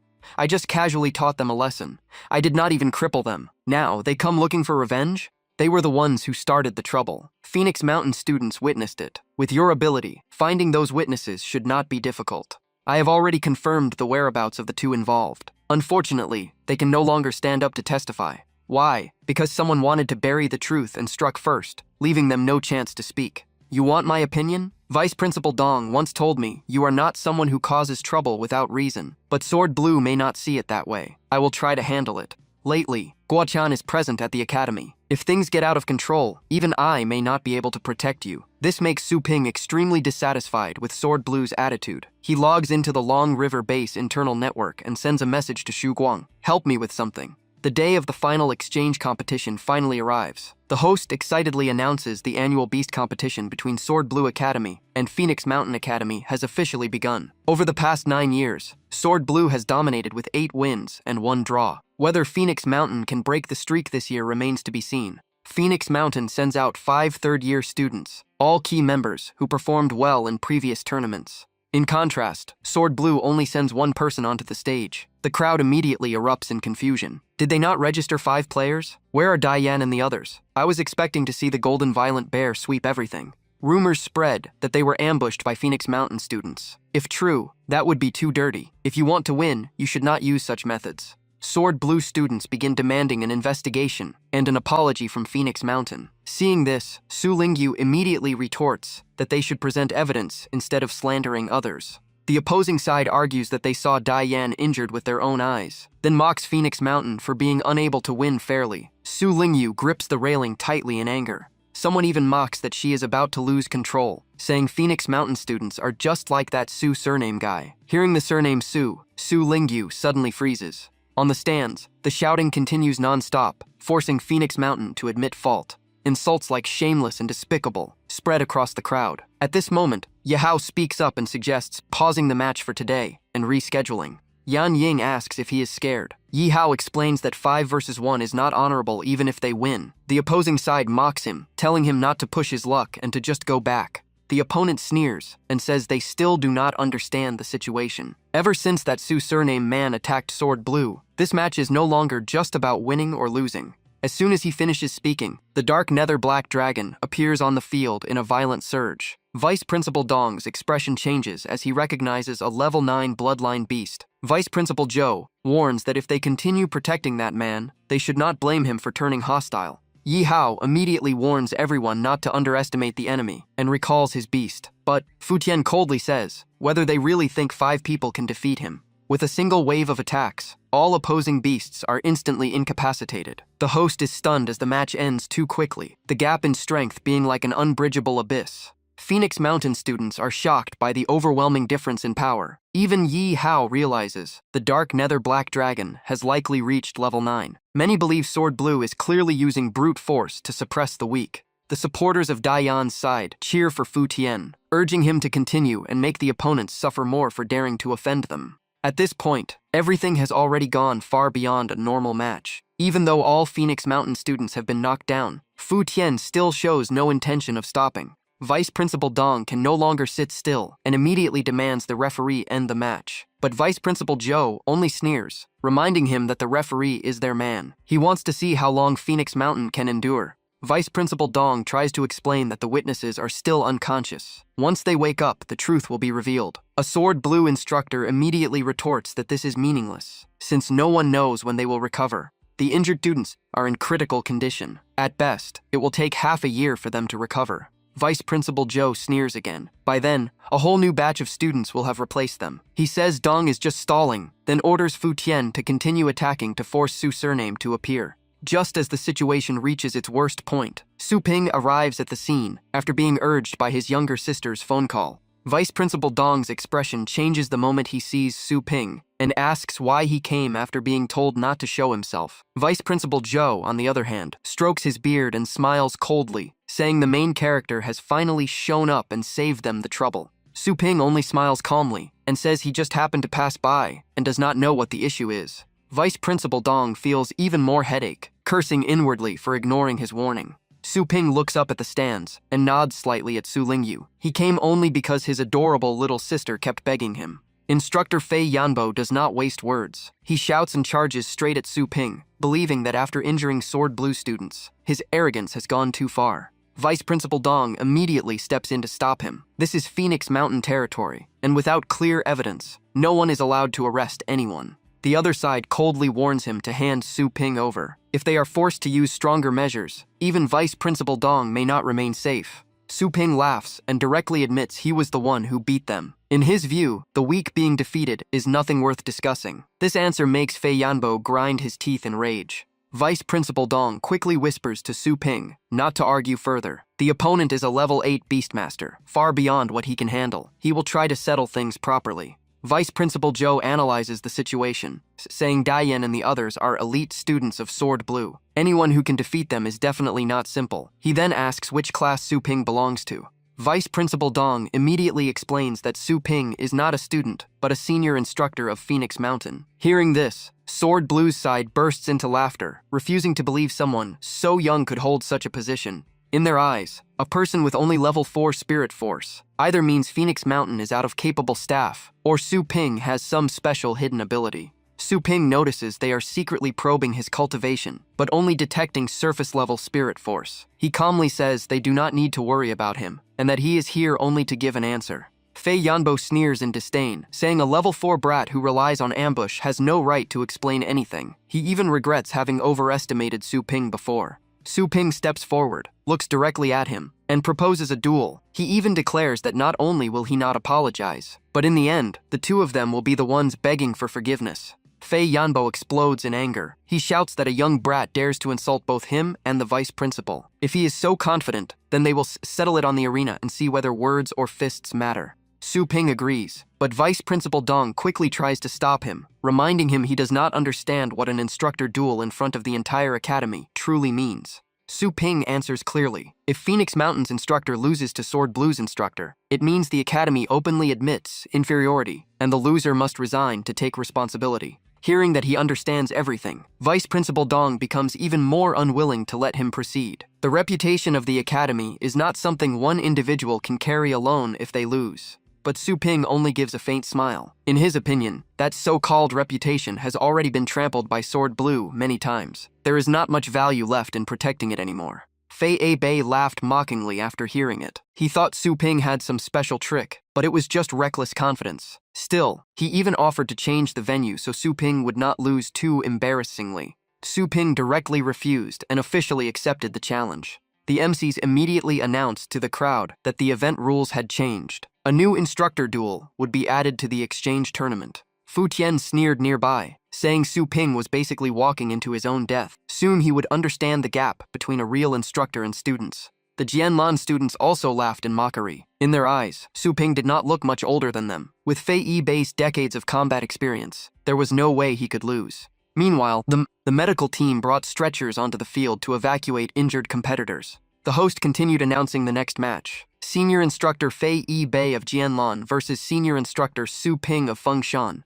Fei Yibei sneered and leapt onto the arena. His body shot up like a missile, rising over 100 meters before slamming down hard. The impact shook the entire area, turning the already ruined field even more chaotic. Seeing his opponent in place, Su Ping did not waste time. Star power flowed through his body as he slowly lifted off the ground, rising more than 10 meters before flying straight toward the arena. He can fly? In the VIP seats, Dongming Song and Zhu Wenxian both stood up in shock. They realized Su Ping was not jumping, but truly flying in the air. Only titled rank 9 level experts could normally do that. Standing on the field, Fei Bei had been full of disdain, but the moment he saw Su Ping fly over, his expression froze. His pupils shrank in disbelief. Su Ping controlled his star power and landed calmly on the opposite side. Fu Tian suddenly understood why Daiyan was defeated so quickly before. It was not speed, but complete control of power without visible movement. In the stands, Su Longyue pinched her cheek hard to confirm it was real. Her brother had actually reached the titled level.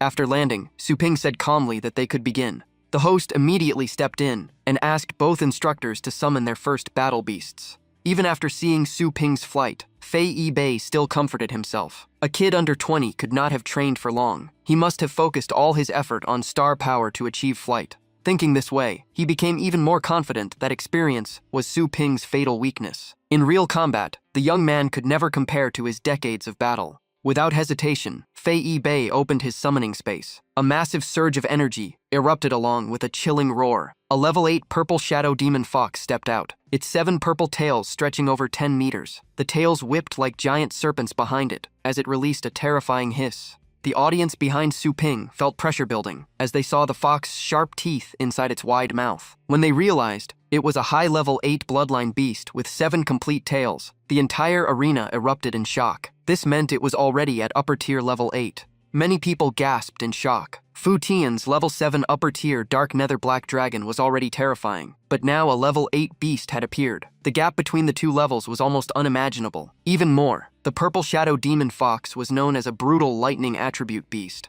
Daiyan and his teammates cheered loudly in excitement. Now they finally saw how strong Janlan really was. Looking at the giant fox, Su Ping only smiled. Level 8, not bad. He then opened his summoning space. A dragon roar echoed through the sky, making everyone in the stands shiver and turn toward the source. Everyone was familiar with dragon roars. Even if each dragon species differed slightly, the pressure was unmistakable. From the spatial crack, a sea of blazing flames poured out. Then a massive dragon head emerged. The Purgatory Torch Dragon Beast stepped out slowly, its towering body and arrogant aura shaking the air as it roared upward. The entire arena trembled instantly. The dragon pressure from the Purgatory Torch Dragon Beast even pierced through the protective barrier, forcing many students to brace themselves just to resist it. Seeing Su Ping's battle beast appear, Vice Principal Dong finally felt relieved. So this was his trump card, the Purgatory Torch Dragon Beast. With its near top rank among dragon species, it was no surprise Su Ping was so confident. He immediately ordered the energy barrier to its maximum and activated a second layer of defense.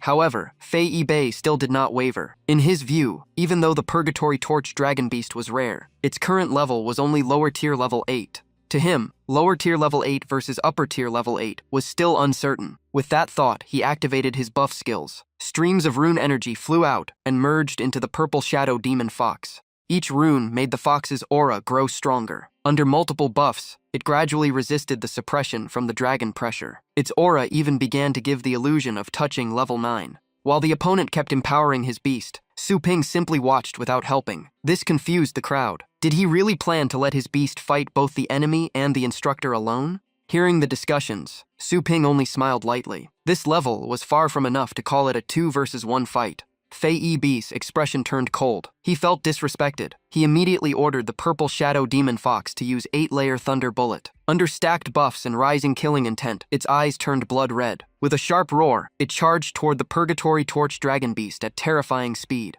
Yi Hao, though heavily injured, was still shaken. His lightning flash mouse could only use a single thunder bullet, yet it already had devastating power. But this fox could unleash 8 layers at once. This was the true strength of a level 8 battle beast. Countless thunder bullets locked down all escape routes around Su Ping. Faced with this pressure, how would he respond?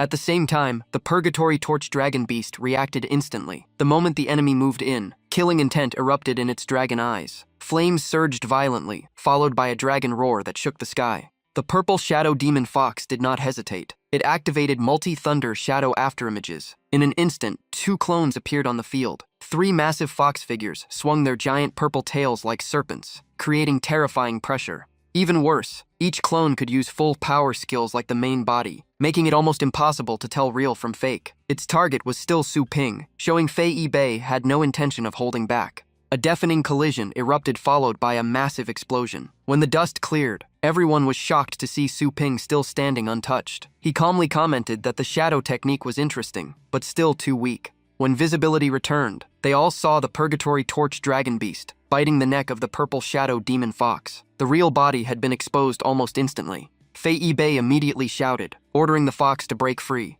The purple shadow demon fox then unleashed Thunder Cannon. At such close range, repeated hits would be extremely dangerous. The Jianlan students cheered loudly in excitement. In their eyes, the Purgatory Torch Dragon Beast would definitely be crushed this time. Compared to Instructor Fei, the opponent was still too inexperienced. On the stands, Vice Principal Dong slammed the table hard. He believed the gap in combat experience was too large, and Su Ping should never have accepted the duel. Vice Principal Zhu beside him sneered, claiming all the thunder attacks had clearly landed, and the match was over. But Su Ping only asked calmly, "Who said that?" When the smoke faded, the scene left everyone stunned. After taking the full barrage, the Purgatory Torch Dragon Beast only had minor scratches. In contrast, the purple shadow demon fox was heavily injured by its own attacks. No one could believe it. After taking 7 layers of thunder bullets and countless thunder cannons head-on, it still stood firm. At this moment, layers of armor on the dragon's body began to peel away. Fei Yibei immediately realized it was a combination of earth and plant-type defensive skills. With its already powerful dragon body plus earth armor and vine armor, it was almost completely unharmed.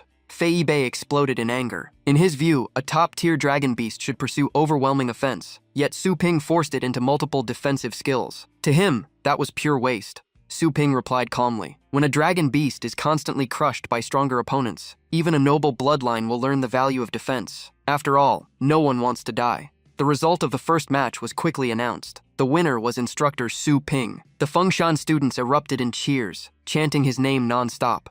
In stark contrast, Dai Yan's group had extremely ugly expressions. Vice Principal Dong stroked his beard in relief, thinking things were still under control. But Fei Yibei, after recalling the purple shadow demon fox, coldly said they should not celebrate yet, because that was only his secondary battle beast. He further declared that if the Purgatory Torch Dragon Beast was truly Su Ping's ace, then he would no longer hold back. As he spoke, Fei Yibei once again opened his summoning space. A bone-chilling aura spread out, instantly suppressing the lively atmosphere. From the pitch-black vortex, a gigantic serpent head slowly emerged. Its jet-black scales looked like cold gemstones. Its vertical pupils locked precisely onto Su Ping. When the full body crawled out, the entire arena fell into dead silence. All eyes were fixed on the colossal creature. Many recognized it as the Abyssal Demon Serpent, a level 9 demon beast with devil bloodline. Dai Yan and his group were instantly ecstatic. In their eyes, this was Fei Yibei's true ace. A level 9 existence was enough to crush even the Purgatory Torch Dragon Beast, especially after it had already been weakened.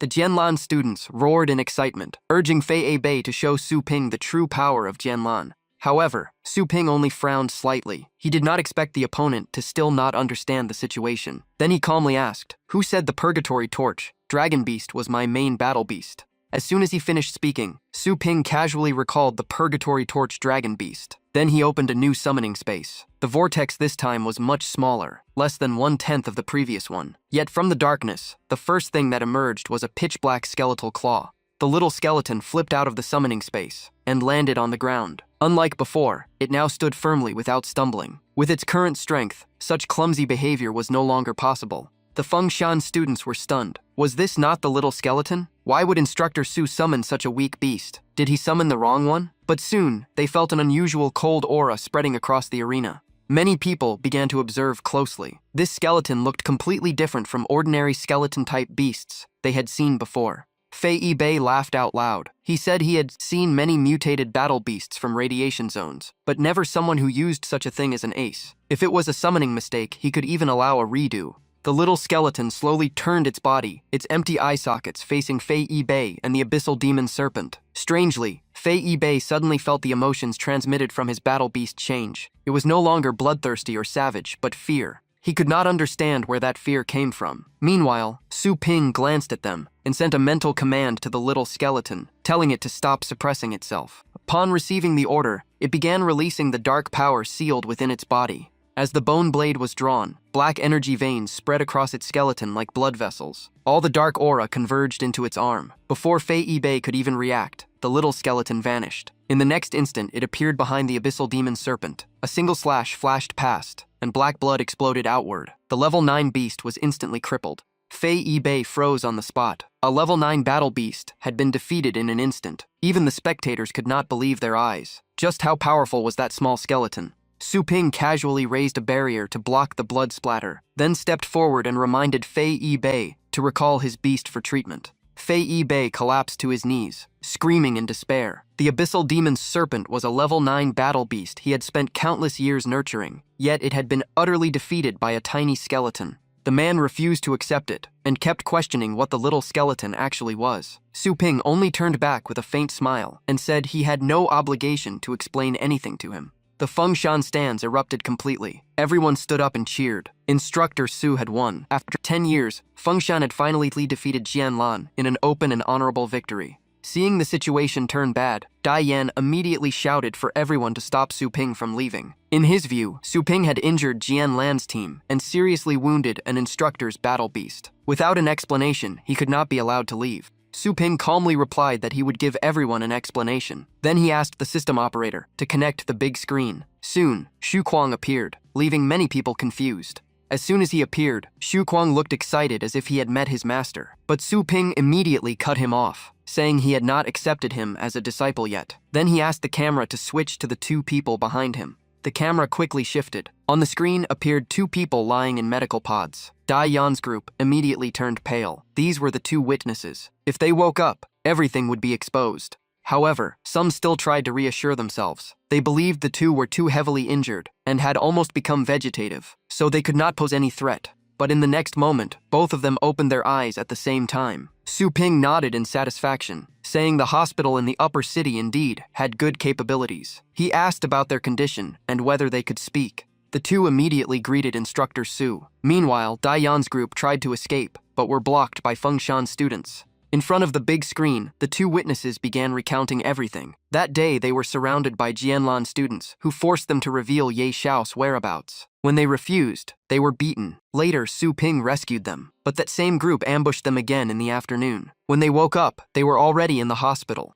Hearing this, all Jianlan students were in an uproar. The truth was now clear. Many of them lowered their heads, realizing their side was truly in the wrong. Vice Principal Zhu was furious beyond measure. He looked directly at Dai Yan and repeated his earlier warning. If he dared to lie, the consequences would be severe. Dai Yan's punishment was expulsion, loss of Beastmaster qualifications, and a lifetime ban from dealing with battle beasts. Vice Principal Zhu then turned to Vice Principal Dong and apologized with clasped hands. He admitted poor management, promised to cover all medical and living expenses for the victims, and expressed hope that Jianlan and Fengshan could maintain a friendly relationship. Vice Principal Dong stroked his beard, seemingly ready to accept. But at that moment, Su Ping interrupted and asked if they had forgotten something important. Vice Principal Zhu froze slightly and asked what Su Ping wanted. Precious treasures, high-level battle beasts, or any conditions within his ability could be offered. Su Ping shook his head and said his request was simple. He only wanted them to kneel and apologize. Under undeniable pressure, the Jianlan students one by one knelt down. Seeing this, Vice Principal Dong finally understood that Su Ping's so-called peaceful resolution meant exactly this. As things settled, Su Ping's reputation exploded further, bringing a flood of customers to his shop. A long line stretched endlessly, leaving a girl outside, stunned at how a single store could attract so many people. The young man beside her immediately explained that the owner was a titled rank expert, and that beast nurturing only took half a day. Although the price was not cheap, the results were unquestionable. Hearing this, another young man quickly nudged him and told him not to reveal everything. The more people knew, the fewer chances they would have. Inside the shop, while handling customers, Su Ping suddenly noticed Su Longyue patiently waiting in line and asked why she was there. Su Longyue hesitated slightly before replying that she also wanted to bring her battle beast for nurturing. Was that not allowed? Su Ping laughed and said it was too simple. She only needed to tell him there was no need to wait in line. But Su Longyue did not want special treatment because of her identity as his sister. She wanted to rely on her own ability. Su Ping nodded and asked which beast she wanted to nurture. Su Longyue said her ice snowball had just broken through to level 4 and was ready for further potential enhancement. The cost of one nurturing session was 100,000. Knowing his sister did not have enough money, Su Ping intended to waive the fee, but the system immediately issued a warning, stating that prices could not be changed arbitrarily and that battle beasts had to be returned to customers properly. Hearing this, Su Ping quickly explained that he would cover the remaining cost himself. He would never let the system suffer any loss, and he guaranteed the beast would be nurtured even better. The system finally let it pass, but emphasized there would be no second exception. After that, Su Ping told Su Longyue that he had once learned some training methods from her. He treated this help as repaying a past favor. Su Longyue was completely confused, since a titled rank expert like him should not need to learn anything from her. After finishing matters at the shop, Su Ping entered the trial illusion again. According to the records, challengers only needed to dodge the target's attacks for 10 minutes to pass. In front of him was a massive golden scale Nyan dragon beast, covered in golden scales. It was a mid-level 9 creature, but its real combat power had already reached upper level 9. After his combat strength reached 6th tier, Su Ping could already read partial information of high-level battle beasts. He summoned the little skeleton to charge in head-on, while ordering all his other battle pets to attack from different angles as support. Upon receiving the command, all 4 beasts rushed forward together. The golden scale Neon Dragon Beast was forced to divide its attention, giving the little skeleton a chance to close in and land a fatal slash. However, the wound healed instantly, and even a new head grew out. The interface showed that the battle had entered Phase 2, with 7 minutes remaining. Su Ping remained unfazed, even if it was a Beast King. So what? He wanted to use this chance to test the little skeleton's new power after absorbing the royal bloodline. Another slash collided with the enemy's skill, causing a heaven-shaking explosion that even shattered the surrounding towers into pieces. Su Ping and his beasts were instantly revived at the same spot. At that moment, the timer ended, meaning the golden scale Nyan dragon beast had been successfully defeated. After the battle, the status panels of the beasts appeared one by one. The Purgatory Torch Dragon Beast reached level 8, the Heavenly Fragrance Pig rose to level 5, the Illusion Flame Beast reached level 4, and the Moon Branch Hound advanced to level 6 with a bloodline mutation. What surprised Su Ping most was that the Moon Branch Hound had evolved into the Dark Dragon Hound. Its body expanded to 3 meters, covered in dark patterns, radiating a terrifying and savage aura. Immediately after, Su Ping began directing the battle. The Heavenly Fragrance Pig handled Paralysis Poison. The Dark Dragon Hound charged in to tear the enemy apart, while the Purgatory Torch Dragon Beast and Illusion Flame Beast provided support. After the little skeleton absorbed the Iron Blood Orb, the monsters in the Dragon Scale continent had become much stronger than before. However, they were still not enough to threaten the Dark Dragon Hound and the Purgatory Torch Dragon Beast. With the Heavenly Fragrance Pig continuously supporting from the rear, the entire team quickly dominated the battlefield. Su Ping directly ordered the Dark Dragon Hound and the Purgatory Torch Dragon Beast to finish the fight. 2 ultimate skills collided and crushed the beast into dust. The system announced that the Dark Dragon Hound had reached level 7 and learned the 100-mile soul chase, greatly enhancing its tracking and perception ability over a wide range. Su Ping patted the Dark Dragon Hound's head, quite satisfied. It seemed he now had a dedicated scouting assistant, making it much easier to find materials and even good food in the future. Next, the Purgatory Torch Dragon Beast also reached level 8 and awakened Dragoncry Mountain Collapse. This greatly boosted its defense and reflected a large portion of damage back to attackers. Seeing the new skill, Su Ping could not help teasing that this dragon was becoming more and more like a turtle. Had it died too many times and started evolving in the wrong direction? The Illusion Flame Beast reached level 7 and gained Flame Dragon Tornado Burst, a massive firestorm attack that also blocked healing effects. The Heavenly Fragrance Pig reached level 6 and awakened Nightmare Prison, trapping targets in illusions while continuously dealing mental damage until death. One was a wide-area destruction fire beast, the other a terrifying single-target mental killer. Su Ping was quite satisfied with the results.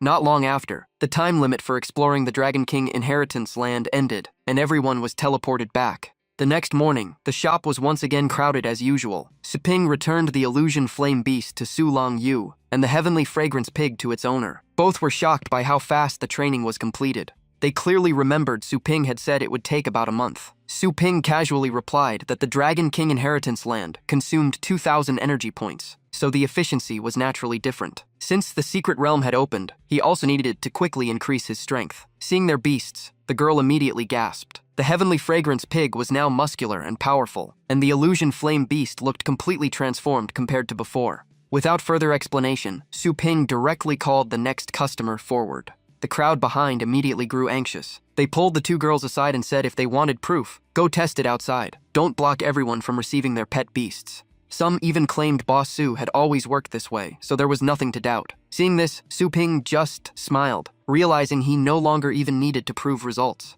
That night after closing, the system suddenly announced the professional training mission was complete, rewarding a mid-level energy pill and a random divine demon battle technique. Su Ping did not hesitate and accepted the reward immediately. A secret manual appeared in front of him, titled True Demon God Fist. The moment he touched it, his consciousness was pulled into a special space. Before him was a battlefield filled with ferocious beasts, slaughtering and devouring humans. Each beast radiated terrifying pressure like beast kings. Suddenly, a beam of divine light descended from the sky, followed by a giant fist shadow that crushed the beasts, shaking the heavens and splitting the ground. A golden crow demon god appeared and explained that the true demon god fist had 5 forms. Even the first form at perfection could destroy a level 9 opponent. However, the technique focused on extreme power, so the backlash was terrifying. Ordinary people could barely use the first form. If they forced the second form, they would suffer broken bones and torn tendons, and in worse cases, be crushed into pieces. The golden crow demon god continued, saying only those with pure golden bird bloodline could withstand the full backlash, then asked Su Ping if he wanted to cultivate it. Su Ping laughed and chose to cultivate immediately. He already possessed the golden crow demon god body, making this technique more suitable for him than any other. The golden crow figure laughed in satisfaction. Then the 5 forms, Shamo, Fumo, Zhenmo, Momo, and Wumo, appeared before him one by one. Only after mastering the first form could he learn the next. Su Ping also understood the secret realm would contain extremely powerful beings. Relying only on the Skeleton King would not be enough, so he needed to strengthen himself as well. With that thought, Su Ping cupped his fists toward the golden crow demon god and declared that with a little more training time, he would wipe out all ferocious beasts in the Dragon King inheritance land. 2 days passed outside, equal to half a month in the training space. During that time, Su Ping and his pet beasts kept hunting ferocious beasts until corpses piled up everywhere. The first form of the Zhenmo Divine Fist had also reached great mastery. At that moment, the system announced that energy reserves were depleted and asked if he wanted to return. Su Ping looked at his body filled with surging power and regretfully said he was only 1 step away from perfecting the first form. Still, his golden crow demon god body had improved greatly and was close to breaking into the 2nd level, so he was satisfied for now. At Desolate Ruins Base number 7, Captain Ni of the Boshan battle team was meeting 2 powerful experts. One of them asked why a team of their level still needed outside help. Elder Ming and Chen Long were both upper rank level 8 beast masters. They suspected that if there was a real treasure, Captain Ni would not want to share it with outsiders. Captain Ni just smiled and shook his head, saying they were only here because of a very special treasure. According to his investigation, the treasure site was guarded by a terrifying, ferocious beast. The Boshan battle team was famous on the surface, but only a few top members truly reached the highest level, such as him, Ye Chenshin, and Xiao Shui. To safely seize the treasure, they needed at least level 8 experts. After hearing this, Chen Long and Elder Ming understood. The other side had found a high-value target, but lacked confidence to take it alone, so they sought reinforcements. Chen Long directly said he would fully assist. However, there were many people eyeing the treasure in the secret realm. If successful, he wanted the right to choose part of the spoils. Captain Ni immediately agreed. He suggested Elder Ming choose first, then Chen Long, and the rest would be divided by contribution. In a secret realm, ownership belongs to whoever survives and brings it out. Elder Ming stroked his beard and smiled, saying the captain was very generous to give up priority like that. But Captain Ni just shook his head. The first to choose was not him at all. The answer shocked both Elder Ming and Chen Long. Captain Ni smiled and said that, apart from Yi Chung Kong, there was another person qualified to stand alongside them on this mission. At that moment, Ye Chenshin brought Su Ping over and introduced him as the special guest. Elder Ming looked at Su Ping with curiosity, while Chen Long silently sensed his aura and frowned. In his perception, this young man was below level 6, making him suspect he was only here through connections. Unlike their skepticism, Captain Ni immediately stood up, warmly shook Su Ping's hand, and welcomed him. He then introduced the other team members. Chen Long could not help but ask directly if the person who had priority to choose the treasure first was this young man. Captain Ni placed an arm around Su Ping and laughed, mentioning how he once saved Xiao Shui and personally killed an upper rank level 8 demon bone beast, so the first pick naturally belonged to him. Su Ping accepted calmly, while Qianlong and Elder Ming were stunned to learn such feats came from someone so young. Seeing their reactions, Captain Ni asked if they still had objections about the order of selection. After hearing those achievements, both of them admitted Su Ping was fully qualified to stand on equal footing. Soon after, the group reached the entrance of Long Tai Mountain. Before them stood the Dragon Ascension platform, with endless stone steps climbing along the cliff straight into the clouds. Yi Chenshan reminded Su Ping that the altitude was high and the air thin, so he should speak up if he felt unwell. But Su Ping said climbing like this was not tiring at all, just time-consuming since they could clearly fly instead. Hearing this, Qianlong quickly stopped him, warning he should not speak recklessly, or he might bring trouble. The others just laughed, knowing Su Ping was new and did not understand the rules. They then explained that the Dragon Ascension platform was extremely dangerous. If conflict broke out and someone fell, even level 8 experts could not guarantee survival. Thus, the wilderness world had an unspoken rule: no fighting and no summoning beasts on the platform, or they would be ostracized.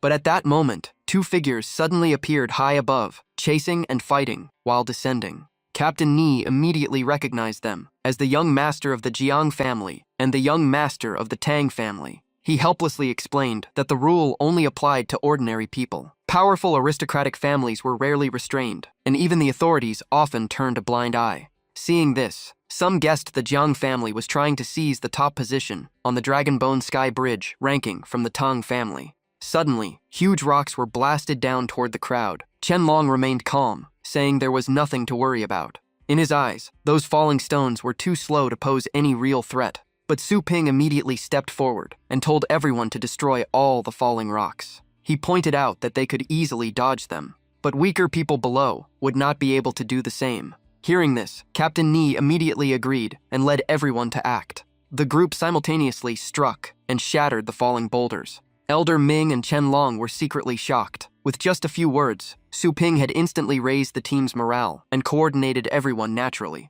After reaching the summit of the Dragon Ascension platform, the crowd gathered while waiting for the secret realm to open. At that moment, someone loudly ordered those in front to make way. A group aggressively advanced, declaring their young lady was about to challenge the Dragonbone. Everyone immediately recognized them as members of the Tang family. Beside them stood two powerful experts that commanded respect. One was mid-level 9, the other upper rank level 8. The crowd began discussing. These were the famous strongmen of the Tang family, and the leader was Tang Ruyan with upper level 9 strength. Tang Ruyan looked toward the Dragonbone Sky Bridge and confidently declared that the top position would definitely belong to the Tang family. Opposite her, Jiang Shaoxin smiled faintly and said that was not necessarily true. Earlier, both sides had just passed the 5th Dragonbone and were now preparing to challenge the 6th. Tang Ruyan smiled lightly and said that among all current forces, only the Jiang family was qualified to compete with the Tang family. Jiang Shaoxian replied that the previous battle was only a warm-up and the outcome was still undecided. Both sides continued exchanging provocations and decided to settle it with strength. At that moment, the Long Tai Mountain's secret realm officially opened, and countless people prepared to rush in. However, a streak of sword qi suddenly blocked the entrance. Members of the Tang family coldly declared that no one could advance until they gave the order. While everyone hesitated, Su Ping calmly put his hands in his pockets and walked straight forward. The crowd was shocked. No one knew who the man in black was, or why he dared ignore the Tang family's authority. The Fengmo elder beside the Tang family immediately grew furious and sent a palm strike towards Su Ping. Just as Su Ping prepared to counter with his energy, a sharp blade aura appeared in midair and directly shattered the palm strike. The one who intervened was the Blade Sovereign. He coldly warned that personal grudges should be settled elsewhere, not here. Su Ping cupped his hands in thanks, while silently acknowledging the terrifying depth of this expert's blade intent. Dao Kundao replied calmly that there was no need for thanks. In his eyes, those affected were no different from ants, and he only dealt with those who broke the rules. That attack would not have harmed Su Ping anyway. Su Ping simply smiled, shook his head, and rushed straight toward the Dragonbone. The two elders, displeased at being ignored, immediately sped up to chase after him. The surrounding beastmasters erupted in discussion. To them, the young man was far too arrogant for ignoring the Tang family. If the Blade Sovereign had not intervened, he would already be dead. Since the trial gate had opened, everyone quickly set aside the incident and entered in sequence. Standing before the Dragon Ascension pillar, Su Ping heard a voice from the Golden Tower, asking if he would accept the inheritance trial. Curious about how this place compared to his system training zones, and eager to test his current limits, he agreed without hesitation. At the same time, Tang Ruyan appeared before Zhu Fengjun and asked why there was still no news. Zhu Fengjun lowered his head in apology, saying the target had not been found, but the search continued. Tang Ruyan smiled faintly and patted him on the shoulder. In her view, even geniuses like the Liu and Ye families last year only reached the 3rd level of the Dragonbone Sky Bridge. Someone insignificant like that likely could not even reach the 2nd level, so it was not worth worrying about.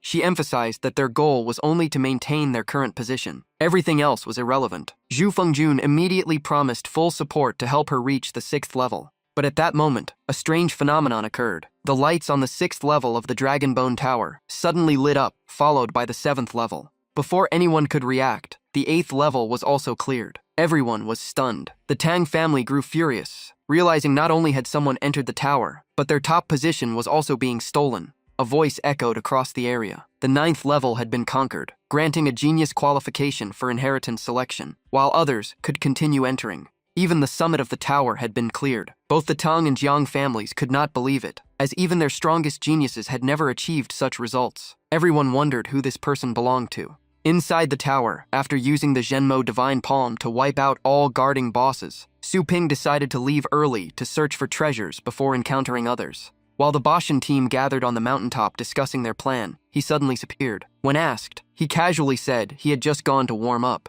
Luo Gushui and Ye Chenshan immediately suspected that the one who cleared the dragon bone might be Su Ping. Chen Long and Elder Ming felt uneasy and secretly considered ways to make Su Ping lose face. Soon after, everyone began surveying the surroundings. The land was barren and desolate, giving off an intense sense of harshness. The beasts living here were surely extremely violent. Boshan quickly assigned tasks. Elder Ming was responsible for ground surveillance, while Xiao Shua monitored the air. Both summoned their battle beasts. Su Ping also wanted to test the Black Shadow Dragon Hound's current ability, and summoned it. Seeing this, Elder Ming could not help laughing, thinking he was being overly cautious, since he had already summoned a level 9 bloodline Earth Flame Eye, Dark Beast. Su Ping did not care, and directly ordered the Black Shadow Dragon Hound to scout the area. After a low growl, it immediately reported to the captain that enemies were approaching. Elder Ming immediately ordered the Earth Flame Eye Dark Beast to use Earth Listening technique, but it detected nothing. Even Luo Gushue's Holy Flame Eagle could not find any trace.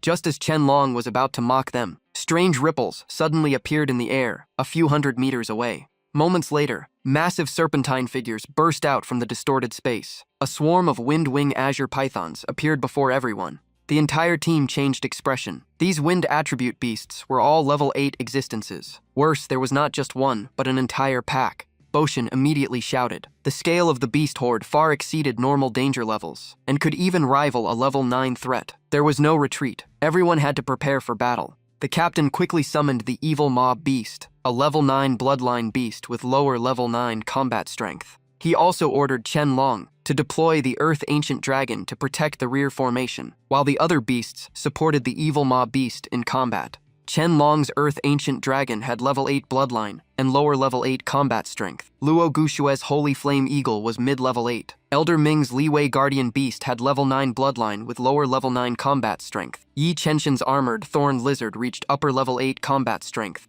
Luo Gushue suddenly noticed that the Black Shadow Dragon Hound had not joined the fight. Chen Long immediately mocked that there were already 2 level 9 combat forces holding the line, so as long as that dog did not resemble its owner, it would be fine. Luo Gushue instead became even more determined to tame the Black Shadow Dragon Hound. Chen Long looked displeased, saying that if the beasts used the chaos to break through the defense line, it would be extremely dangerous. In his view, a level 7 beast was not worth betting on. Yi Chenshan immediately countered, emphasizing that the Black Shadow Dragon Hound was the first to detect the danger, and since Su Ping had saved him before, he was willing to protect it. Su Ping declined the help, saying he appreciated their goodwill. He even deliberately downplayed the Black Shadow Dragon Hound, calling it just a low-grade mixed blood beast with average strength, and said it could participate as it wished. Elder Ming patted Chen Long on the shoulder, telling him not to get too worked up. In his eyes, a level 7 beast entering a battlefield full of level 9 monsters would eventually be crushed. Chen Long, who also wanted to see Su Ping suffer, said nothing more.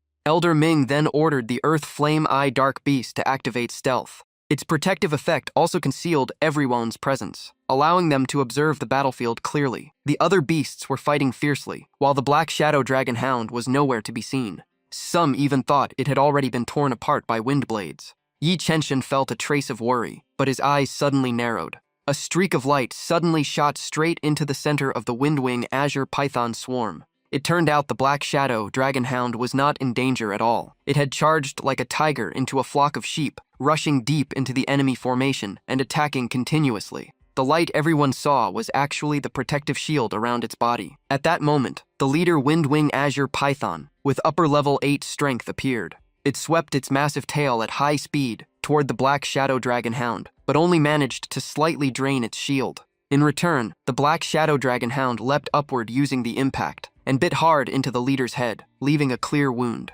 Seeing this, Qianlong assumed its advantage was only defense. But moments later, the leader suddenly collapsed. Foam spilled from its mouth as its body turned purple and covered in dense toxic spots. It had clearly been poisoned. Elder Ming and Qianlong were both shocked. The Black Shadow Dragon Hound not only had terrifying defense but also extremely lethal poison abilities. Su Ping simply chuckled inwardly. The creatures he had seen in his training worlds were far more terrifying than this. These beasts were nothing special to him, and he decided to end the battle quickly. Receiving its master's command, the Black Shadow Dragon Hound unleashed a dragon roar. The overwhelming pressure sent the entire swarm of Windwing Azure Pythons into panic and retreat. Everyone finally breathed a sigh of relief. The team achieved victory without a single casualty. The greatest credit naturally went to the Black Shadow Dragon Hound. Qianlong immediately changed his attitude, smiling and calling Su Ping's beast a rare top-tier specimen. Su Ping simply waved his hand, acting as if it was nothing. He casually said its aptitude was only average. Hearing this, Elder Ming burst out laughing, saying he was being too modest. If that counted as average, then their beasts would be considered the lowest tier.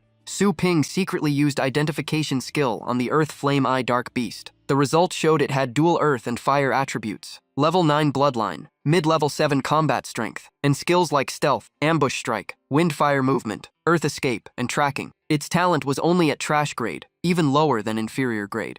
Seeing this result, Su Ping felt a trace of contempt. In his view, Elder Ming was already overestimating his beast by calling it low grade. After the battle, the Black Shadow Dragon Hound dragged back a giant golden egg, the remains of the Windwing Azure Python leader. Since the egg had absorbed nearly all the mother's nutrients, it was considered a great tonic for battle beasts. As the leader was killed by the Black Shadow Dragon Hound, everyone agreed it would take the reward. Su Ping then pointed at a special scale taken from the beast and said it had stealth-enhancing properties and high market value. If no one wanted it, he would take it. Seeing this behavior, Elder Ming and Qianlong became even more wary. In their eyes, Su Ping was an unfathomable existence, better as an ally than an enemy. The two immediately cupped their hands in thanks and promised to assist him in the future if needed. Su Ping only smiled in response. The Boshin captain then opened a map, pointing north and saying their target was a cave in that area. At their current speed, they would arrive by the next morning. Looking at the map, Su Ping immediately recognized the marked location as part of the inheritance treasure site. However, he found it odd because in his memory, that area contained multiple treasures, not just one.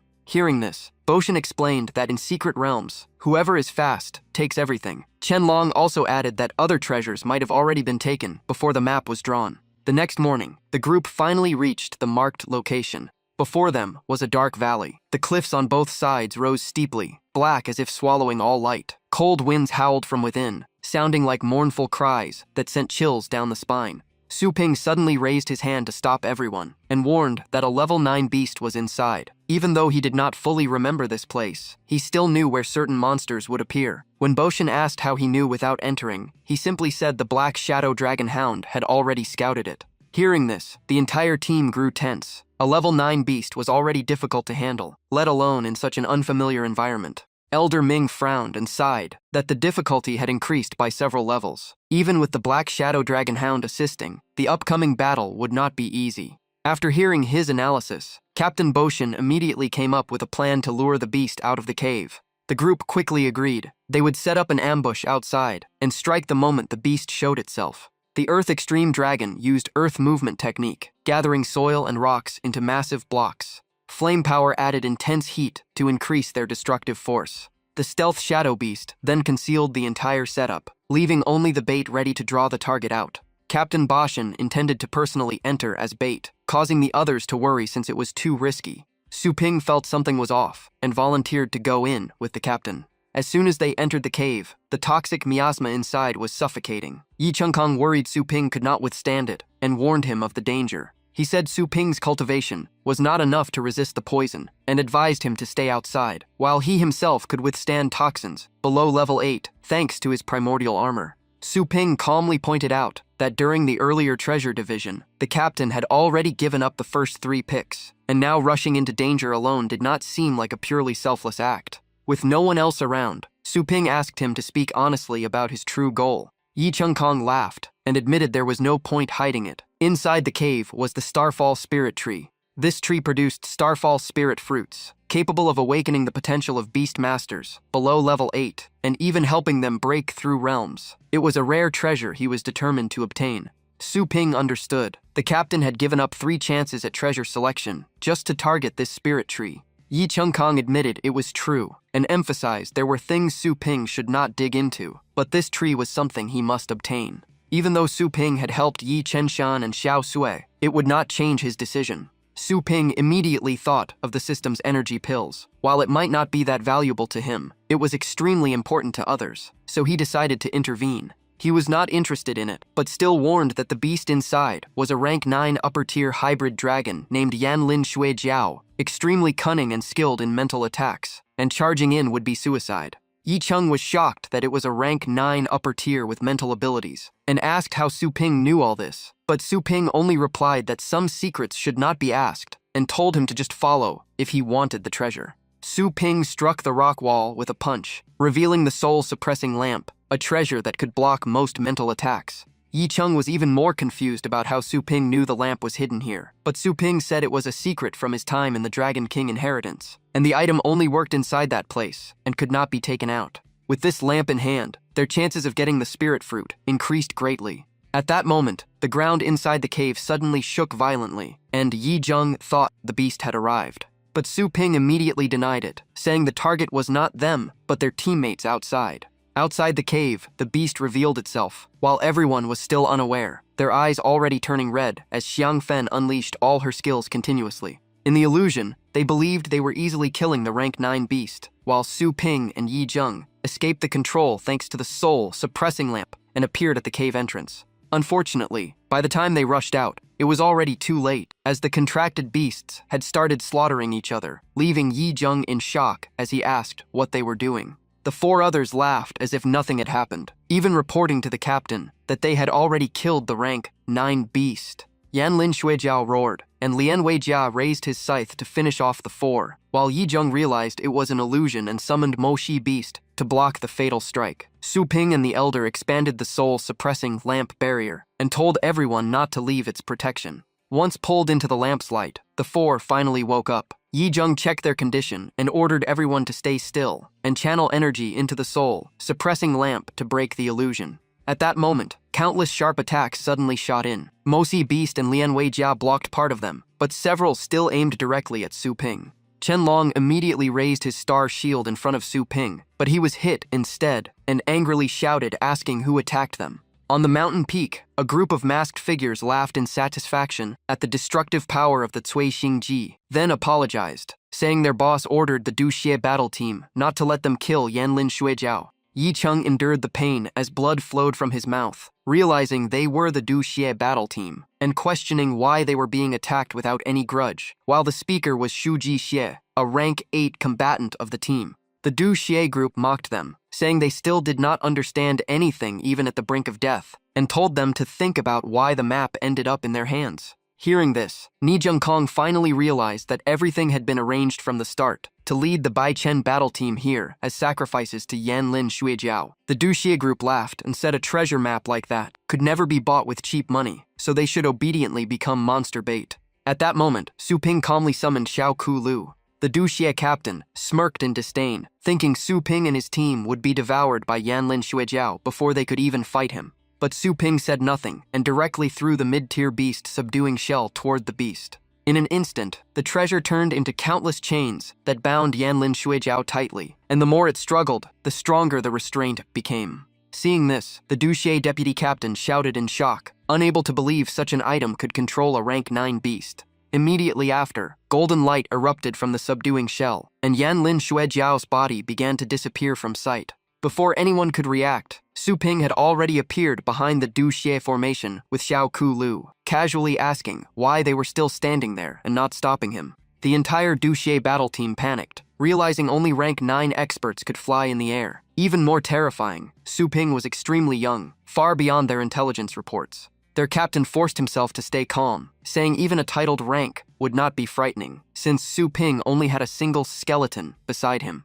Shu Jixie also shouted in agreement, refusing to believe one person could handle an entire battle team. Meanwhile, Ni Zhengkong was already at his limit, while Elder Ming and Chen Long were not in much better condition. Su Ping landed in front of Ni Zhengkong. He remembered that inside the cave, this captain had entrusted him to bring back the Xingyun spirit tree, in case something went wrong. Back then, Su Ping was puzzled why a spirit tree mattered if someone was already dead, and Ni Zhengkong explained it was meant for his daughter. He hoped the spirit fruit could cure her illness and long-term after effects, since he spent his life fighting outside and barely cared for her, making this his final wish. Before losing consciousness completely, Ni Zhengkong barely managed to entrust everything to Su Ping. After that, Su Ping headed straight to the spirit tree location, where the Du Xie battle team was already looting treasures. Someone complained the tree was too large to move, but the captain ordered them to harvest all spirit fruits and cut the entire tree down so no one else could have it. Just as one man raised his axe, a burst of energy turned into a dark projectile and pierced his neck, killing him instantly.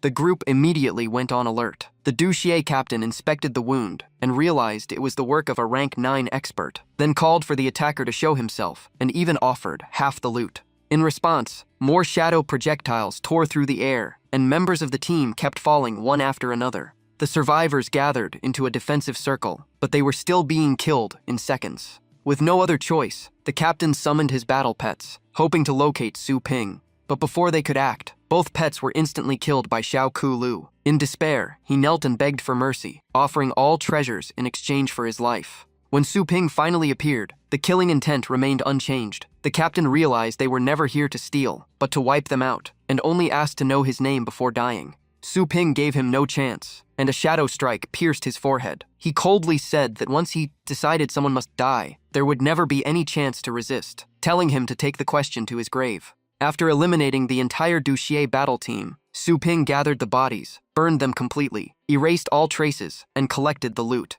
From this incident, Su Ping realized someone was secretly targeting him. In this dangerous environment, without Chen Long risking his life to protect him, things could have been very different, so he needed to adapt quickly. At Stone Wasteland Zone 7, inside a resting room, Su Ping took out all the treasures, with the bodies of Ni Zhengkong, Ming Lao, and Chen Long nearby. He asked Gu Shui and Yi Chenshan about their next plan. The two decided to bring their captain back for burial and handle the aftermath of Ming Lao and Chen Long.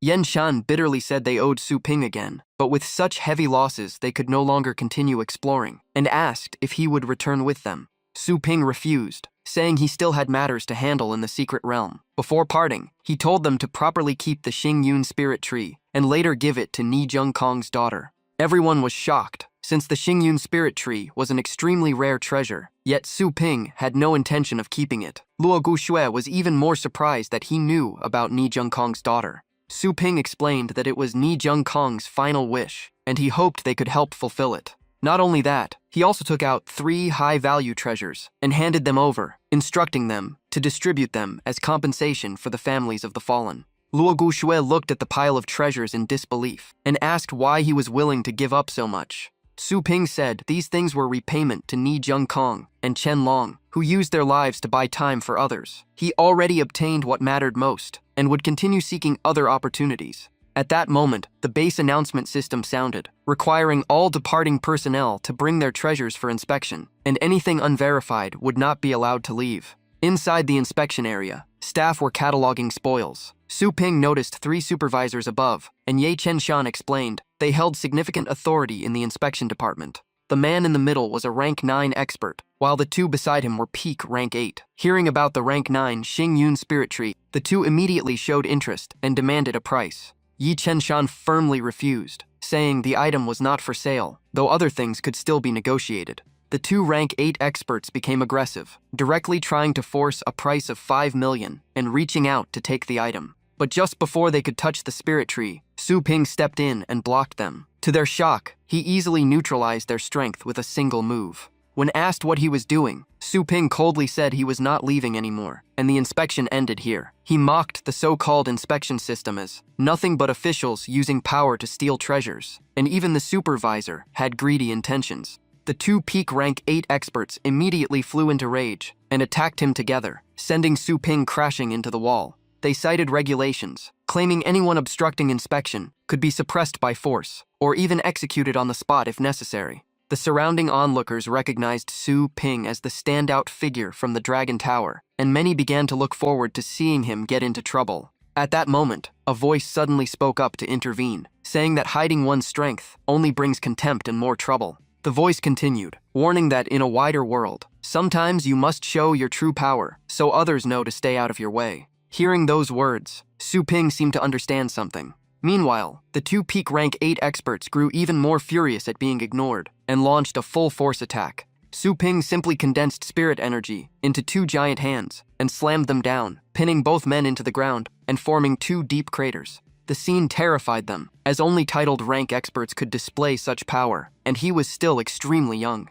In their understanding, even the top geniuses of the 4 great families had not reached peak rank 8, making Su Ping's identity completely mysterious. After finishing the situation, Su Ping directly stored the Xingyun spirit tree into his spatial storage. The 2 men immediately paled. Spatial storage treasures were extremely rare and not something money could buy, proving Su Ping's identity was far beyond ordinary. They quickly apologized and begged for forgiveness. Su Ping rotated his wrist and coldly said that earlier was only settling matters for his companions, but now he would truly deal with them. Hearing this, the 2 hastily offered a compensation of 20 million star coins each. At that moment, the chief inspector arrived and demanded each of them pay 30 million star coins. Otherwise, if the incident spread, their positions would be gone. He angrily scolded his subordinates, saying they usually did whatever they wanted, but had gone too far this time and caused a major disaster. Su Ping needed funds to upgrade his shop, so he accepted the 60 million star coins. He stated he would keep the Xingyun spirit tree for now to cure Ni Zhengkong's daughter, and if there was any surplus later, he might feed it to his pets, or even gift it to them after they reached rank 8 to help them advance to rank 9.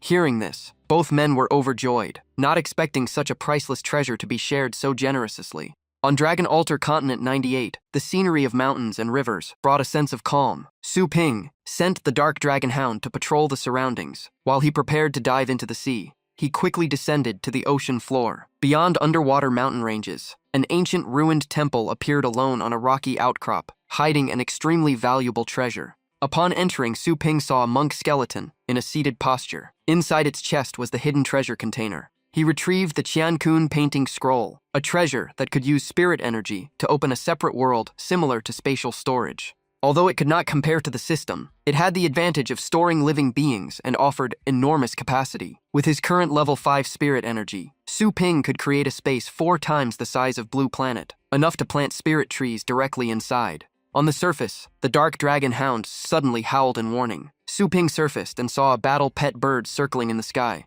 The bird was sharing vision with its owner, meaning someone had already discovered this area. Their target was the Soul Nether Fruit, a rare treasure that grants undead and demon-type pets immunity to fatal strikes. For Xiao Ku Lu, focused on burst damage, it was an ideal item. Su Ping immediately ordered the Dark Dragon Hound to track the bird's owner, suspecting they had already obtained the Soul Nether Fruit. At that moment, a group of people was fleeing through a withered forest. The land was covered in dead trees, and they were carrying the stolen treasure while trying to escape pursuit. Suddenly, a sharp surge of spirit energy slashed across the tree where the 2 were hiding. When they hit the ground, they saw the attacker was the owner of the bird, one of the twin peaks of the Tang family, Cai Feng Jun. Tang Ruyan and Feng Mo also appeared. Knowing it was the Tang family, yet still refusing to hand over the treasure, they clearly had a death wish. Tang Ruyan said coldly that if she were not busy competing on the genius ranking, the Soul Nether Fruit would never have fallen into someone else's hands. The 2 carriers of the treasure tried to escape, but a strange invisible force blocked their path. Feng Mo snorted in disdain, saying trying to escape in front of him was like swinging an axe in front of a master. With a single strike, overwhelming spirit energy pressed the 2 men to the ground, unable to move. They angrily questioned whether the Tang family was not afraid of ruining their reputation. Feng Mo only smiled coldly, saying dead men who keep secrets create no trouble. Seeing no cooperation, he reached for the treasure box. But just before his hand landed, the box vanished. Everyone was stunned. None of them saw how it disappeared. Feng Mo immediately realized a titled rank expert was involved. He warned Tong Ruyan, then summoned his rank 9 shadow beast, preparing for the one who stole the treasure. Su Ping finally revealed himself. He ordered the Dark Dragon Hound to empower the Hell-Poison Dragon Beast with dragon armor. After receiving multiple buffs like Rock Armor Hardening, Icebone Exoskeleton, Flame Skin Layer, and other defensive and offensive enhancements, Su Ping's battle pet instantly gained the upper hand. Feng Mo was shocked as his shadow beast was quickly overwhelmed. Tse Feng Jun tried to summon more battle pets, but Feng Mo stopped him. The enemy had defeated a rank 9 beast in moments. Their strength was beyond normal judgment. Tse Feng Jun was unwilling to accept it, asking if they were just going to let him take the treasure away. Feng Mo shook his head and unleashed his ultimate technique. A massive hand formed from storm winds surged forward with destructive force, tearing everything in its path. Xiao Kulu immediately struck. A single slash split the windstorm in half. Seeing this, Feng Mo was both humiliated and enraged. He concluded Su Ping was already at titled rank level, and if allowed to grow further, he would become a major threat, so he must be killed here. Tse Feng Jun also summoned his 2 strongest battle pets, the Storm Tree Spirit King and the Hell Jialuo Beast, determined not to let Su Ping escape. Before the 2 beasts even fully emerged, Xiao Kulu activated Nether Flash, combined with advanced blade techniques, and rushed in. Feng Mo quickly stood in front of Tong Ruyan. When he turned back, the forest behind them had already been shredded into countless fragments. Tong Ruyan froze in shock. She could not believe a single skeleton could erupt with such terrifying power. Feng Mo grew even more furious, seeing his young lady threatened. He condensed spirit energy into countless sword lights, unleashing a technique similar to 10,000 Swords Return, aimed at Su Ping. Su Ping showed some interest. After obtaining the Demon Suppression Divine Palm, he had not yet tested it in real combat, so this was the perfect opportunity. Feng Mo tried to stack multiple spirit shields, but it was useless. The Demon Suppression Divine Palm broke through everything and heavily injured him. Tong Ruyan was shaken by the scene. Su Ping's true strength was far beyond her expectations. Realizing they could not continue, Feng Mo summoned the Dragon Bamboo King and used Earth Escape to flee with Tong Ruyan. Seeing them trying to escape, Su Ping ordered the Dark Dragon Hound to chase and bring them back. Suddenly, Feng Mo activated a forbidden technique. His body began dissolving into purple mist, as he coldly said the outcome was not decided yet, and they should not be distracted. Tang Ruyan immediately recognized it as the Tang family's ultimate secret art, soul-devouring possession. The user abandons their body and turns into a spirit form to forcibly seize an author's body. Feng Mo being forced to use this technique shocked her. Meanwhile, Zhulong Beast, Dark Dragon Hound, and Xiao Kulu attacked together, but physical strikes had no effect on his spirit form. Feng Mo laughed madly, saying such attacks could not stop him, and cursed Su Ping for daring to oppose the Tang family. He declared that even if his soul was destroyed, he would drag Su Ping down with him, then rushed forward to possess his body. But Su Ping remained calm and took out the soul-suppressing lamp. A blue glow instantly enveloped his body, forming a solid barrier that blocked Feng Mo's soul from entering. Feng Mo immediately realized the soul-suppressing lamp was a treasure that specifically countered soul attacks. Even though he was blocked, he kept screaming madly that he must kill Su Ping. Meanwhile, Tang Ruyan was being escorted away by Feng Mo's wind bamboo demon, but she suddenly discovered the beast had developed the intention to devour her. She quickly summoned another battle pet to break free from control. After escaping, Tang Ruyan saw Su Ping already waiting, as if he had predicted everything. Beside her was the Tria Wing King, a mid-rank 9 battle pet that perched on her shoulder as protection. Tang Ruyan coldly stated that no one was allowed to call her young mistress, as they were not qualified. But soon her expression changed when she realized she could no longer sense Feng Mo's aura. Even a veteran rank 9 expert had been defeated by this man. Tang Ruyan immediately entered combat stance and questioned Su Ping's true identity and why he was hunting the Tang family. She also asked why he had attacked those people. In her view, this world was ruled by the strong, and battle pet masters were no different from prey in the wild. Su Ping calmly admitted it. In his eyes, the people in front of him were no different from prey waiting to be hunted. Sensing the situation turning worse, Tang Ruyan softened her tone and said the Tang family could meet any condition if he let her go. Su Ping did not waver. He pointed at the Tria Wing King and demanded she break the contract with it if she wanted to continue negotiating. Tang Ruyan clearly understood the consequences of breaking a contract. It would severely weaken a battle pet master, and she immediately suspected Su Ping intended to kill her during that moment of weakness. Thinking this, she pretended to comply on the surface and even used a seductive attitude to stall for time, while secretly summoning more battle pets. On her command, Feng Little Wolf and Tria Wing King launched a sudden attack, but Xiao Kulu simply cut off their limbs with a single slash. Tang Ruyan was both shocked and enraged. Su Ping, on the other hand, directly took out the Qiankun painting scroll, preparing to end the pointless resistance. Xiao Kulu struck again, a single blade finishing both of Tang Ruyan's battle pets completely. Immediately after, Su Ping sealed her into the space inside the Qiankun painting scroll. When she opened her eyes again, Tang Ruyan found herself standing in an endless grassland, stretching beyond sight, with mountain ranges in the distance. She could not understand why Su Ping had not killed her yet. Su Ping was also entering the painting scroll space for the first time, and was surprised by its scale. He replied that killing her would be easy, but he still needed some benefits first. Tang Ruyan noticed the inheritance mark on his forehead, and immediately realized something. She laughed and finally understood that the one who broke the 9th floor of the Dragon Tower was Su Ping. Unfortunately for him, he still did not know what he was facing. She said Su Ping would eventually become a sacrifice in the inheritance struggle on the continent. When asked to explain, she refused, believing he was already as good as dead. Su Ping only smiled and reminded her that she was the one under control, not him. If she kept hiding information, he did not mind using methods that would make her regret it for life, including spreading her images everywhere.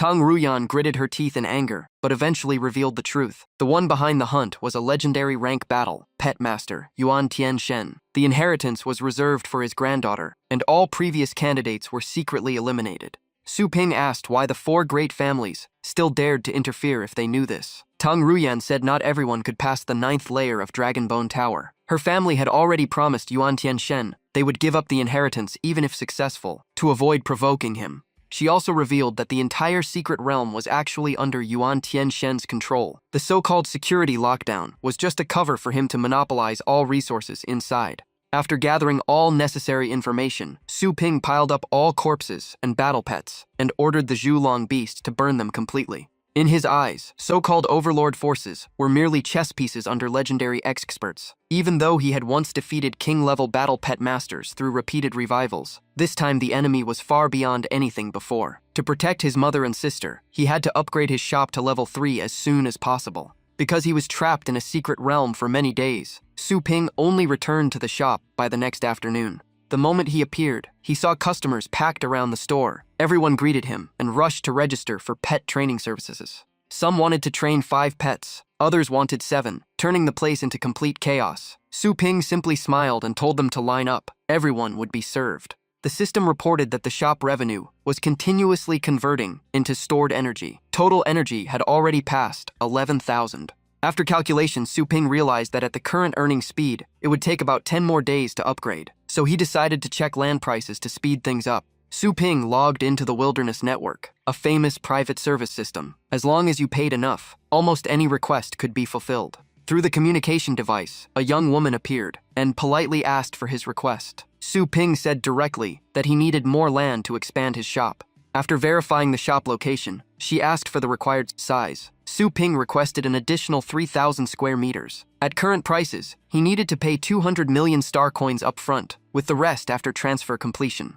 Hearing the total price of 300 million, Su Ping was shocked by the sudden increase. She explained that the upcoming Global Elite League had driven up upgrade fees, which also pushed land prices higher. Realizing delays would only make it more expensive, Su Ping decided to pay immediately. Then he thought of the Yanlin Blood Flood Dragon in his possession and asked how much a superior rank 9 beast could sell for. Hearing about a rank 9 superior beast, the staff quickly checked the data. Market price for pets of that level was around 400 million star coins. Although beasts depreciate faster, this tier was extremely rare, and his specimen was unique in the city. Someone had already offered 250 million, with potential for more. Still, Su Ping chose to sell it immediately to fund his shop expansion. After the deal was completed, he received 250 million star coins. Combined with his existing 60 million, it was just enough. Feeling an approaching crisis, Su Ping shifted focus to strengthening himself and asked the system if there was a harder training place than the Dragon King inheritance.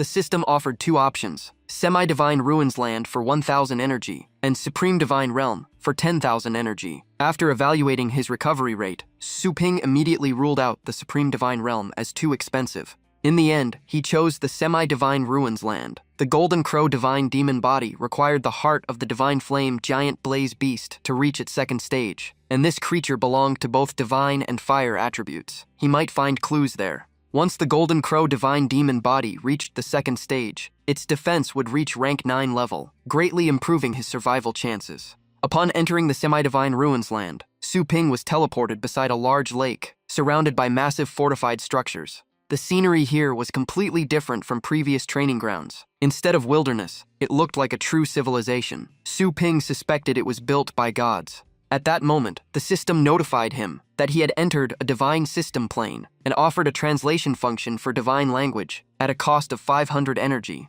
Realizing there were native inhabitants here, Su Ping agreed immediately, knowing communication could prevent deadly misunderstandings. The system began installation. While waiting, a sound came from the lake. Turning around, he saw a blonde elf-eared girl speaking in divine language, but he could not understand it yet. Soon, the system confirmed the installation was complete, allowing him to understand the divine race. Only then did Su Ping realize he had appeared while she was bathing, making the situation extremely awkward. The girl also detected a strange energy fluctuation and immediately launched a beam of light toward him. Realizing the danger, Su Ping quickly summoned Little Skeleton and the Purgatory Candle Dragon Beast to fight. Both pets unleashed advanced blade techniques and Purgatory Dragon Flames. However, upon contact with the beam, the Candle Dragon Beast was instantly knocked down, and Little Skeleton was cut in half. The opponent's power shocked Su Ping. He immediately ordered Little Skeleton to activate its Undead Demon Fruit ability to negate fatal damage. Thanks to that effect, Little Skeleton quickly recovered, and the Purgatory Candle Dragon Beast was also revived.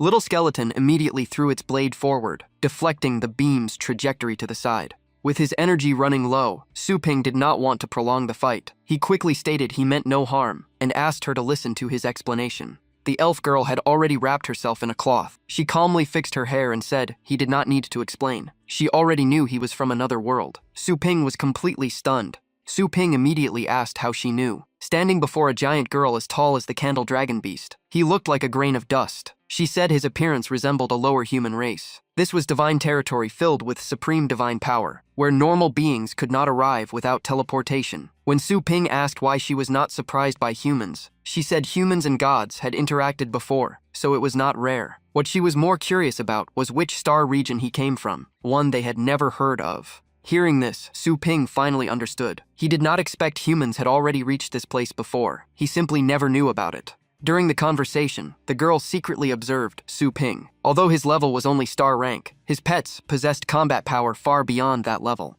What drew her attention most was the near limitless recovery of his pets and the strange aura around him. The more she looked, the more she suspected Su Ping was not an ordinary human and that a terrifying force might be standing behind him. Hearing that, the girl's expression turned cold. She put away her weapon and stared at Su Ping, asking why he had come to the Central Divine Land. She continued pressing him, demanding who was backing him. Her massive angel wings spread open as she raised her divine staff, forcing him to answer. Su Ping did not expect he had been teleported directly into the Central Divine Land, so he asked if this was not the Semi-Divine Ruins Land. The moment she heard that, the girl's expression darkened as if he had touched a forbidden point. Without another word, she shot a divine beam straight into his heart. The familiar system voice immediately announced that the host had died. Su Ping still did not understand what mistake he had made. However, he quickly put it aside. The most urgent thing was still improving his strength. He would deal with the girl later. Spending 500 energy points to revive at a new location, Su Ping appeared in a vast desert. But the moment he landed, he felt something wrong beneath his feet. The ground suddenly collapsed, and massive teeth rose from all directions. Only then did he realize he had fallen into the mouth of a beast, hidden under the sand. Before the jaws closed, Su Ping erupted with full energy and shot upward. He struck out with the Demon Suppression Divine Palm, but only managed to break a few teeth. After using appraisal, he identified it as a Tainted Clan Execution Beast, belonging to the Void and Curse systems, with upper rank 9 combat power and top-tier aptitude. Its specific skills could not be analyzed. A monster of this level right after arrival made Su Ping realize how dangerous the divine territory was. He immediately summoned Little Skeleton, the Purgatory Candle Dragon Beast, and the Dark Shadow Dragon Hound, assigning the Hound to protect the Candle Dragon Beast. According to the plan, the Candle Dragon Beast would amplify the dragon flames for Little Skeleton. Upon receiving orders, it slammed its Dragon Ruin Mountain into the beast's head. Using the opening, Little Skeleton rushed in and slashed across its head. Unfortunately, it was still not enough to finish it. Su Ping continued commanding all 3 pets to press forward. Unexpectedly, the Tainted Clan Execution Beast activated Petrification, turning his entire formation into stone statues. Thanks to the Undead Demon Fruit effect, Little Skeleton quickly revived and its survivability greatly increased. It immediately aimed for the opponent's eyes and struck again. At the same time, Su Ping revived the Dark Shadow Dragon Hound and ordered it to coordinate with Little Skeleton for continuous attacks. In the end, he rode the Purgatory Candle Dragon Beast and unleashed a finishing strike. The Purgatory Demon Seal hit its target. Cracking sounds echoed continuously. The Execution Beast's head split in 2, and its body disintegrated into countless pieces scattered everywhere. After the battle, Su Ping noticed the Dark Shadow Dragon Hound was holding a golden object and immediately inspected it. The system explained it was a divine crystal, a special energy core formed after gods destroyed tainted clans. It contained extremely strong divinity. If a pet absorbed it, it could evolve onto the path of divine beasts. Once completed, lifespan, physique, and comprehension would all increase significantly, while also gaining strong suppression against demons and undead, and even the chance to learn divine skills. Not only that, but the power of normal skills could also be multiplied many times. Hearing this, Su Ping was shocked by the item's effect. Since it was loot found by the Dragon Hound, he decided to let it use it. Little Skeleton looked slightly displeased at the scenes, as if imagining the Dragon Hound growing wings. Su Ping could only helplessly remind it to keep the dignity of a high bloodline creature. He even used the Candle Dragon Beast as an example, telling Little Skeleton not to care too much about the Divine Crystal. After absorbing the Divine Crystal, the Dark Shadow Dragon Hound's body immediately changed. Its size expanded far beyond before, and the horns on its head stretched almost to the ground. The divine transformation had begun. New data showed it was still at lower rank 6, dual systems of dragon and demon, but its combat power had reached upper rank 8. Along with its old skills, a divine crystal state appeared, with divine transformation at on a 10th progress. After checking, Su Ping realized its stats had not changed dramatically except for the new divine transformation attribute. It seemed true evolution into a divine beast would require more conditions. With that thought, he continued preparing to hunt tainted creatures.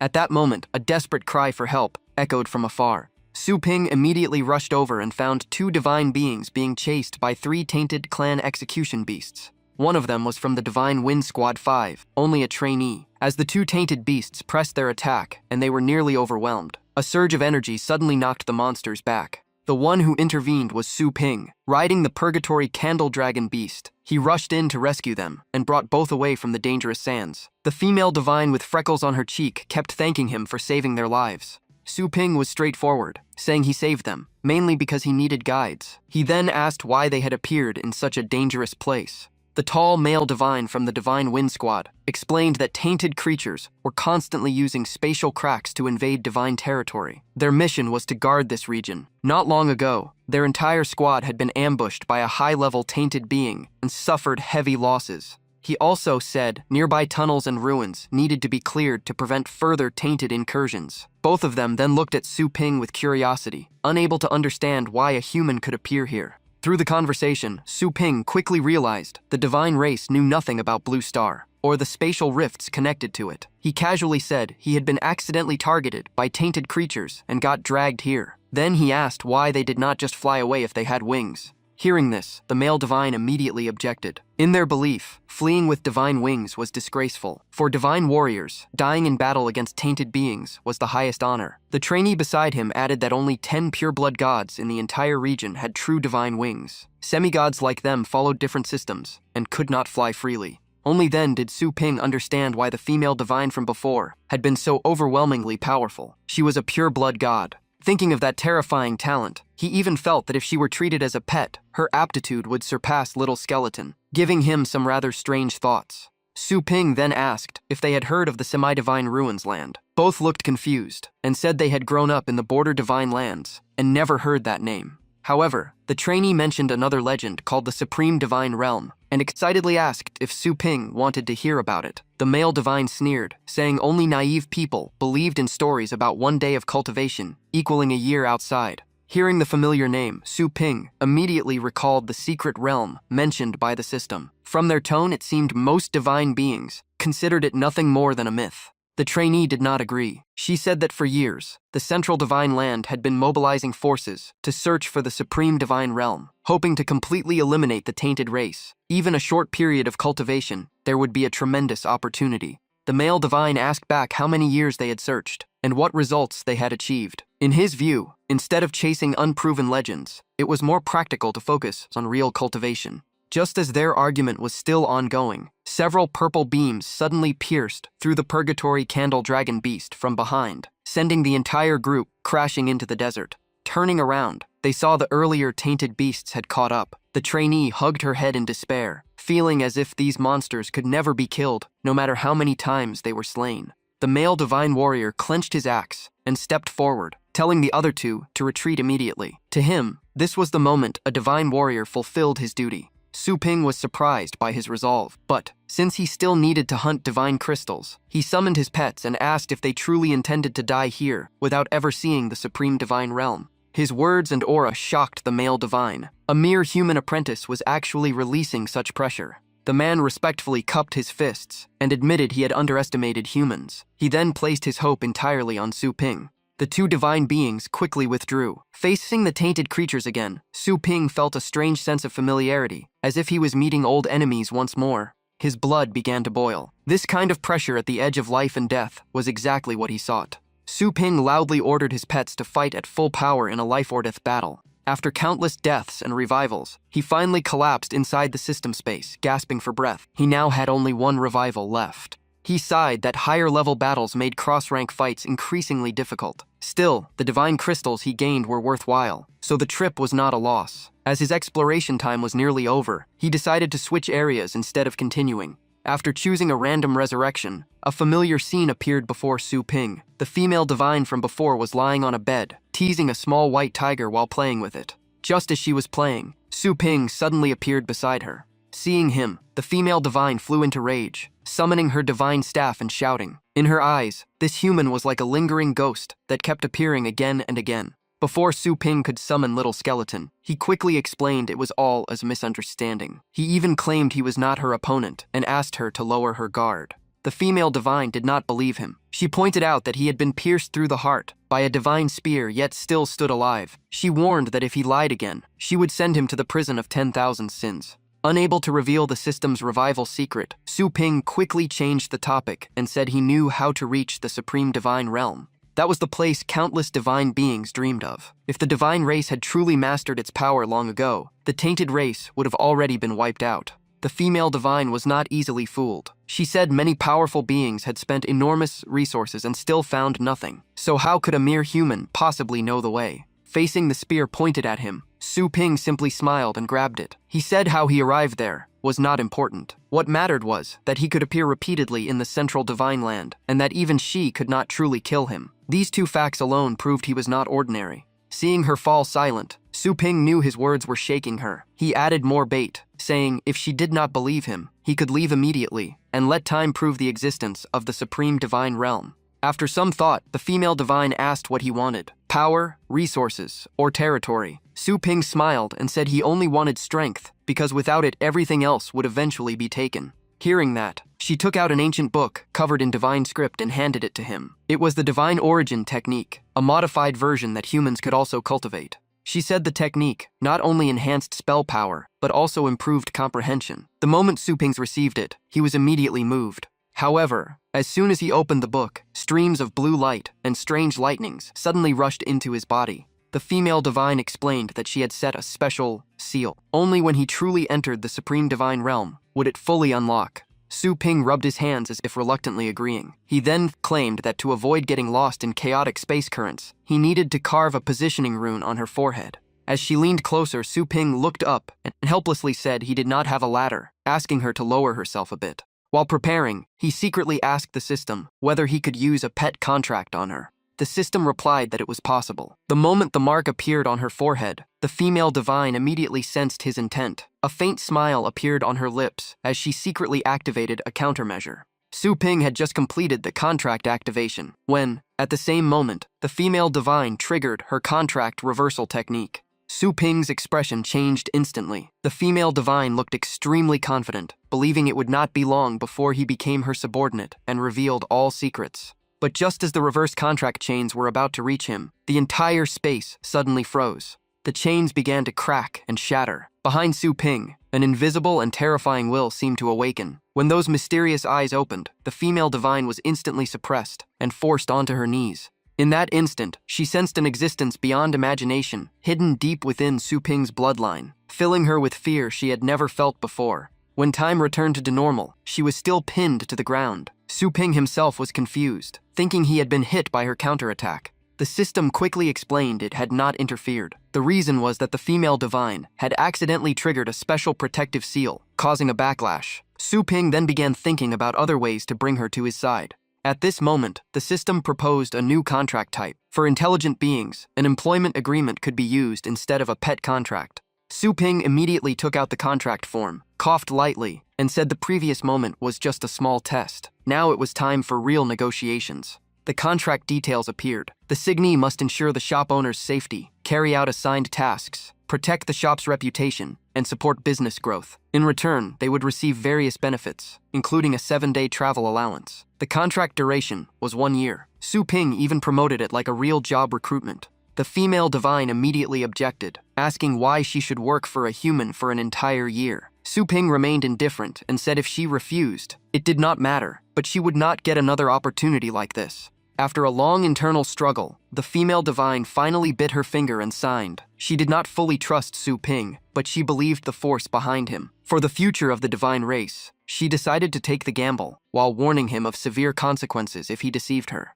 Once signed, the system immediately processed her data. Name, Anna. Race, pureblood female divine. Level, Order God. Combat power, God Ascension Realm. Current employee rating, 100. Above 200 is excellent. Below 60 will be forcibly converted into a pet. Su Ping was shocked. The system could not only manage contracts but also directly read the other party's data. What intrigued him more were the unfamiliar realms like Order God and God Ascension Realm. The system explained that on Blue Star, people were only familiar with realms such as Sea Realm, Void Cave Realm, Heavenly Fate Realm, and Legendary. Above all of these existed the God Ascension Realm, where cultivators could influence the laws of the universe. Hearing this, Su Ping finally understood why a standard pet contract could not affect Anna. The gap in power was simply too vast. At the same time, he became more curious about the system's origin, since even God Ascension level beings could be bound by it.